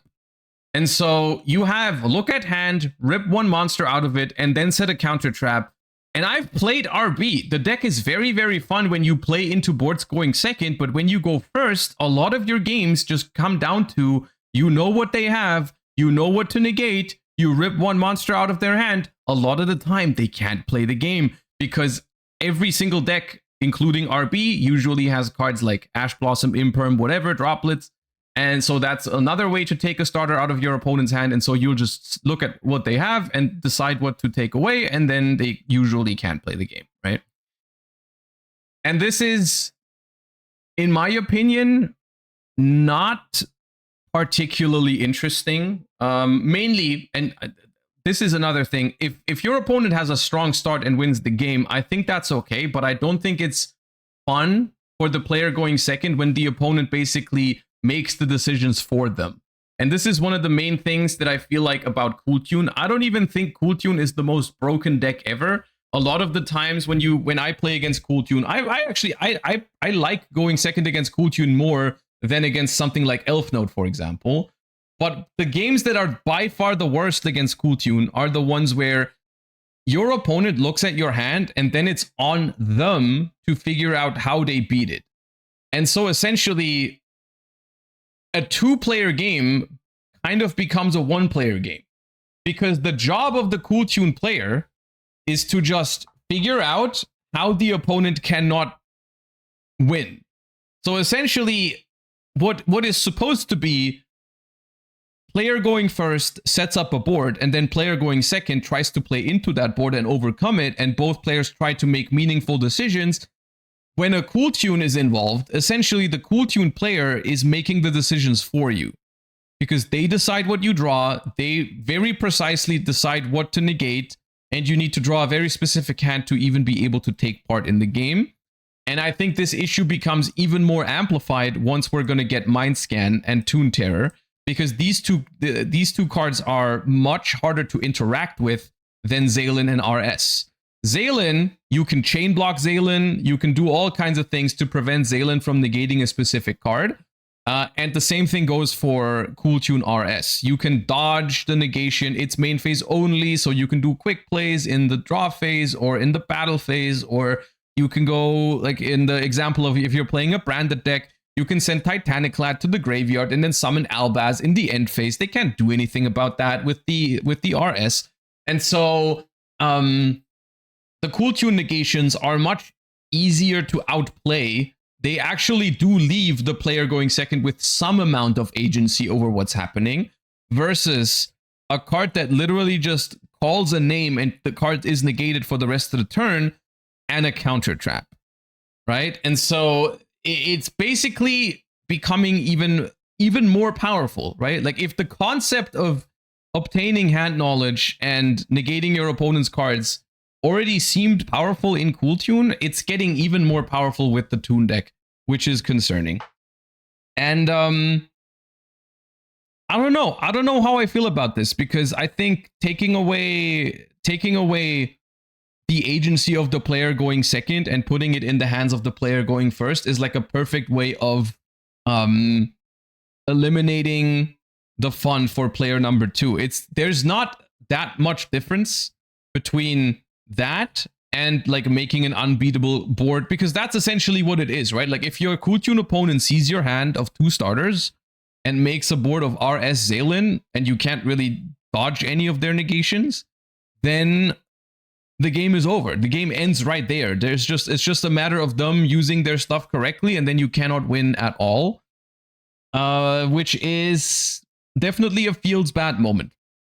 And I think this is amplified, like I said earlier, it's amplified by the non-engine that people are essentially forced to play at the moment, right? We see a lot of negation hand traps, Ash Blossoms, Dominus cards. I am not entirely sure. I think the Toon deck is able to play. It's either Dominus Impulse.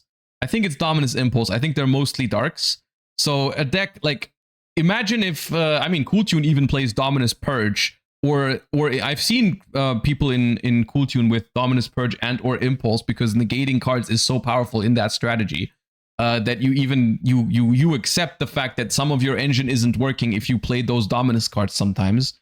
So that happens, and then it just pairing those cards with this particular strategy, whether it's Rotary plus Zaylin RS or whether it's Mindscan Toon Terror, these cards just pair so well with negation hand traps or Solemns post side as well, whether it's Solemn Judgment or Warning or Accusation.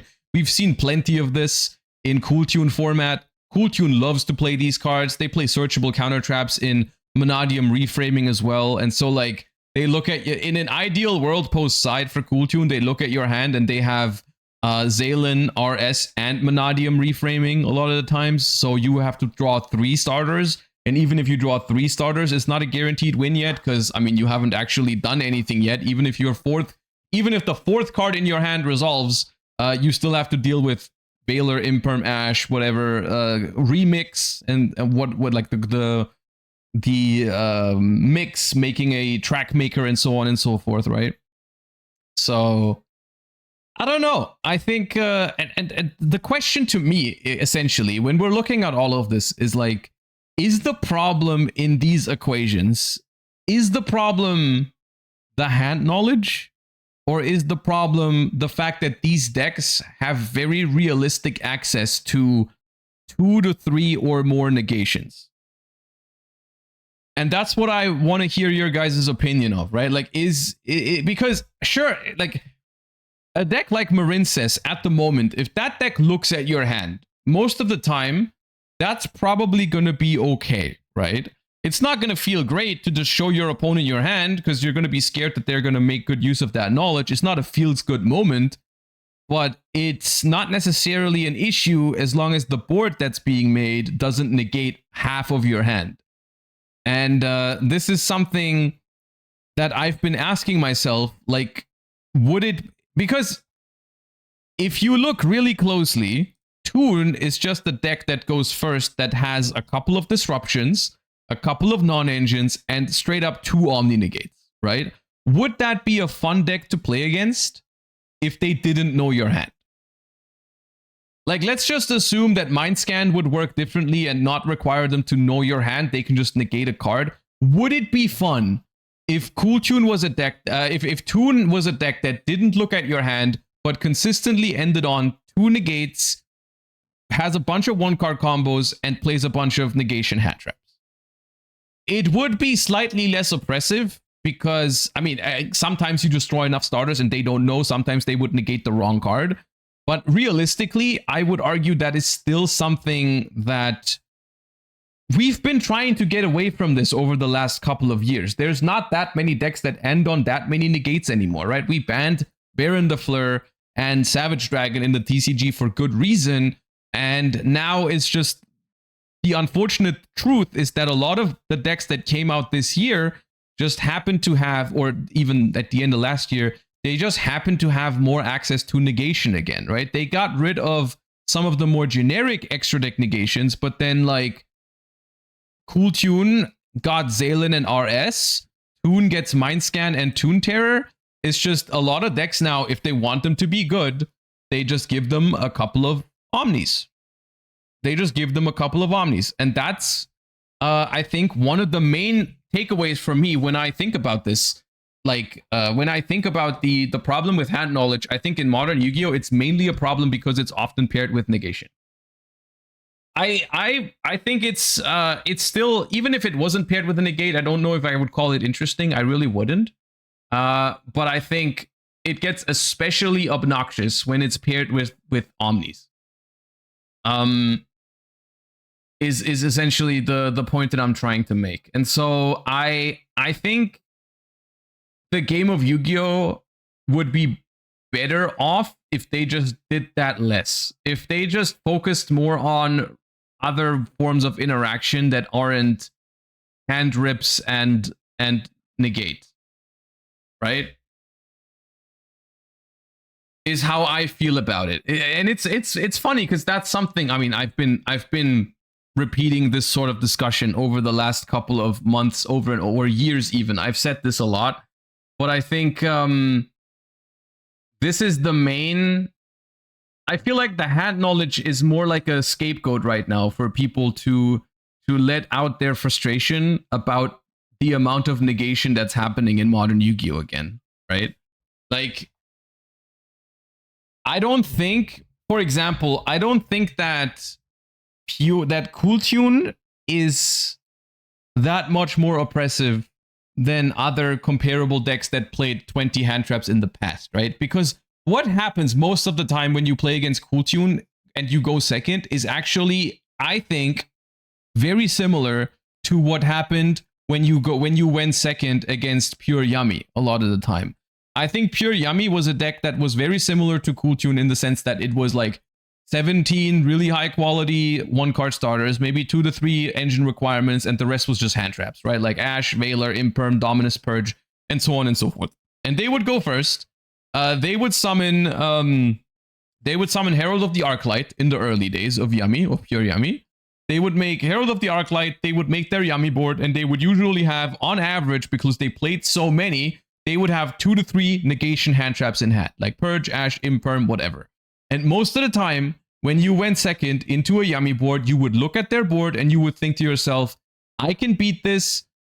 If I can if I can play into this board, there might be a chance I beat it, and then you start playing into it, and then it turns out, well, the cards you didn't know about in their hand were Ash, Imperm, Purge. You never had a chance to begin with because they are just gonna Herald negate one of your starters, Ash negate one of your extenders, Purge negate one of your extenders, and then like Imperm on top or something, right?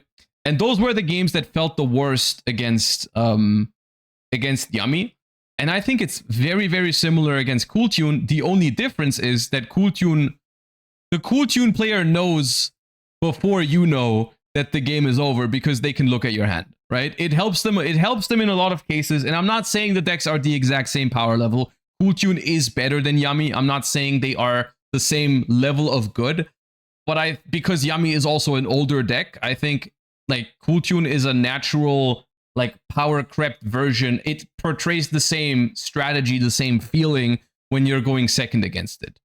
At least that's how I feel about it. I think going second against Cool Tune does not feel that similar than going second against pure Yummy in the early days of playing against Yummy. And so I feel like the huge focus on Rotary, because like, what are people really mad about, right? People will look at your hand with Rotary.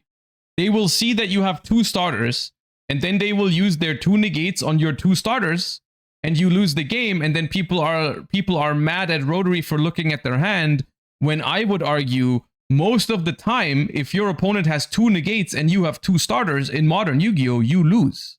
It doesn't matter if they know your hand or not. And this is the thing. There are scenarios where this is not true. I'll give an example.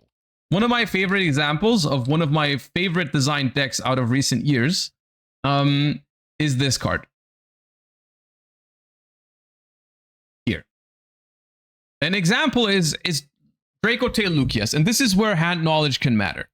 If you normal summon a Dracotail Lucius and your opponent doesn't know whether you have a 5 mana or not, they might decide to imperm it, and that could end your turn. But if they don't want to risk that you have a 5 mana in hand, maybe they will let it go through because they're like, I'm going to save my imperm for a better spot. I'll just imperm the Arthalion because I don't want to risk my opponent having the 5 mana to punish my imperm here, right? And this is where hand knowledge becomes toxic, is if it enables your opponent to make decisions like that otherwise they might have to actually think about it and make a informed decision rather than just knowing what they have to do. But I think those scenarios in modern Yu-Gi-Oh! A lot of the time are rarer than where they just activate the thing to negate your starter most of the time. And I think this is more so this is a healthy interaction because both Imperm and Lucius are well-designed cards, or like Dracotail, right? Like it's because Imperm is dodgeable, it creates those kind of mind games that the hand knowledge then eliminates, right? But overall, most of the time, I mean, most of the negation that people are playing doesn't target Purge, Impulse, Ash Blossom, you know, a lot of that stuff they will just use on the Lucius anyways, because why not? And then it doesn't matter. But isn't that fine as long as the question is not what to negate? We never talk about destruction or banish, it's always the negate. That's what I'm saying. I'm saying like hand knowledge is powerful and hand knowledge does have downsides. If I could choose, I would not want it in my game. So don't get me wrong. I'm not trying to defend hand knowledge, but I'm trying to point to a bigger problem that modern Yu-Gi-Oh! Is starting to get more and more over recent years. Like so essentially the way I look at it was, we had this period of modern Yu-Gi-Oh! Where people were genuinely outraged by the amount of negates that people were making, like Savage, Baron, Apo, like the 2021, 2022 stuff where boards were genuinely getting completely crazy and out of hand, and people were just making too many negates on boards, and it started to become like a meme that everyone was ending on 10 negates or whatever. And then they toned that down because it was something that the community didn't like, or most people don't like this when they have to go second against more negates than they have cards in hand, right? And I feel like we hit a point in 2024 where it was very bad with decks like Snake Eyes and Yubel, and then eventually they toned it down a little bit by getting rid of stuff like Baron and Savage and so on and so forth. So it got better in 2025. We had a lot less of those kind of cards. But now it feels like it's slowly but surely starting to creep back into the game more and more and more. And I'm not even talking about one specific deck. It's not just about Elf Note or whatever. It's not about that. It's something that's happening in general at the moment. Is like every deck seems to have their one or two negations that it just gets, and we don't even question it anymore. That every deck has like a counter trap that negates that you can search when you go first, or an extra deck monster that you can summon that negates. And then on top of all that, every non-engine that people play outside of like some board breakers and charmies are stuff that negates, because they made Impulse and they made Purge on top of the already existing Ash Blossom, so we have even more of that. People were already playing Solemn Judgment, Solemn Strike, Solemn Warning, and now they also made Solemn Accusation. So I don't know, and I personally think that is one of the main reasons why hand knowledge feels so bad to go up against in modern Yu-Gi-Oh, because it makes the game so incredibly easy for your opponent, because they know exactly what to negate. They know exactly what to negate, but they can only do that because they have access to so many negation cards.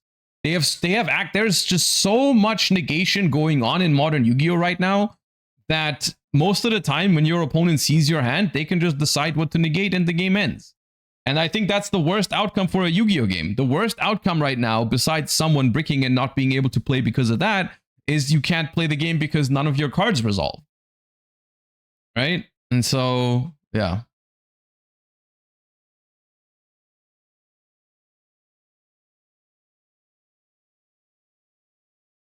Part of me wonders if giving every archetype negates isn't Konami's weird attempt at making the game more accessible and always fail to account for all the generic stuff you can slap on top of it. I mean, this is something, we talked about this actually today when I was playing Master Duel, and I was trying the Predaplant deck. I was trying to make that work. And after like 2 or 3 hours, I said something like, I don't even know if it matters what deck I'm playing, because the majority of games so far, we've just been comparing like non-engine. You know, we've just been going first, checking for if we can resolve cards, and then if I can, because Predaplant is also a deck that gets to play Dominance Impulse and Ash Blossom. So a lot of the games when I was going first, I was trying to do a minimal combo through my opponent's hand traps, and then I would set Impulse, have Ash in hand, and my opponent wouldn't be able to play the game. And then when I went second, it was basically the same. I was trying to resolve a Charmy if it got ashed, and then I got rolled or something. I don't know. And this is something that, I'm trying to acknowledge this. This does have pros and cons for the game. It does have pros and cons for the game, because this is, in my opinion, the reason why Yu-Gi-Oh is relatively diverse at the moment. This is why you can play almost every deck that is somewhat like capable. Your deck can't be complete garbage, but like most decks that are tier 2 or even tier 3 are regularly topping regionals and or even YCSs at this point, because it doesn't really matter what deck you play, as long as your deck has Ash, Impulse, Droll, and I mean Charmies also fall into this category. Like the games are not decided by what deck you play in modern Yu-Gi-Oh! A lot of the time. Not all the time, of course. This is not what I'm saying is not 100% of the time true. It's just a general trend that I am observing, where the actual engine matters less than the non-engine that you have. Where you can play anything as long as you can make any sort of capable board and have an Ash and an Imperm behind it, you're probably winning, because your opponent doesn't really get to play as long as you negate all of their starters.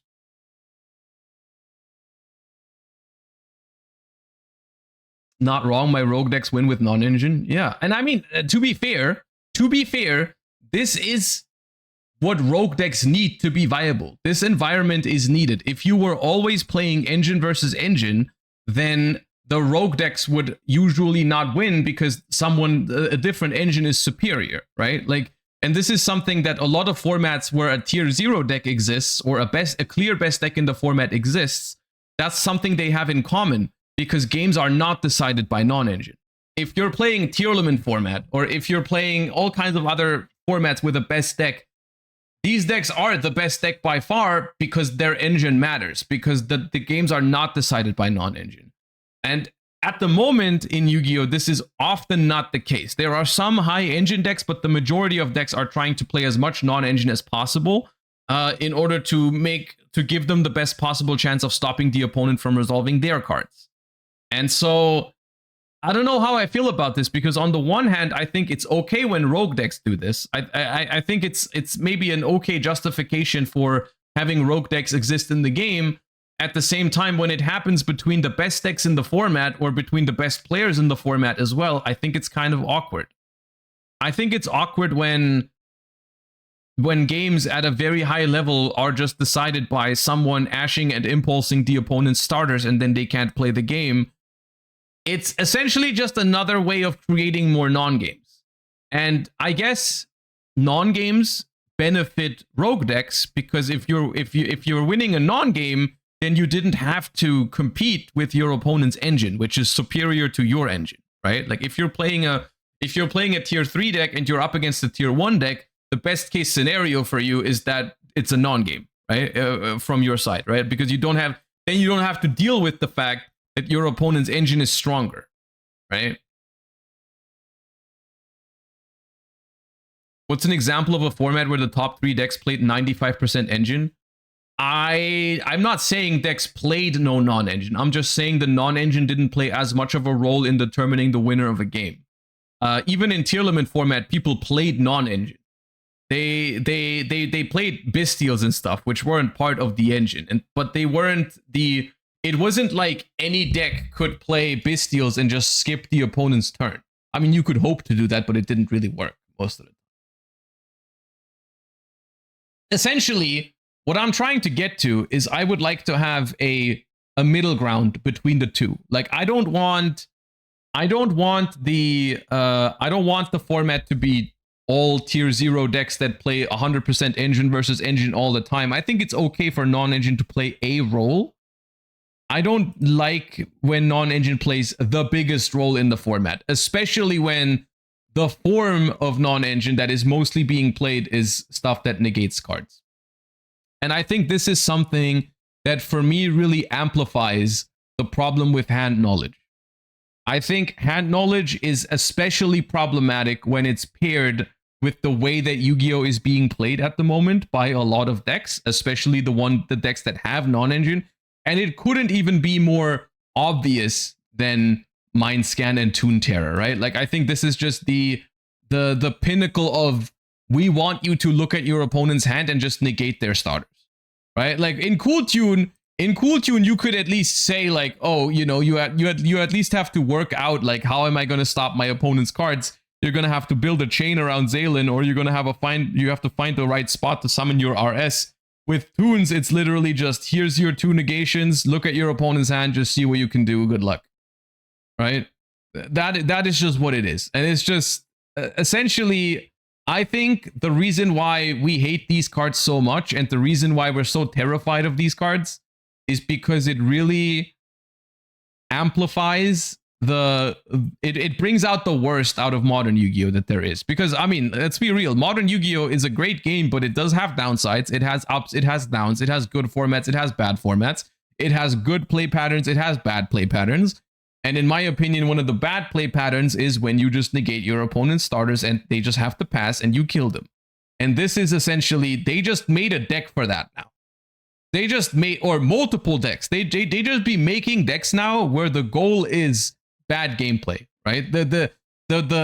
You cannot tell me that the idea behind Toon is a fun idea. Like this is not like, because sometimes they at least, like sometimes decks end up too powerful, like something like Elf Notes, all right? Elf Notes, and you're not going to hear me use Elf Notes as a positive example very often, but at least the idea behind Elf Notes is somewhat interesting, right? Like, I mean, here's these little guys that care about the center main monster zone, and they get effects when they switch places and stuff like that. You know, they at least tried. They started out with a fun idea, right? They were like, you know, what if we made a deck around like the center main monster zone, and we turned it into a synchro deck and stuff like that. It's like, okay, they made some mistakes when designing the deck. Like, it was way too accessible, or it has way too much access to generic synchro stuff like Baron and Master Duel and Omega for hand rips and stuff like that. And they gave it a trap card that negates, which they shouldn't have done.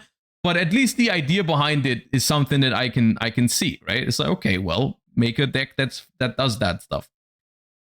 Toons is beyond me how you even think that would be a good idea of like, hey, we make a deck that looks at your opponent's hand and then gets 2 Omni negates to just make sure that they can't play the game. I don't know. I don't get it. Money. You say money, but I don't know if that's true. It might be true for the OCG, and this is where these cards are coming from. And I do think there is a difference between how this sort of stuff is received between OCG and TCG, even though OCG players, I've heard from a lot of OCG players that even they dislike Toon a lot. But I can imagine that in the OCG, which is generally regarded to as a little bit more, they have more casual fans of the anime and stuff like that, where they can maybe look past it and be like, yeah, well, this is cool because Pegasus had the little Millennium Eye to look at your opponent's cards, and so they're not gonna pay that much attention to, is this good gameplay or not. I don't know if this is something that is true for the TCG and the West. I think for us, I don't know if Toons is going to be a deck that it's maybe going to make the money in the short term because the set is going to sell that has Toon cards for all the competitive players that are going to need the cards or want to play the cards. But I wouldn't be surprised if this sort of play pattern of look at your opponent's hand and negate all of the cards is going to leave a lot of people feeling like the game isn't that in a great state, and then they might just drive some players away with it, is something I'm worried about, right? And so, yeah. TLDR, had knowledge in Yu-Gi-Oh! It's a dangerous territory, let's say it like that. I don't think it's the only reason why decks like Toon and Cool Toon are not that fun to play against for most people. I think in general, there's other issues with those decks or with the game right now that are more at fault for that. And I think the hand knowledge just amplifies those problems. However, I think it's something that they would just be better off if they didn't do it. And it's just not interesting or not fun to put because Yu-Gi-Oh! Is supposed to be a puzzle game. To give the opponent the puzzle and you don't have no say in it anymore is just not fun. And just skipping the whole portion of you have to like play around cards and guess what your opponent has based on what they play and based on their sequencing. It just takes a whole lot of skill away from the game. I mean, identifying what your opponent has and then playing around it by like seeing what they have and then identifying a line is still skillful. Like Cool Toon is not an easy deck to play, right? That's something I want to get out there as well. Like Cool Toon is not easy to win with in a lot of cases because it's not always that simple. It's not always like, oh, my opponent has exactly 2 starters and I negate both and I auto win the game. There's a lot of other games that are played with Cool Toon that are not like this. So Cool Toon is one of the harder decks, I think, overall. However, I think in this, what people forget when they bring up this point is that all of the skill, all of the decision making is in the Cool Toon players' court. You know, they are making the decisions. Whether they win or not is usually on them, and the other player doesn't get that much say in it, right? It's just like, oh, I hope they don't play this hand out correctly, and then I lose. Oh yeah. Okay. I don't know. I'm just terrified by what the Toon deck might do. Do you worry that a lot of the players in this game want power creep and generic endboards and bad card design? No. I don't. I'm not too worried about that. I think How do I phrase this? I think that most people don't want a crazy amount of power creep. Like I think power creep is something that we as a community have to come to terms with to an extent. We have to accept that it's going to exist in Yu-Gi-Oh! It's because we don't have rotation. It's something that does need to happen in a little bit. And I think in a way, it's okay if stuff gets more powerful as long as it still remains balanced. But there's more ways to make cards better. Essentially, there are lazy ways to make cards better, to just leave off restrictions that we clearly needed in the past, make them floodgates, make them crazy amounts of omni negations. That's one way to power creep things, right? Is like give a deck a floodgate, give a deck more negates, just make a deck super easy to splash with other decks, make it super obviously combinable with this or that. Those are very lazy ways to power creep something. Right? It's super easy to power creep something if you really want to, and you ignore all kinds of like fun play patterns. Making a card that is both interesting, fun, and better than what's already out there is hard. But it's possible. There's like endless examples of well-designed archetypes that are also good in recent years. Right? You look at stuff like Draco Tail, you look at stuff like Blitzclick, you look at stuff like even Pure Mitsurugi if you ignore the existence of the counter trap, you look at stuff like Pure Yummy if they just made sure it wasn't so splashable, the Ritual of Light and Darkness. There are so many decks that have fun and also unique play patterns that so it just proves that it's possible. It's absolutely possible to make fun and viable and strong decks at the same time that people are big fan of. It's just a matter of, do they care enough to focus on making sure that decks are like this, or are they not careful enough and just do some lazy stuff, or leave off a lock here, leave off a lock there, and give it a counter trap here, give it a floodgate there, and you know, that's the unfortunate thing. It's a counter trap. Nah, the Mitsu trap isn't a counter trap, but I mean, it's essentially a counter trap. If you design to have more skill expression, that turns off newer players who can't luck into a win as much. This is true, and I acknowledge this. Yu-Gi-Oh! Is a large game, and it's not all about the existing competitive players. It's also casuals are important, new player experience is important, all that kind of stuff. All these things are important, and I just think there needs to be a middle ground.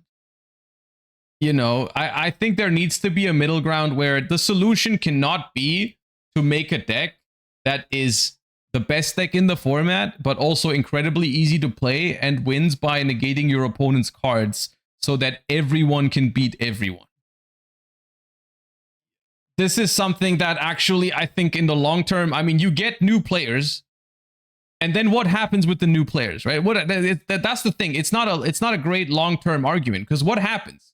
Someone sees that, oh, Yu-Gi-Oh! Is easy to get into because here's this Toon deck where all you have to do is look at your opponent's hand and just say the cards that you don't want them to use. And so they will start playing the game because the barrier of entry, quote unquote, is low. And then they will play against it too. And then they will ask themselves like, well, this game that's easy to get into, is it worth getting into? Is it worth getting into when this is how it goes? And then they might understand how to play it. And honestly, this is what I feel about this is actually the worst case scenario, is if people understand your game in a state like this, you know, like because if they understand how it works and this is how it works, then they're not going to want to play it. You know what I mean? There needs to be, your deck needs to look attractive as well. It doesn't just have to be easy. It needs to be there. It needs to be easy to get into, but it needs to look fun. And if it doesn't look fun to people, then it doesn't matter if it's easy, because they're just not going to want to. Is how I feel about that. You need a high ceiling. Exactly. You need it. Basically, decks need to be easy to get started with, but they need to be complex to the point where there's a lot you can learn along the way. They need to be hard to master, essentially. There needs to be a deck, or there needs to be multiple decks that are like, it's not rocket science to play it, but it's rocket science to play it perfectly, basically.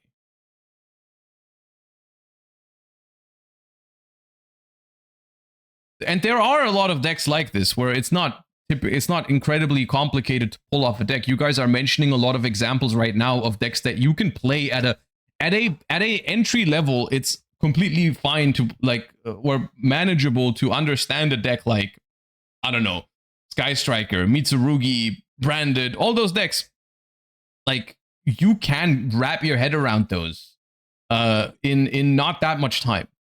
You know, it's not that crazy. I would argue the hardest decks to get into for newer players are the crazier combo decks.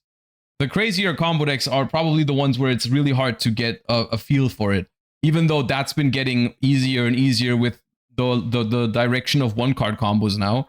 But I don't know. I don't know if I would call this easy to get into if it's just like, oh, well, here's a spreadsheet, learn your 5 one-card combos, you know? Yeah, here's DDD, have fun.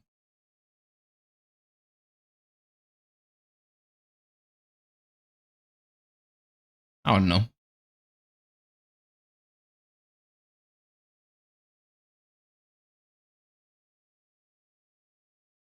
Hey Josh, what about each player having a certain number of negations by turn? For example, 1 spell, 1 trap, 1 monster. I say this, I feel like I say this like once per stream, but I hate the idea of people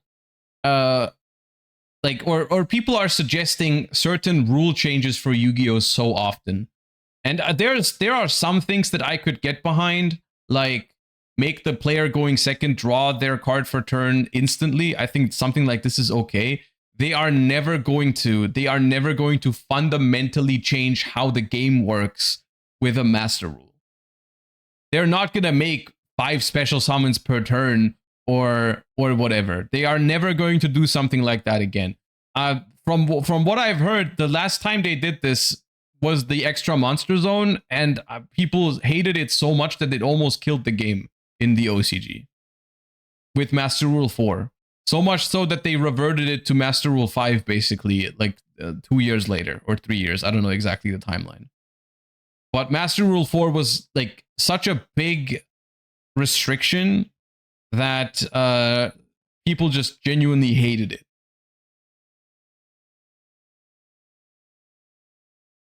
And they almost immediately reverted it. In the grand scheme of things, it was like 2 years.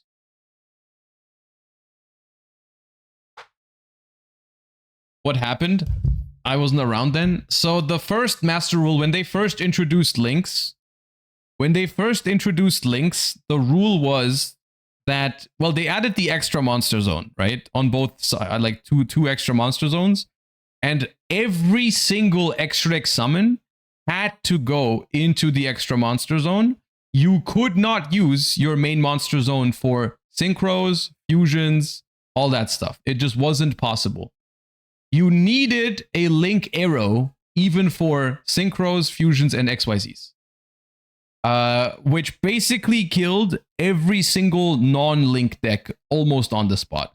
If your deck didn't have, like, if your deck was planning to summon multiple synchros, you just couldn't do that anymore. You needed to summon a link monster that had 2 arrows to summon 2 synchros.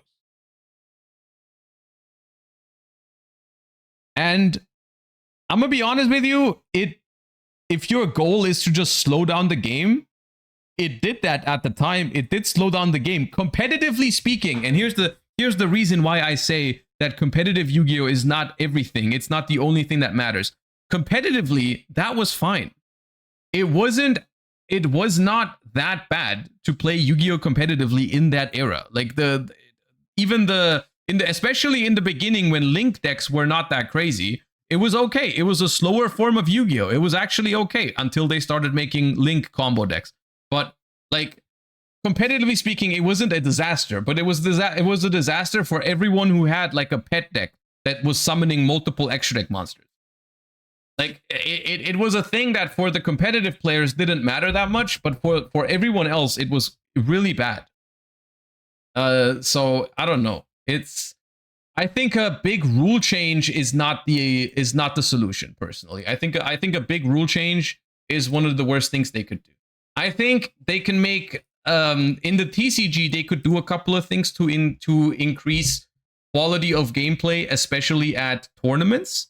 I think something that doesn't fundamentally change the rules of the game, of how it's being played, but would improve the quality of games is if they remove the side deck. This is one of my, I don't know if it's a hot take anymore, but we've talked about this before. I think still having the games be best of 3, but just no side decking, I think would be good. I think it would help the game a lot because you wouldn't have all this like, oh, I'm siding in Monadium Reframing, Solemn Accusation, Solemn Strike, Solemn Warning, and other blowouts for going second respectively.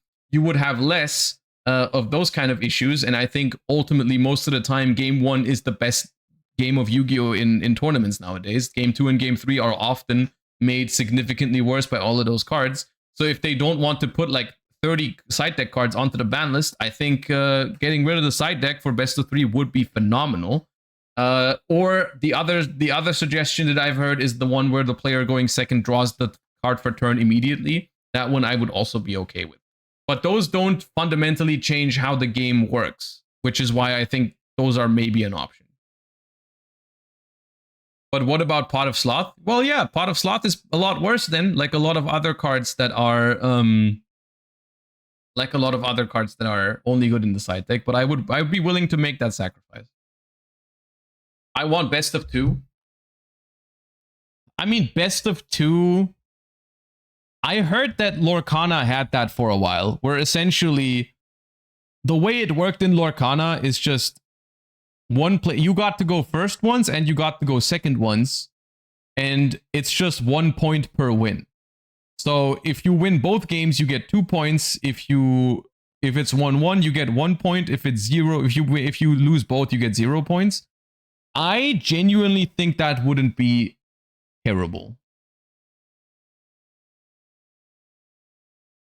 The only downside is you draw like 70% of your matches. I mean, yeah, you do draw 70% of your matches. But is that bad? Because it's the same for everyone, right? It's like the people that do better at tournaments are like, in order to win a tournament at the moment, or in order to top a tournament, you have to win games going second, is the thing, right? You have to win games going second. Otherwise, you're not going to win a tournament, because yeah, that's just how it goes, right?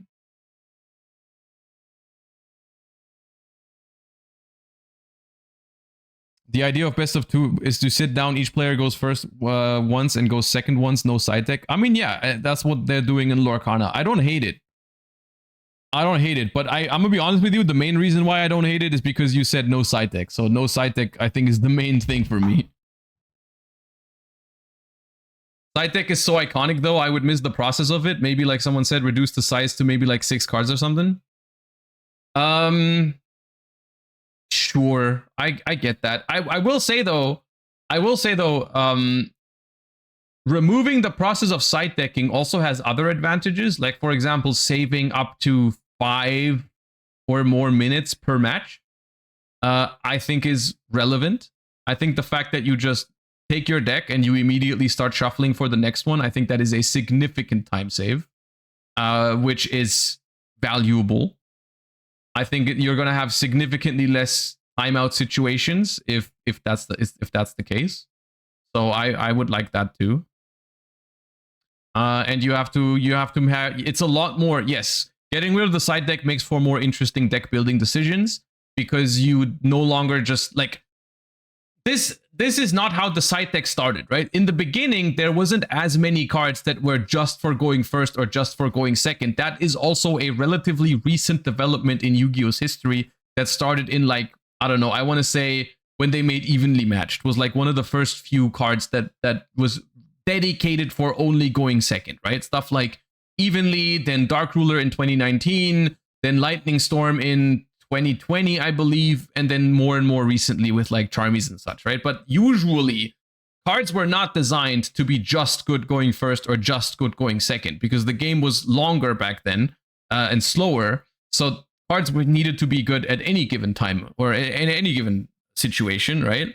And then nowadays we just have literally infinite cards that are just good going first because they're too slow going second, and then we have the other amount of infinite cards that are just good going second because that's how they're designed. You know, you can't use a lightning storm when you go first, can't use an evenly when you go first, can't use a charmy when you go first, can't use whatever if you go first, right? And so I think that has also changed the role of the side deck significantly, that now it's basically done for you. You put some charmies into your main deck, you're like, okay, those cards, I always take them out when I go first. And then you look at your side deck and you're like, well, I need cards that I can side in every time I go first. So why wouldn't I just play Solemns? Or why wouldn't I just play this or that Floodgate that's available in the current format?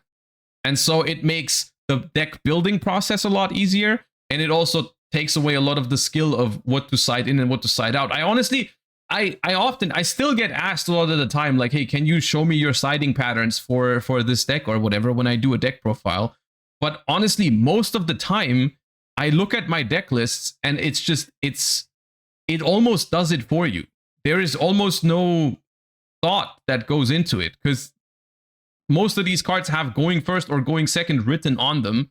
So it's like, yeah, I'm maining 5 Charmies, so yeah, just take those out and put in the best cards going first for that match.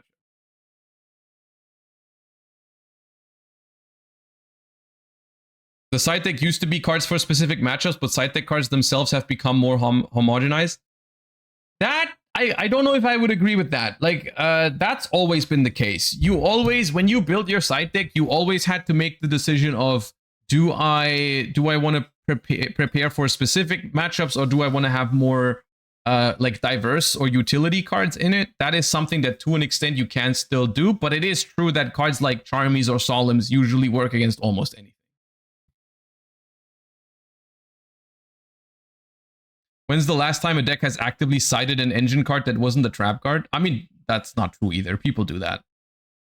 People do that. I did that at Euros. I sided engine for going first.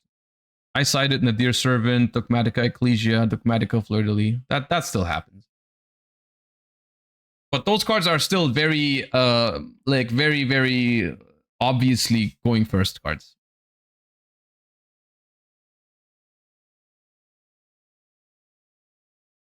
Yeah. That's a whole different topic. That's not even what today's yap was supposed to be about, the side deck. But yeah. Are players just lazy about the side deck? No, this is not the players. The players play those cards because they're the best. It's the best strategy. And the basically, this is all on the designers. If you're being presented with those options, then you're going to take those options. It's optimal to do that. If you have a side deck available, like, why wouldn't you do that? If you are side decking, or if you're building a side deck and you are thinking about, like, okay, how can I optimize my deck for going first? Obviously, you're going to put the best possible card for going first. So you're going to throw out of the window every sort of balancing that this card would have in the main deck. Like, for example, a card like Dimensional Barrier, right? A card like Dimensional Barrier is a card that if you put it into your main deck, it has a risk attached to it, which is that you might draw it going second. And so a lot of people chose to not do that because 50% of the time in Yu-Gi-Oh! You go second, so you don't want to play a card like that in your main deck. If the card is available to you, there's zero reason not to put it in your side deck. If it's good in the format, of course. Like, if there's decks in the format that die to D-Barrier, then of course, put this card in your side deck. There's no risk attached. Because you're just going to side it. You're only going to see it in the games where you're going first. And this is not the fault of the players. The players are just trying to use the tools at their disposal in an optimal way to win the game. Obviously, that's what playing a competitive game is about. You're trying to optimize. You're trying to give yourself the best chances of winning. So it's something that if a card exists and it creates unfun games, but it's still optimal to play it, then it's on the game designer to get rid of that card or to not make it in the first place. It's as simple as that. If the card is not fun, but good, That's a problem. That shouldn't exist. Because it's never on, oh, you shouldn't play this because it's not fun.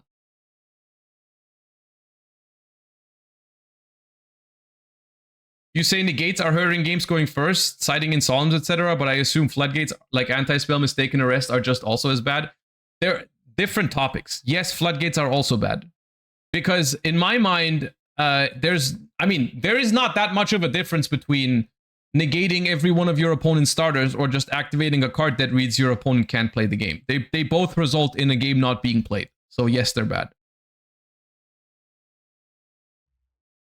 Oh yeah. Okay. I enjoyed that. I thought that was fun. We should do this more often. We should start yapping more about the game again towards the end of the stream. I'll think of some topics maybe, and we can have some more discussions in future streams. I missed that. It's been a while since we've done this, but I enjoy that. I think side deck might be a discussion on its own. Let me prepare some points for that, and then we can have a side deck. We can have a side deck discussion at some point as well. Maybe I'll even bring in some guests for stuff like this towards the end of the stream, where I just invite someone and we have a little bit of a discussion on a topic like that. I think it's something that we could do. Oh, yeah. Okay, gamers. I think that's going to be it from me today. I will send you guys over to Mr. Bronas right now, who is playing Magnet Warriors with Subspace Battle. I don't know what that means, but I'll send you over there. I hope you enjoyed the stream. Thank you to everyone who followed. Thank you to everyone who subscribed as per usual. I hope you had a fun time. I hope you have a wonderful rest of your day, and I will see you all tomorrow. Bye-bye, everybody. Peace.